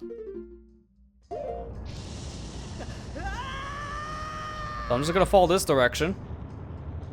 Hit the loading zone. And would you look at that, we're good. It's actually a pretty easy boss key skip too. You just have to know how to ledge clip. Now the hard ones are after this, because I think Water Temple is pretty hard. Shadow Temple, I'm not even gonna show. I think I'll show a clip of it, because it's just way too much. Spirit Temples, I might try. Because that's just a Mega Flip, if I'm not mistaken. But I can't do Water Temple. Now think about it, yeah, I can't even do Water Temple, because it requires damage. We'll talk about the skips when we get to the dungeons. This is the last, like, you clip out of bounds and fall into it kind of skip, though, we can do.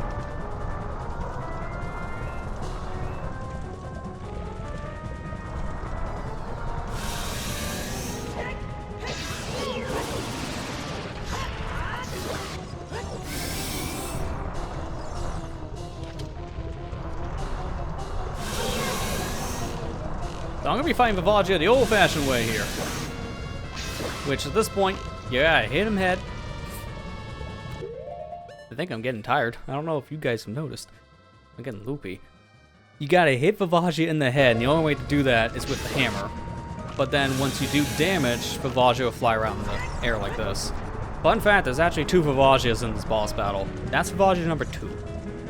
There's one in the ground, and then there's one that flies. They're 2 separate models. And you can actually damage the one that flies around by just bombing these holes, specifically this one here. But you can also hit the one that's flying around using arrows, so I can just do that as well. And you can climb this, which is going to be helpful for the rocks. This will hurt. Logic, probably your favorite boss. I can agree, I really like this boss. This and Phantom Ganon are like top 2.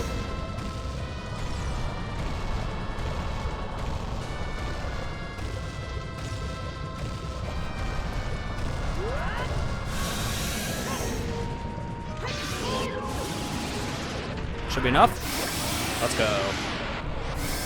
Now we get to fight this again later when we go through Master Quest. Which I guess we're going a little over because of the fact that we still have to do a whole other dungeon. And here we are just finishing up Fire Temple now. That only took us like 40-ish minutes. Wasn't terrible. Even with extra deaths, it was still manageable.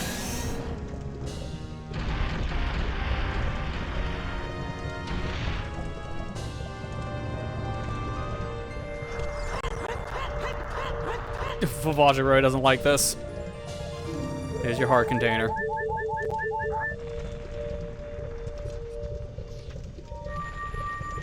Alright, and now, that's another dungeon beaten.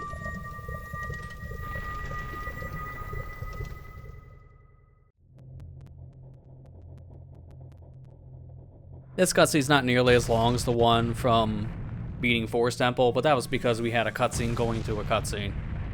This is just a mini cutscene going to a cutscene.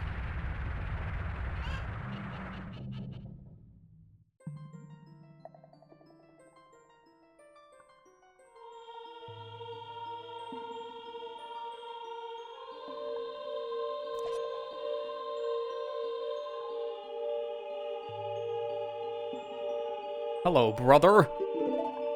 I guess you're here now too, brother. Have this medallion, brother. That's basically it. He just realizes, oh, I'm a sage. That dragon munched on me, and now here I am. By the way, thanks for saving my people.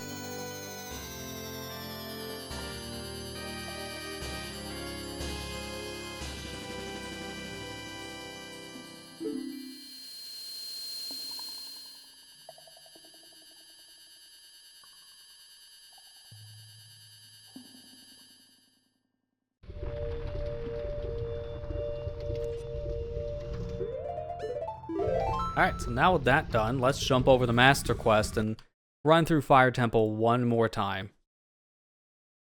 Hopefully this one won't take nearly as long. We'll see, because I don't really remember Fire Temple Master Quest that well. I know how to break it easily, because of the stuff we mentioned before with... I literally forgot the first object in front of me. I just got noob trapped. They put a firewall in front of the stairs to enter the room because it's funny. Like, that's it. Like, why? You gotta go around by climbing the ledge. It's really stupid. So right there kind of proved my point. I don't remember this dungeon as well as the vanilla games version, and it changes a lot of weird things. That was just one of many. Yo, what up? I'm going back through the door. Bye.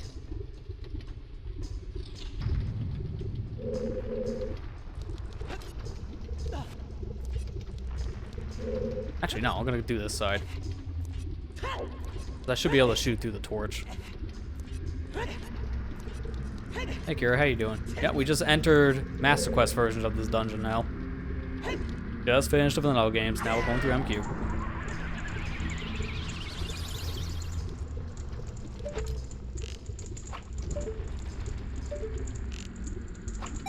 There you go, cool. Yeah, so that box is technically just a graphic right now. It's not a physical object, so I can shoot through it. There's a torch in there.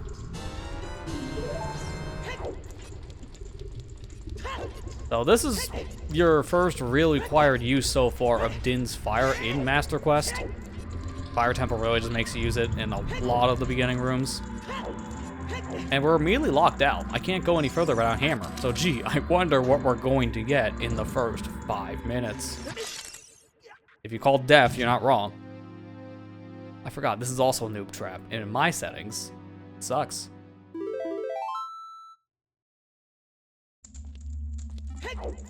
And now, okay, well thanks for stopping by tonight, Matt. And have a good one. Have a good day at work tomorrow. Not getting noob trapped again.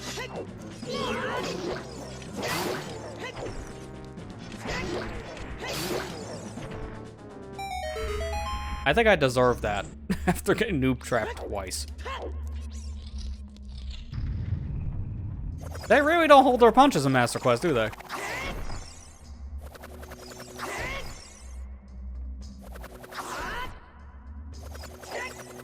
You don't see Iron Knuckles until Spirit Temple, which is depending on your route, the second to last dungeon. And here it is, just in Fire Temple.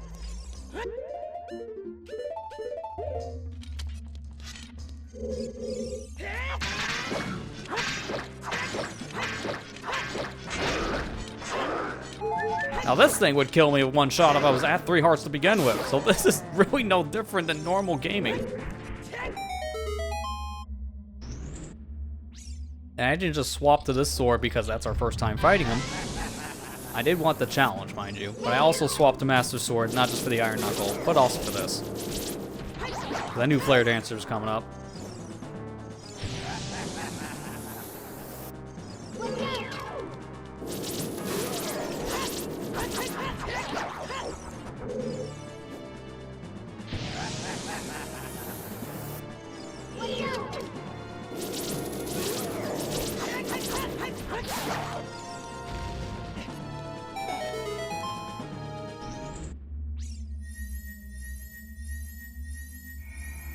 Wonder why Flare Dancer's the same damage table. Yeah, so actually I got to explain that a little bit earlier. So I'll repeat the knowledge for people who weren't here when we first fought Flare Dancer, what, half an hour ago?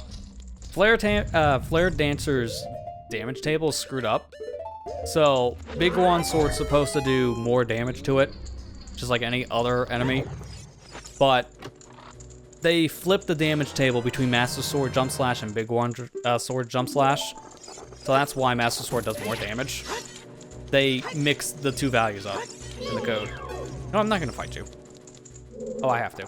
Never mind.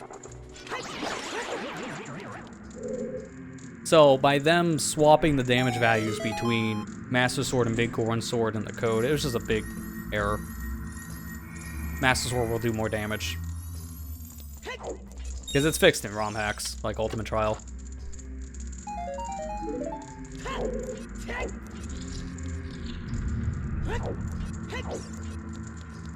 Don't get new trapped again. I almost walked in the fire because it doesn't show up until you're literally on the staircase. It's so dumb. I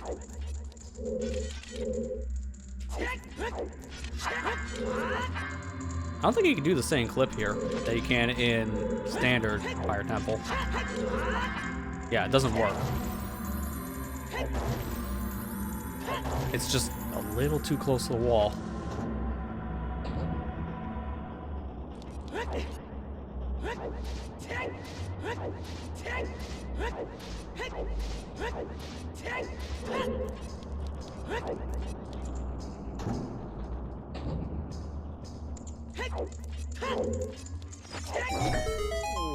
Oh, speaking of things that are bugged.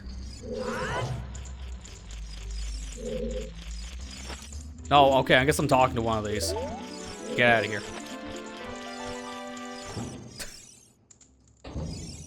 Yeah, so that's what you're never actually seeing. Okay, I've never seen that before. That is hilarious. So, the Goron's supposed to be walking out of here after you free him by going down the hall, turning left, and then opening the door. But they don't turn, and they don't open the door, even though there's a sound for it. That's great. I thought I was gonna walk through the wall for a minute. Close enough.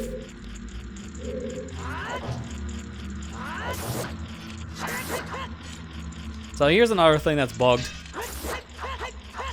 Jump slash damage from the big, the Megaton Hammer here specifically does 0 damage to Skulltulas. There's in fact a fix in the ship version here that takes care of this. Right here. Fix Megaton Hammer Crouch Stab. Makes the Megaton Hammer's Crouch Stab able to destroy rocks while first swinging normally. Okay, no, that's different. That's rocks. Where is the other one? I remember seeing a fix. I don't know what it's called. Maybe it was just that fix.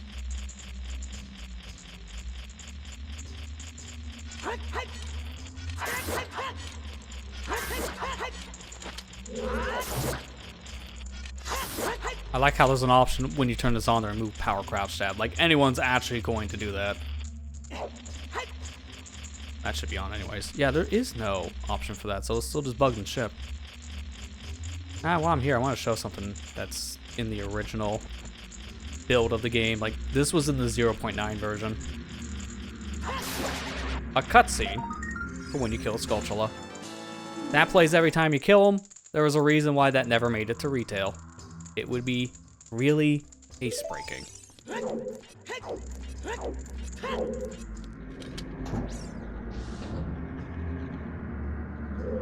I think you're right on that, Kira. I think Bongo does take 0 damage to Hammer as well. So it's just something to do with certain damage tables just being kind of messed up for Hammer. Because again, I know that's fixed in some ROM hacks like Ultimate Trial.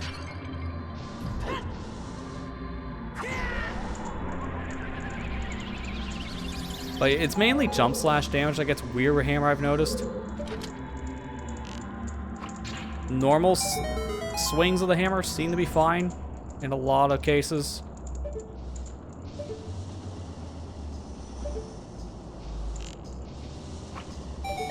There you go. Nice snipe.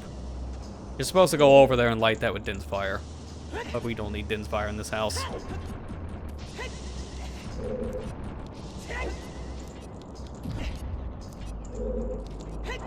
We also don't need hook shot targets. We know how to jump.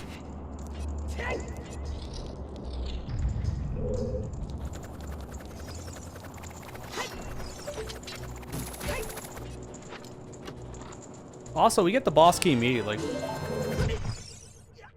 So I know what you can do at this point. Besides die, although that's a fast way of getting out of the room.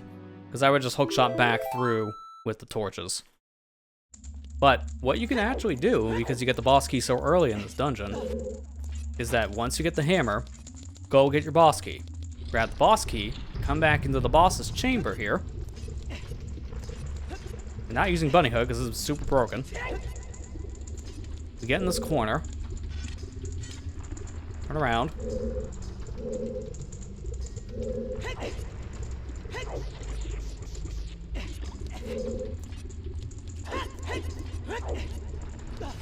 You can just barely grab the ledge. Go fight the boss now. Within the first 10 minutes, you can fight the boss of Fire Temple. We're not going to do that. I gotta go through the whole dungeon anyways for Skulltula, so we're gonna play through the remaining of the dungeon before we fight Vivagia.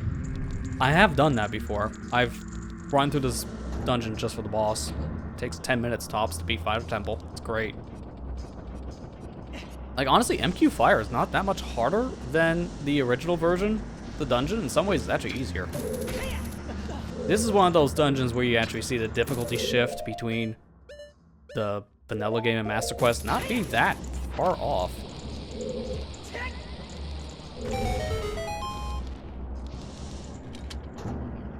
Like, I thought when I first got the Forest Temple, that was a lot. And I was thinking the rest of the game was going to be a difficulty bump in the same way Forest Temple was in Master Quest. Then I got the Fire, and I was like, oh, it's not that much harder. In some ways, I find this easier. And then I get the Water Temple, and then the whole game is easy. It's like, wow, man, they actually made this dungeon easier. Guess they felt bad about what they did to players with the original version's Water Temple.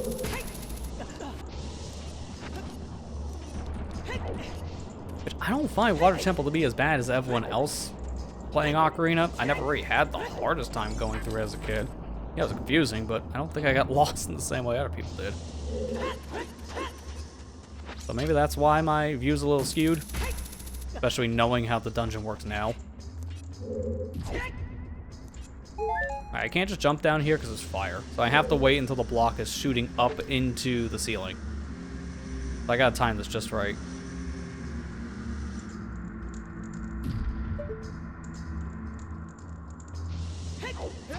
Nope. Thank you, iframes. I think they sped this up slightly, because I don't remember this launching as fast in the vanilla game. But it's still kind of tricky to time.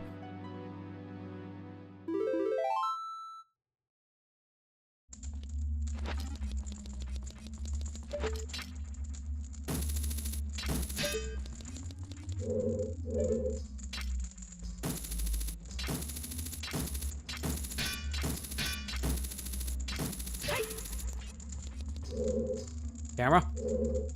Thank you. I might try a setting next time I play this to see if that fixes... Yeah, like this. Okay, hang on. No, it's not doing. Never mind. It looked like the camera was moving on its own with the right stick. I noticed the right stick drifts a lot in this game, and it wasn't just with the Pro Controller. I've seen this with GameCube controllers too. It just seems to be something to do with just how it recognizes the stick when you load the game up, and then after a while just gets off-center or something. Wow, nice. I think there's an option in the settings that can fix some stick drifting stuff, because it's something to do in the game's engine. I might try that next time we play, see what makes a difference.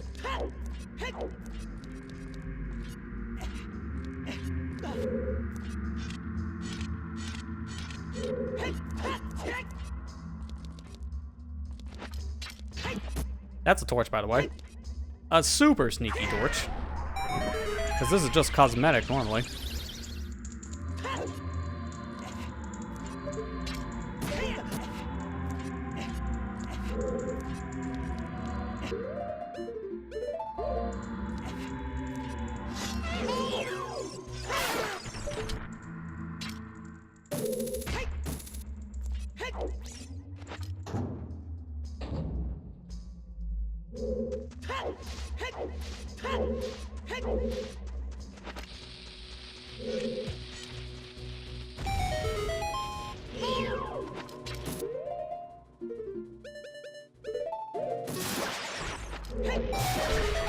Nice, I killed it twice.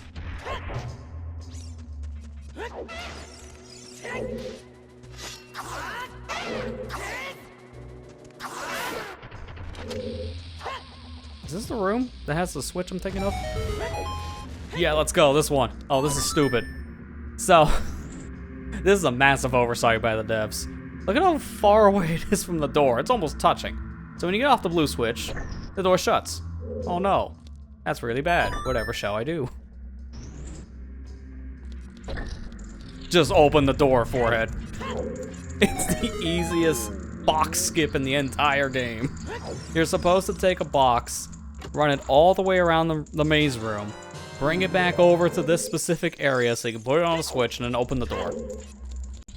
Or alternatively, walk through the door, because it's so close. They really messed up on that placement.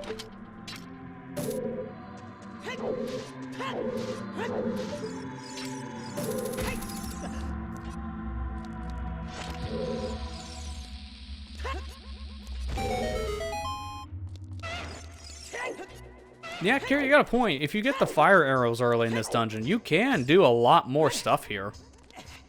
Earlier.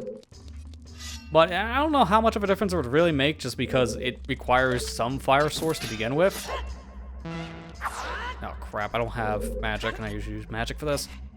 Because you need some kind of fire source, Din's fire just works as well, and then you use standard arrows to shoot things with fire.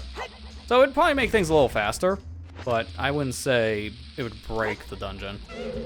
Because yeah, you can get long shot in this before you beat both fire and water, or fire and forest, excuse me, and then bring it out of water temple before you beat it. I used to do that all the time growing up because long shot really breaks both forest and fire. I don't need the boxes because I walk through door. Nice bomb. Couldn't even see it.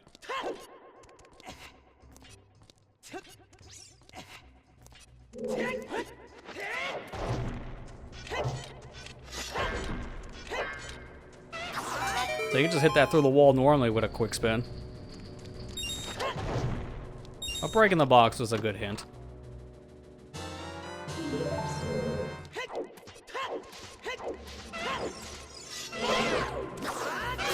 Hey, I'm trying to think, how would you get fire arrows right now, normally? Like, without long shot. There is a scarecrow on the pillar for using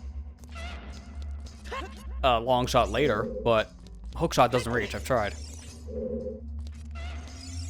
I need magic. Nothing in this room drops magic, which is the worst part.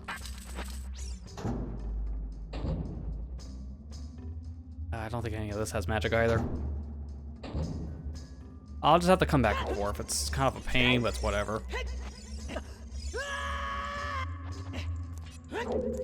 I know there's also other glitches I could technically do, speaking of the fire arrow thing. Like, I can use essentially a item collection delay and just like do a super jump over to the platform where fire arrows are, but that requires taking damage, so I can't do it. Then there's also just hovering over with bombs. I guess I could do that, but that's extreme. I'm trying to think of like a glitchless way. You're supposed to get it with long shot. Oh, I guess while I'm climbing, let me see if we can find that on strat.db. I can just look it up here.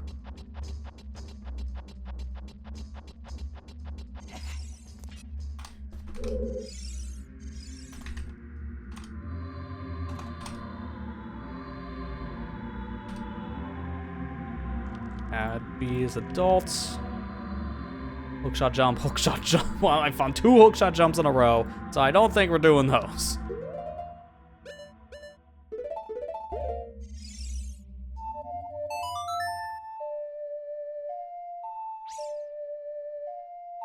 Attack, reach, beam, hover. Well, hover boots, no, definitely not. Bomb hovering, yes, because you could just get stuck in the air and just let loose. But it's too far away for hover boots. I don't even know if it's possible to reach with hover boots and then bunny hood from this build of ship. That might still be too far.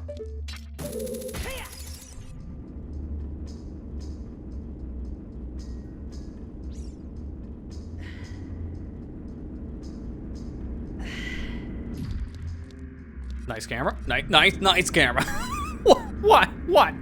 That I just don't understand what happened. I've never seen the camera just spin like a guy on drugs holding a camera. Why did it do that? I just wanted to walk forward. I'm gonna Z target because I don't trust the camera this time. Thank you.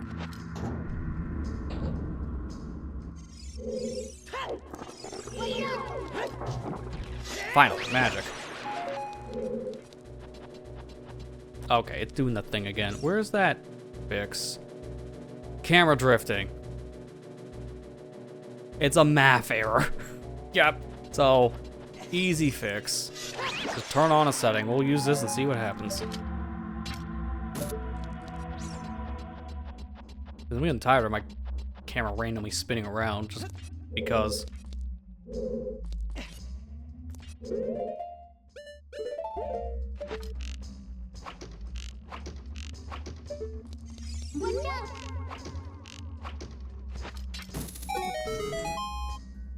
Oh, sorry, my bad. I used the wrong projectile because I forgot that is not a thing you can hit with bow. It's hookshot specific for whatever reason. Master Quest is weird with some of the triggers.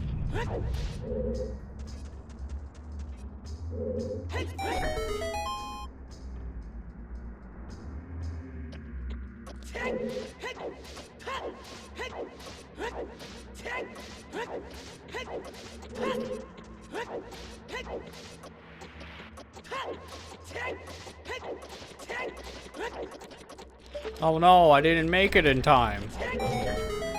Whatever shall I do? Oh, cheat? Thank you, but I have another way of cheating.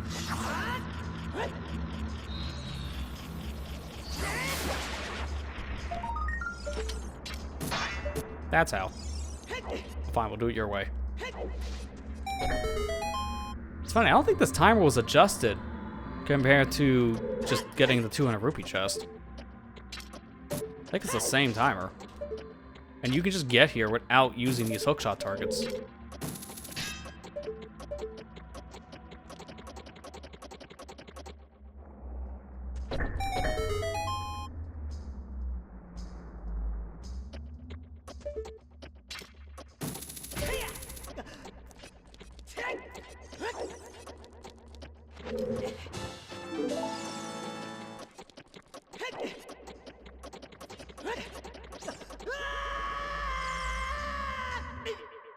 Oh, that's right, that counts as damage. I can't take the shortcuts down. That sucks.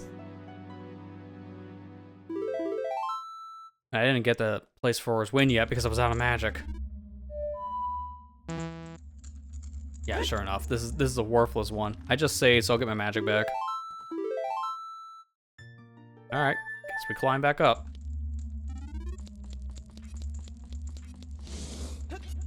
Which unfortunately, that does lock the door, resetting my file, going to the boss room. But that's fine. I'll go through that area with the actual pillar, so it doesn't matter. It also turns off the hookshot targets too. It just resets this whole area.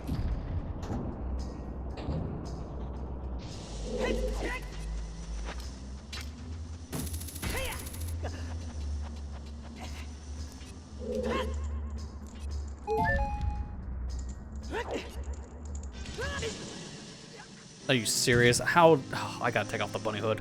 I missed because the bunny hood had extra speed.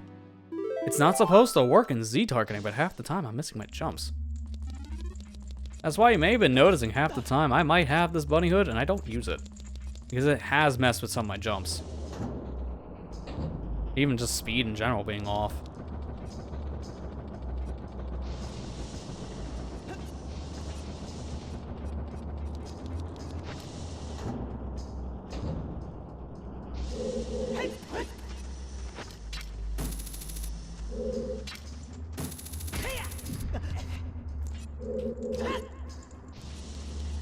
Ah, too slow. I didn't get that bad angle, maybe.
Do not want to break this box. It's our only way out. Which, thankfully, this is a mechanic that Master Quest teaches you. Because it's required to actually hookshot your way out of this room using one of these boxes. You would normally not have any reason to think you can do that.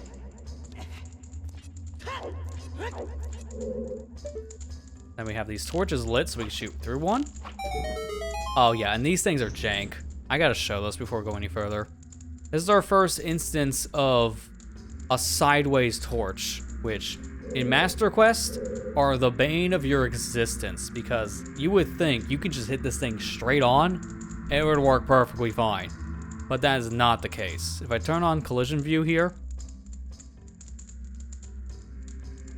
you can kind of see it. I gotta get a little closer. Oh, it's really faint.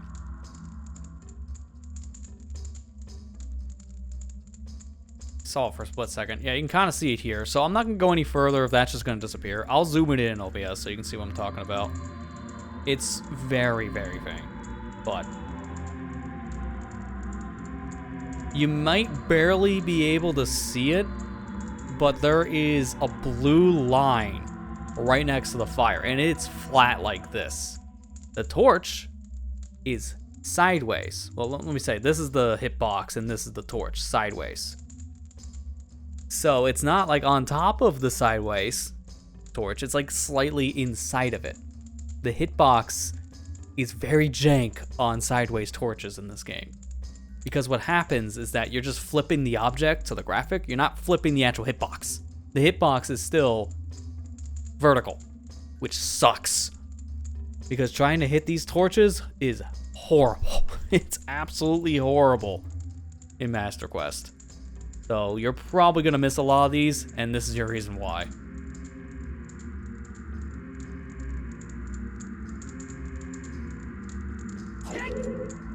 Oh, I'm using Din's Fire. Okay, well, I'd rather waste some magic doing that than taking damage.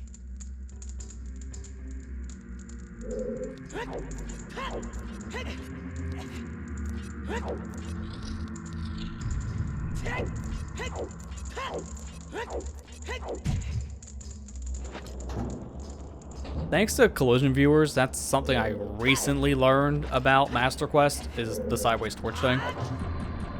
That's not just a quirk of Master Quest. Other ROM hacks do the same thing, and they have the same problem. If you flip a torch and you don't flip its hitbox, it's messy. And I see like no one flip the hitbox of a torch. Or at least extend it if you can. I'm gonna put this down for safety. Something tells me I'm going to get hit here. I don't know, it's just a premonition.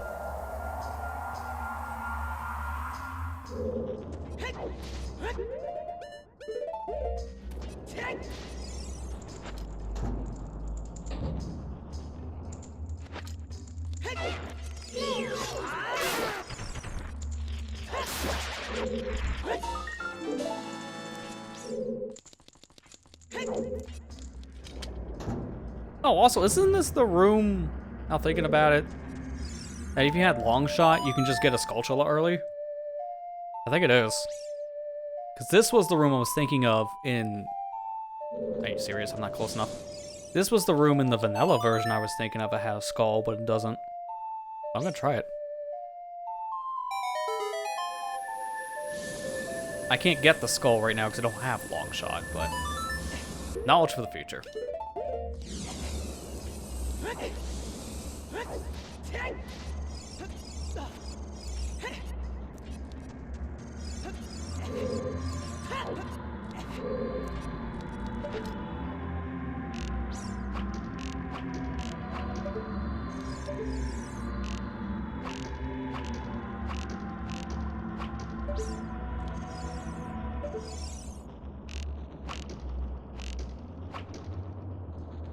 Let me turn on a hitbox viewer really quick, because I'm trying to think if this was the room I'm thinking of.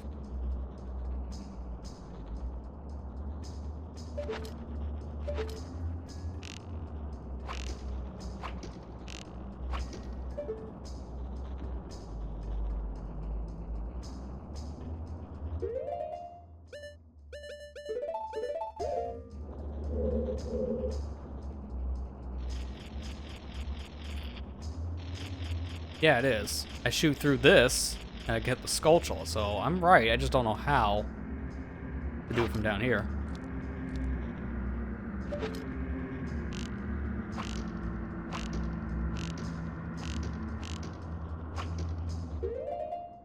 Unless, do you actually need the item in question? Let me do this.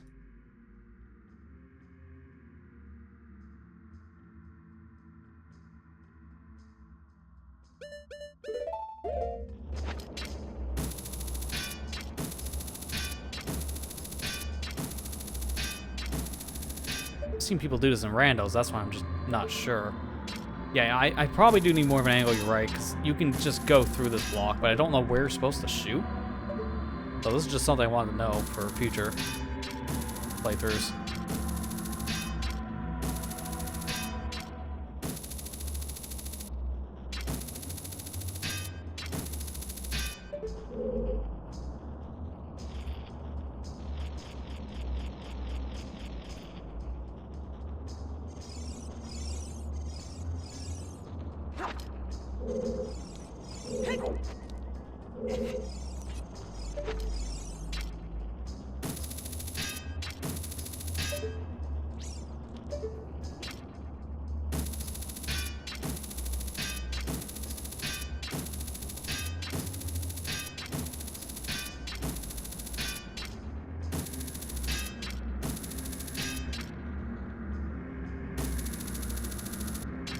Wait, is that it? Did I just shoot through the... Yeah, it's looking like it's going right through.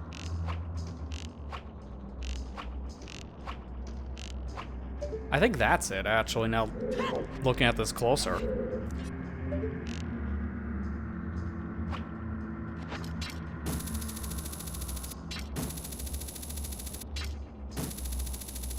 I think what's actually happening is you're shooting through the floor, not through the solid object.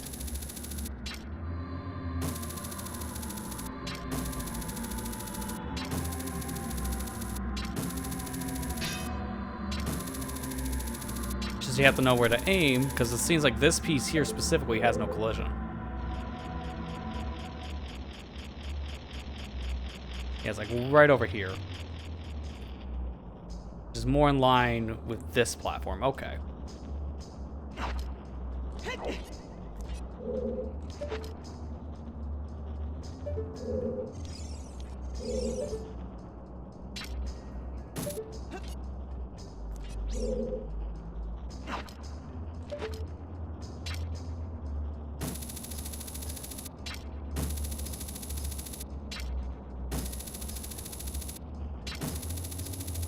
I'll definitely have to look at this, and if I can figure it out, maybe I'll show a clip next time we stream this just as a show and tell. But I've seen people do this in randos, and that's why I was very curious if I can try it while I'm here. Because it's just good knowledge for those kind of playthroughs in the future. I'll probably need a setup for this. Because there's some specific thing I'm missing here.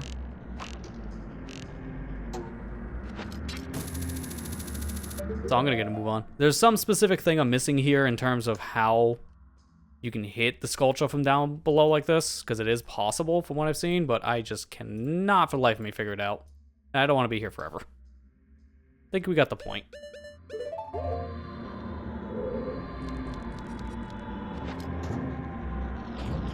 Hookshot extension, possibly. But I don't know if a hookshot extension would be enough just because of range being the problem. I don't think it's that. I think it's more of just knowing where to shoot. I might need a free cam for that, which I can't do in this version, which I don't think I can.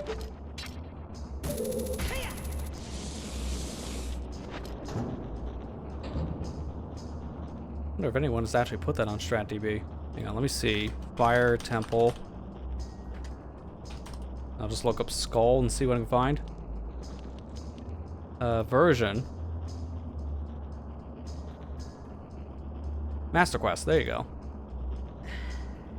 Did not show up, so I don't think anyone has this thing I'm looking for specifically on the site yet.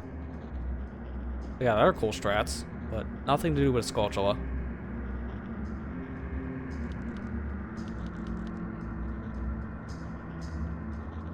Yeah, nothing to do with a Skulltula. I'll have to look that up somewhere else. Nice. Why half Aura's Wind?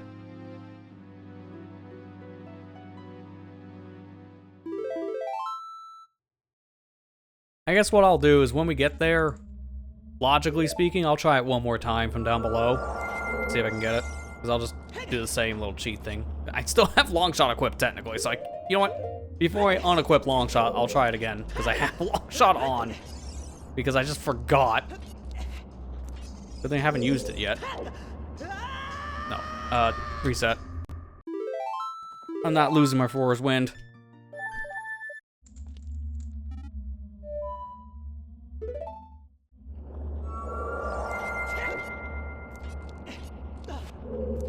Before someone says that I did use it in this previous room, it didn't count because it's hookshot.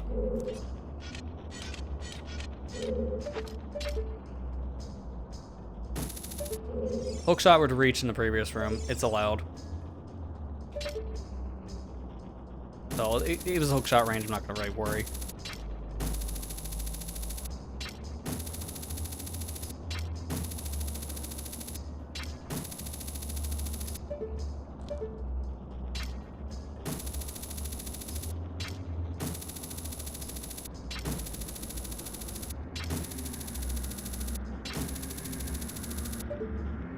I would just like to know where I'm actually shooting in relation to what this bug is.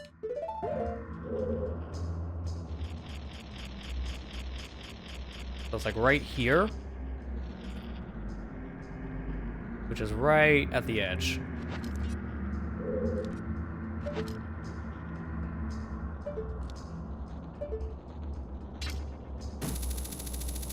Like right around there, from what I can gather. So I am aiming in the right spot, so I'll definitely have to look this up.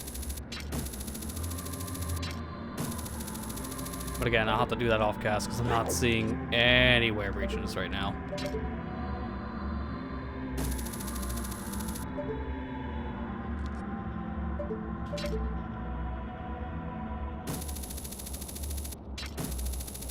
Dang, because I want to do like an MQ run through of this with skulls on for rando in the future, so this would be a really good strat to know.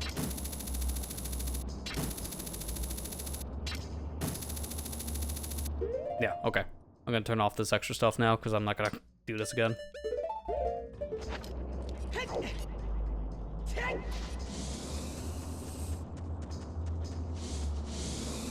Almost right into that fire.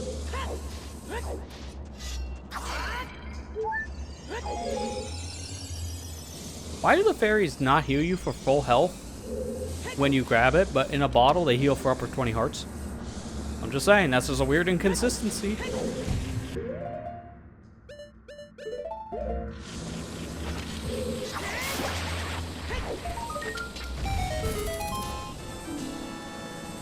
That's not all the skulls. I think there's one more left, because there was 70, I think, in total by the time we had them all.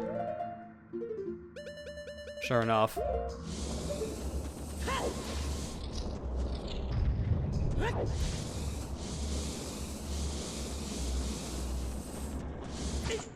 Oh, you've got to be kidding me. I think it's better to reset and get the skull again. Because I have to go all the way back around, which would suck.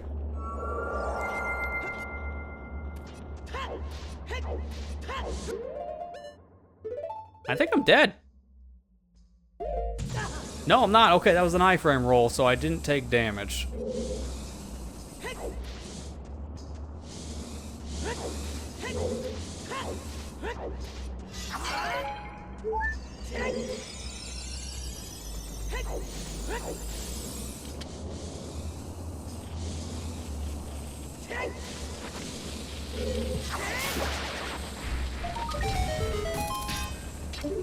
Well, I guess you get to see this a third time tonight. Make your jokes now.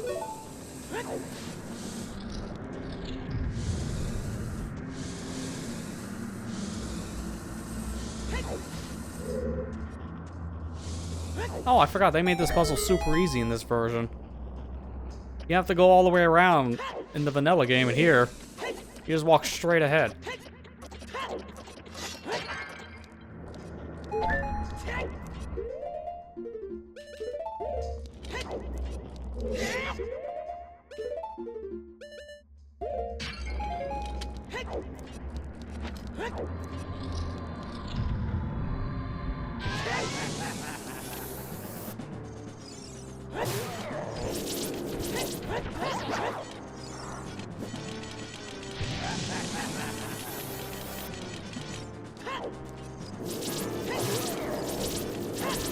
I'm not gonna let you do anything. Like, this boss is super easy if you don't let him do anything. If you let Flare Dancer do any single action, this guy sucks. There's fire everywhere.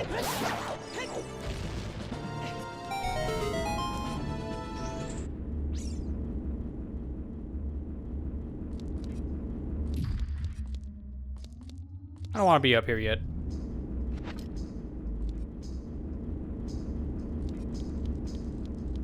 Oh, sneaky, sneaky. I saw that.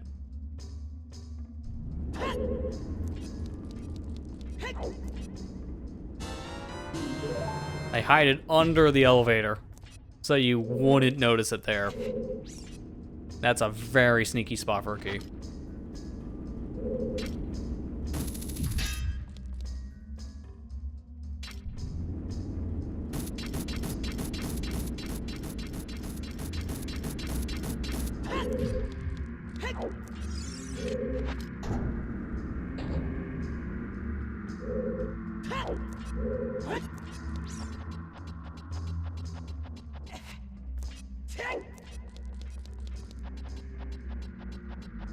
Surprisingly peaceful room after everything else that's jump scared us in Master Quest dungeons.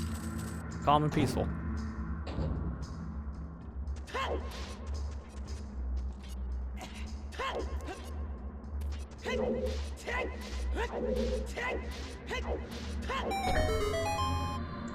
Alright, this room sucks to go through in Master Quest if you didn't remember the Go Gret Scarecrow song. Alternatively, you can use a jump to get up here, but I'm gonna do it as they intend for you, which is Scarecrow. Oh, crap. I might have to do a ground jump because this is gonna suck. I can't get up. Pierre, you screwed me. I'm doing it my way now because I hate you.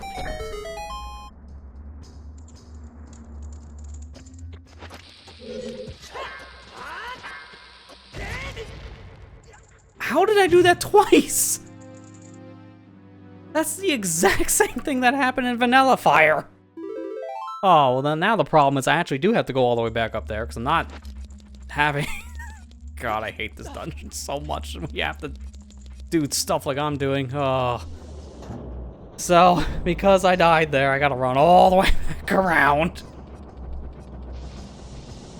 I'm just gonna run. A minute and a half on Twitch. Just get it over with now, so it doesn't happen with Aphasia. I should have just put down force, but I didn't have enough magic. That seems to be a common theme.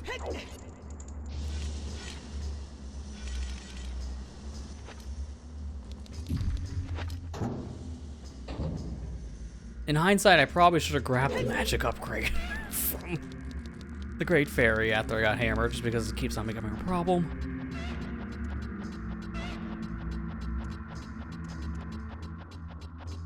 But after we're done with this dungeon, I can go grab it.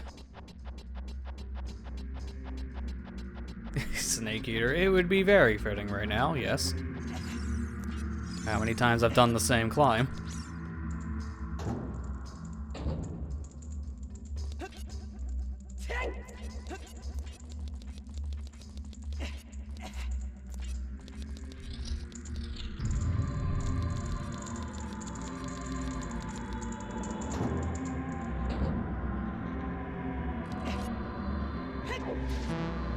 Yeah, I don't have enough magic. That sucks. This should be more of a straight shot, though, than it was in Vanilla Maze Room. I don't know if I do that.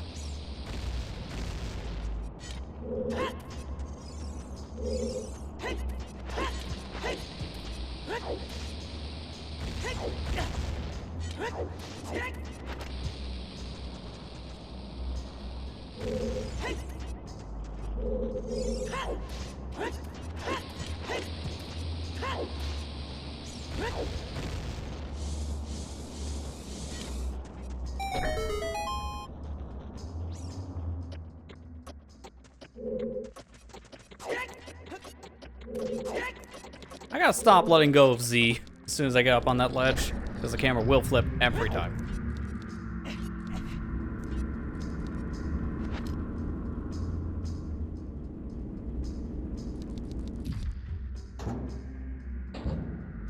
I'm not doing the ground jump again, knowing that's gonna kill me. To be fair, I forgot I had Big Goron sword on for a minute, which was really bad. Because I tried to pull out a shield. I don't have a shield when I hold a two-handed weapon. That was just user error. I love seeing that, by the way. I saw that for a frame. You can see the hookshot target, which it's from there. This shortcuts up to this area, and this is how you're supposed to get to this treasure chest, which is just a small key. But Scarecrow's making this so much easier, so I'm just gonna use Scarecrow Song.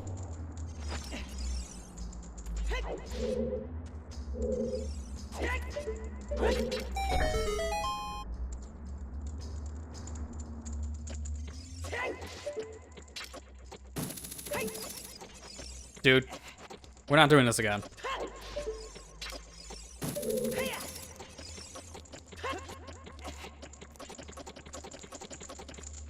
Jeez, man, I was wondering, should I even attempt it? That's why I didn't roll. I was hesitating, and that almost cost me. Oh my gosh, this area, man, has been really causing me some weird problems.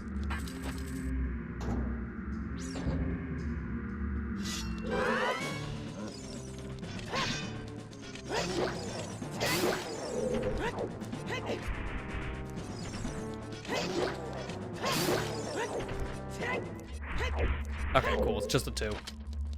Ooh, nuts. I could use those for Vavagia. I can't use those for Vavagia. What is this, Ocarina 3D drop timing? Because they didn't change that for the 3D version. And because of that, items despawn faster.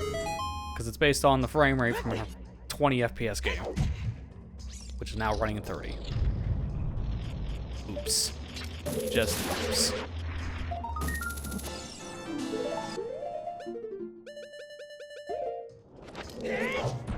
There, we're done. Let's get out of here.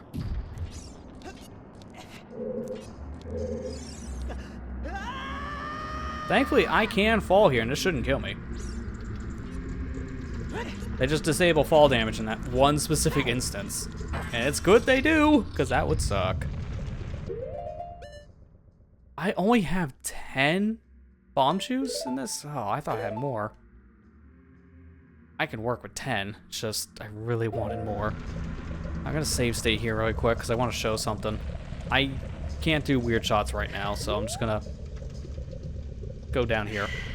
So, there are 2 Vivagias in this fight. Technically, if I did a weird shot, I could probably do this. Oh, I have no arrows. I think just for the sake of this demonstration, I'm gonna have to give me arrows. Because I used them all up when I was doing that crap earlier.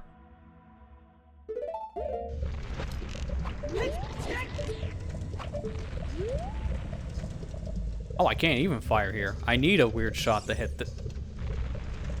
No, no, no, no, no. We're not fighting Vivacia like that.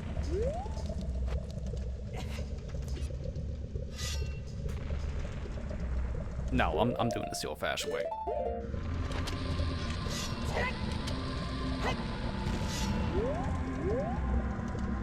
I'll use ISG to demonstrate this.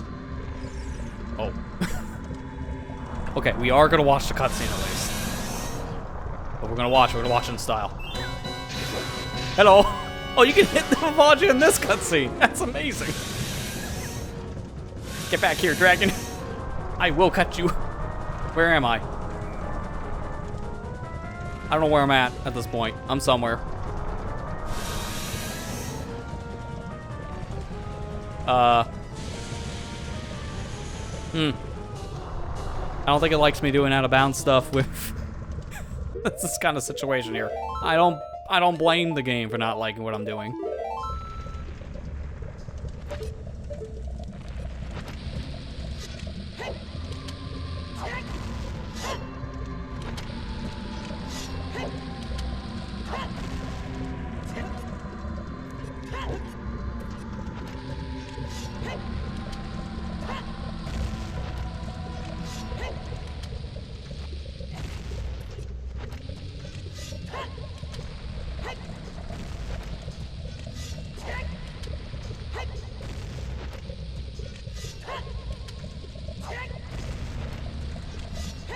I'm about ready to just activate a cheat so I can get this done. Why am I missing this timing? I think it's my camera. Okay, now I'm just gonna blame something else.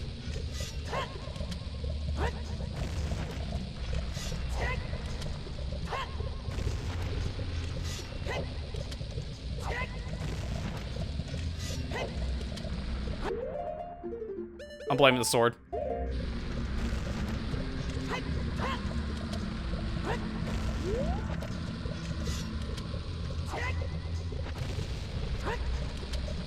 Totally the sword. Alright, play the cutscene normally.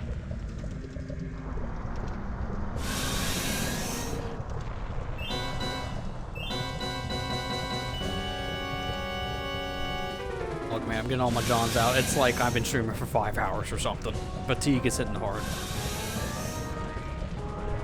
These challenge runs always bring the most slop out of me, just because.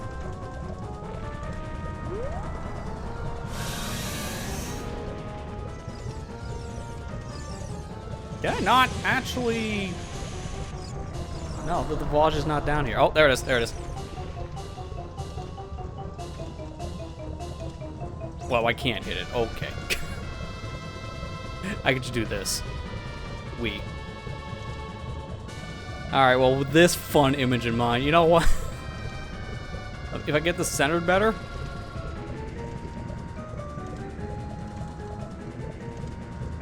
There you go. Beautiful. I wish I could pull out my hammer in this state. I can't. Oh, actually, yeah, that works too.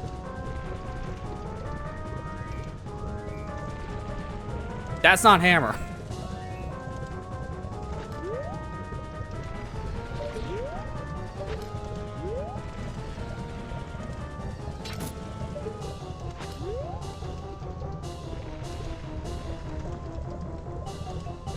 There.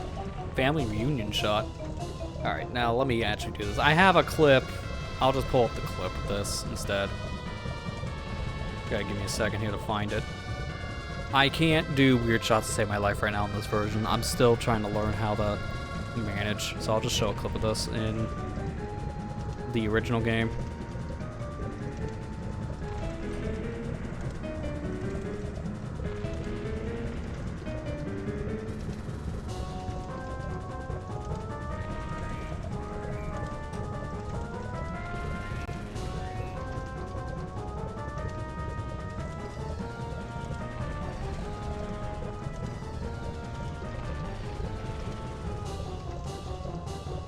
That's display. That's the wrong one. Put it on this one.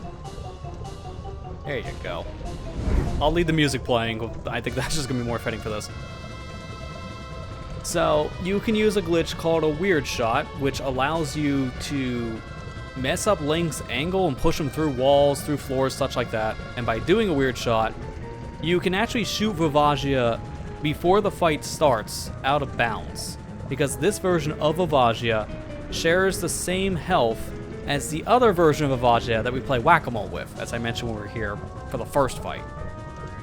So, you can do some damage to Vivagia here before the fight starts, and then as soon as Vivagia pops her head out of the lava, if you did enough damage, I think it takes about 8 shots from the arrow specifically to do enough, then you can do a jump slash with Big Goron Sword and easily kill Vivagia.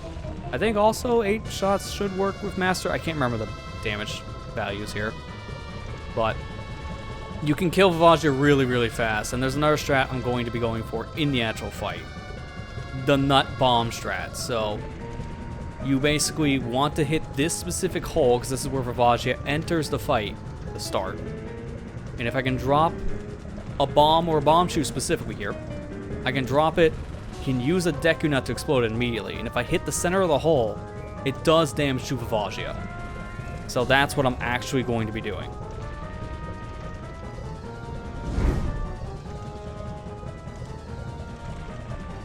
How you doing though? You seem to having a nice stretch break.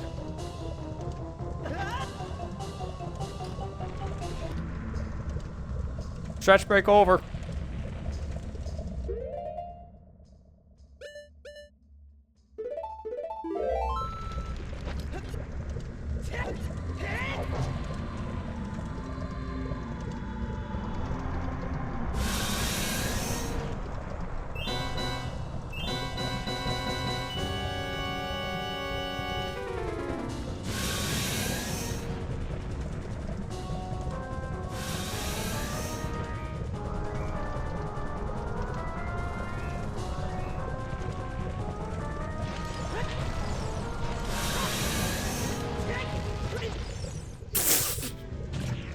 Vivagia over here like, what?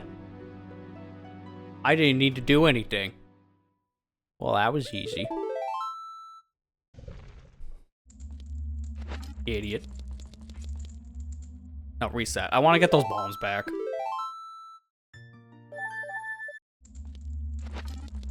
Oh, wait a minute. Can I? I can't even get in this room. I don't have magic. I'm gonna have to improvise. Oh, come on, dude.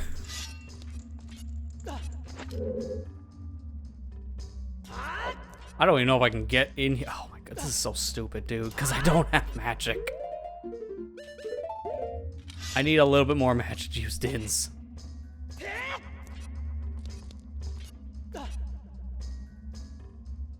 You're right on that one, Kira. I do believe 10 chews is enough, if I'm not terrible, apparently. That's the million-dollar question.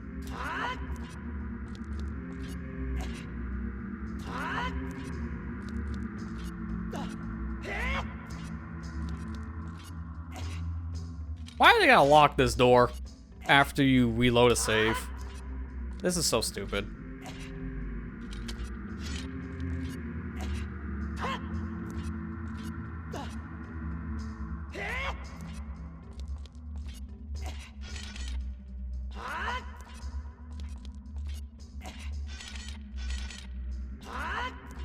Let me just do the other method. Gonna take forever if I do it this way.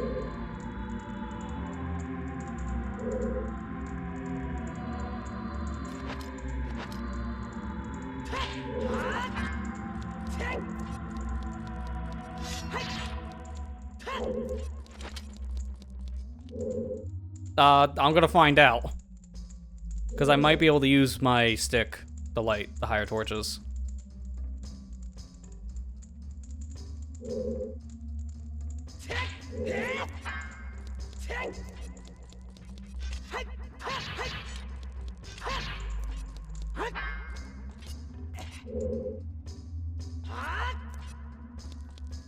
I should just leave and get magic. That's the actual answer here.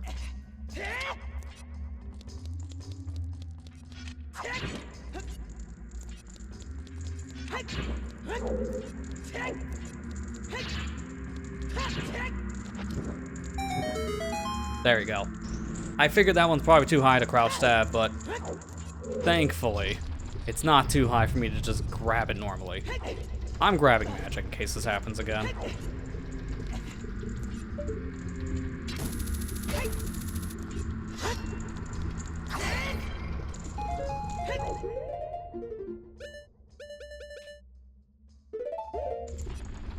What a dumb thing to do. I've never had to do that crap before. Hey, there you go. In case I don't have any access to Fire Temple, then I can QPA. So I know that for Rando now. There, the Rando strats. Although I need a stick. And I don't know if that's possible to do as a child because of that. I don't think he's tall enough. I'll look into that, but maybe I have new Rando strats. I don't know.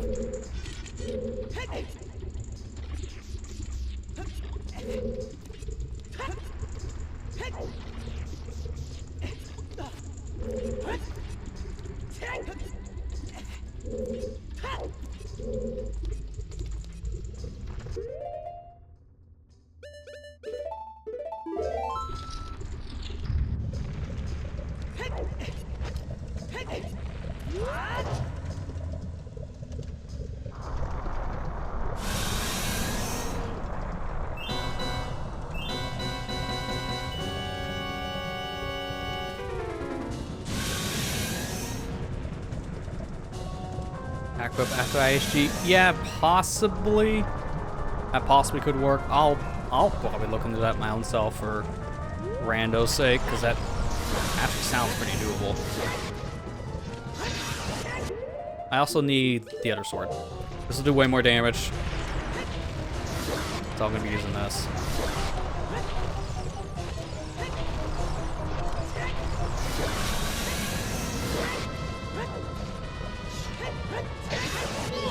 This should be enough to kill.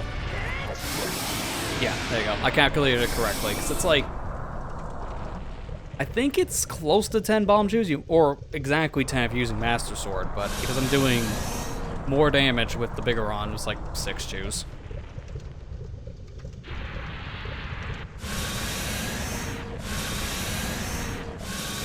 Because I think I missed 2 of them. Just enough. Which is perfect.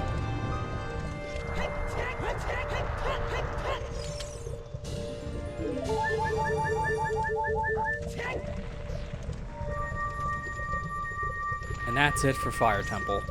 I think that took just as long, if not longer, than Vanilla Fire Temple because of some of the shenanigans at the end. I did kind of bloat it a bit when I was doing the Skulltula thing, but I was really curious. Alright, cool. So I think now that's going to do it for dungeons tonight. We're not going to really make any more progression. So what I'm going to do is just going to load back up the vanilla game save, and I'm going to set myself up for Ice Cavern. Because that only takes like, what, maybe... Nice weird turn, Link. This might take 10 minutes tops, so I'll just do this on my way out.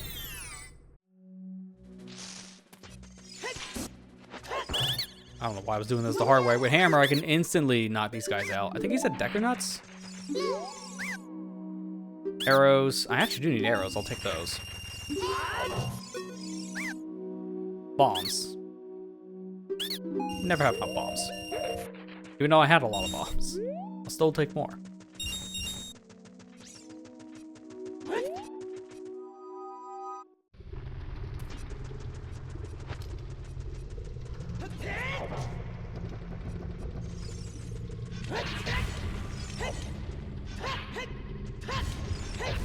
No more need for my cool swag trick to get up to this ledge.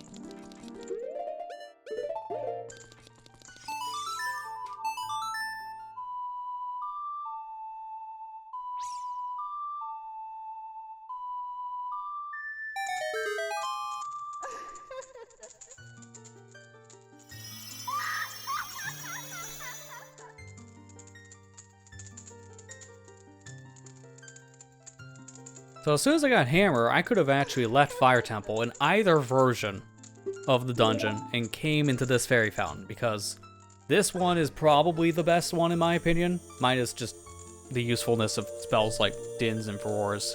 In terms of the upgrade ones, this is the best one, because this gives Link double magic, and you use so much magic in this game, especially if you're playing Master Quest. It's very, very helpful. Honestly, in a first-time playthrough, if you're playing through Master Quest specifically, as soon as you get the hammer in Fire Temple, leave, get the double magic, and then finish the dungeon. It's that useful. So I would rather do that if I was a first-time player, personally. It's just that helpful.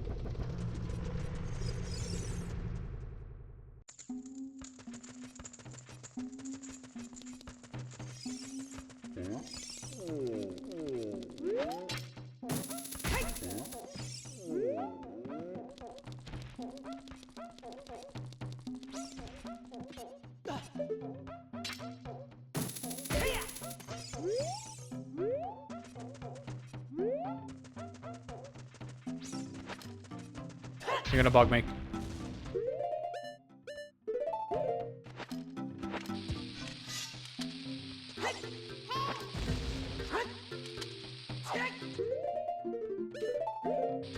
Now we get to do something fun.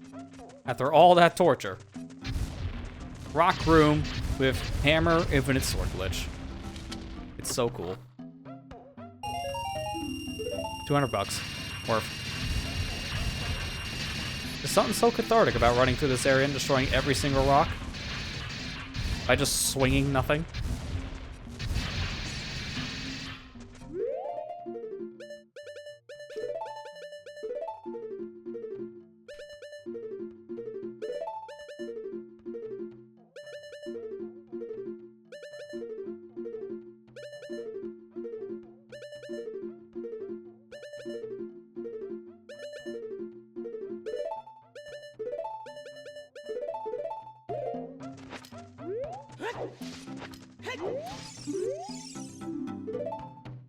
Say there's a secret around the entrance to Gerudo Valley.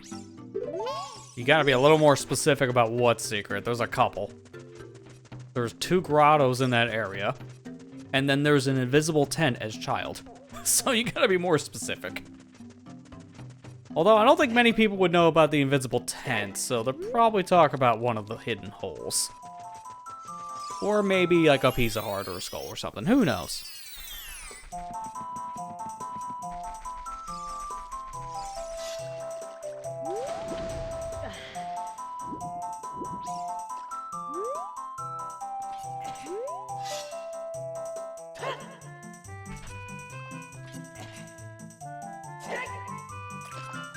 Hey, can you not do this with Big Goron? Do you actually just need a 2-handed weapon? I think you do because of the slash being different.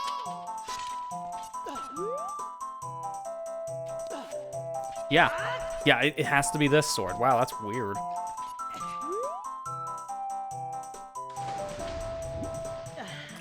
That's good to know. It's also very specific.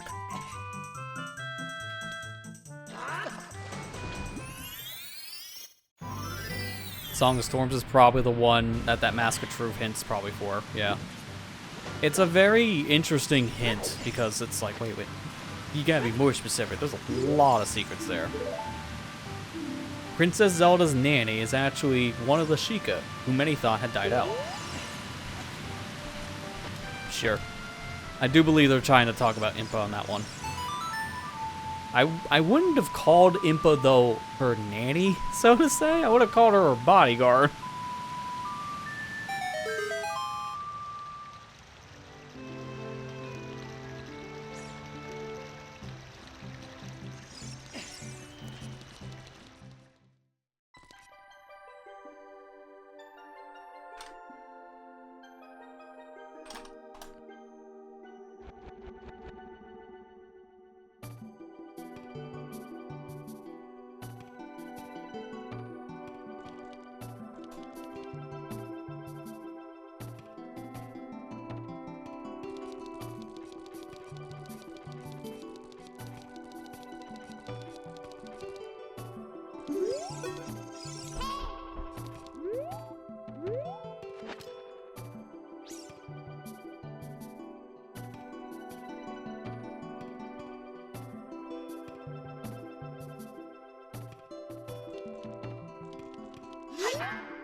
Oh, I think I understand here. Hang on.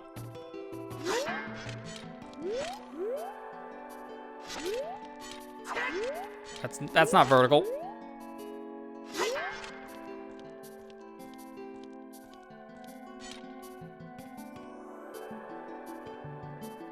So fast. I'm trying to follow it so I can show you guys another cool thing. Again, probably more useful for a rando.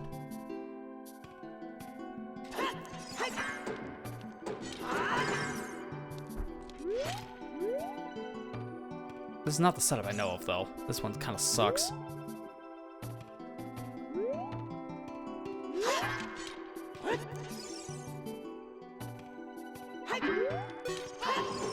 I'll just get rid of the sign. I don't think I need it. If I do, I'll bring it back.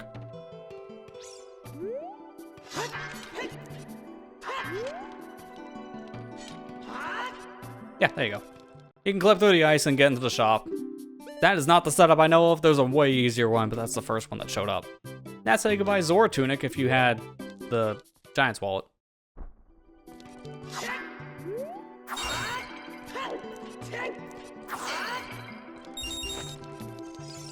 Zora took Chill Pill in the last 7 years. That's one way of putting it, yeah. Nice cold puns.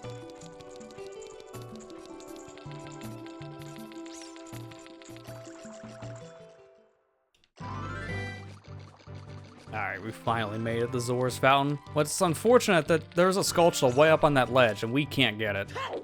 With a weird shot, it's technically possible, but again, not really doing that. Can't really do that in this version anyways. Timing's a little off for me. Oh my gosh, please stop.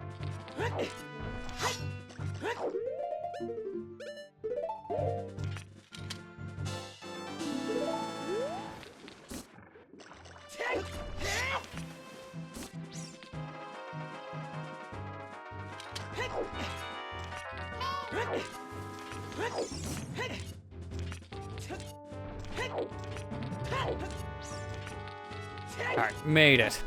In one piece, too. Alright, let me get my equips so I don't use something else by accident. I might want this. Knowing our track record, I think it would be good to have Forward Wind. But yeah, there you go. We made it to Ice Cavern. This is our next area to go through, although this area barely counts as a dungeon, because it's just a mini dungeon. No boss here.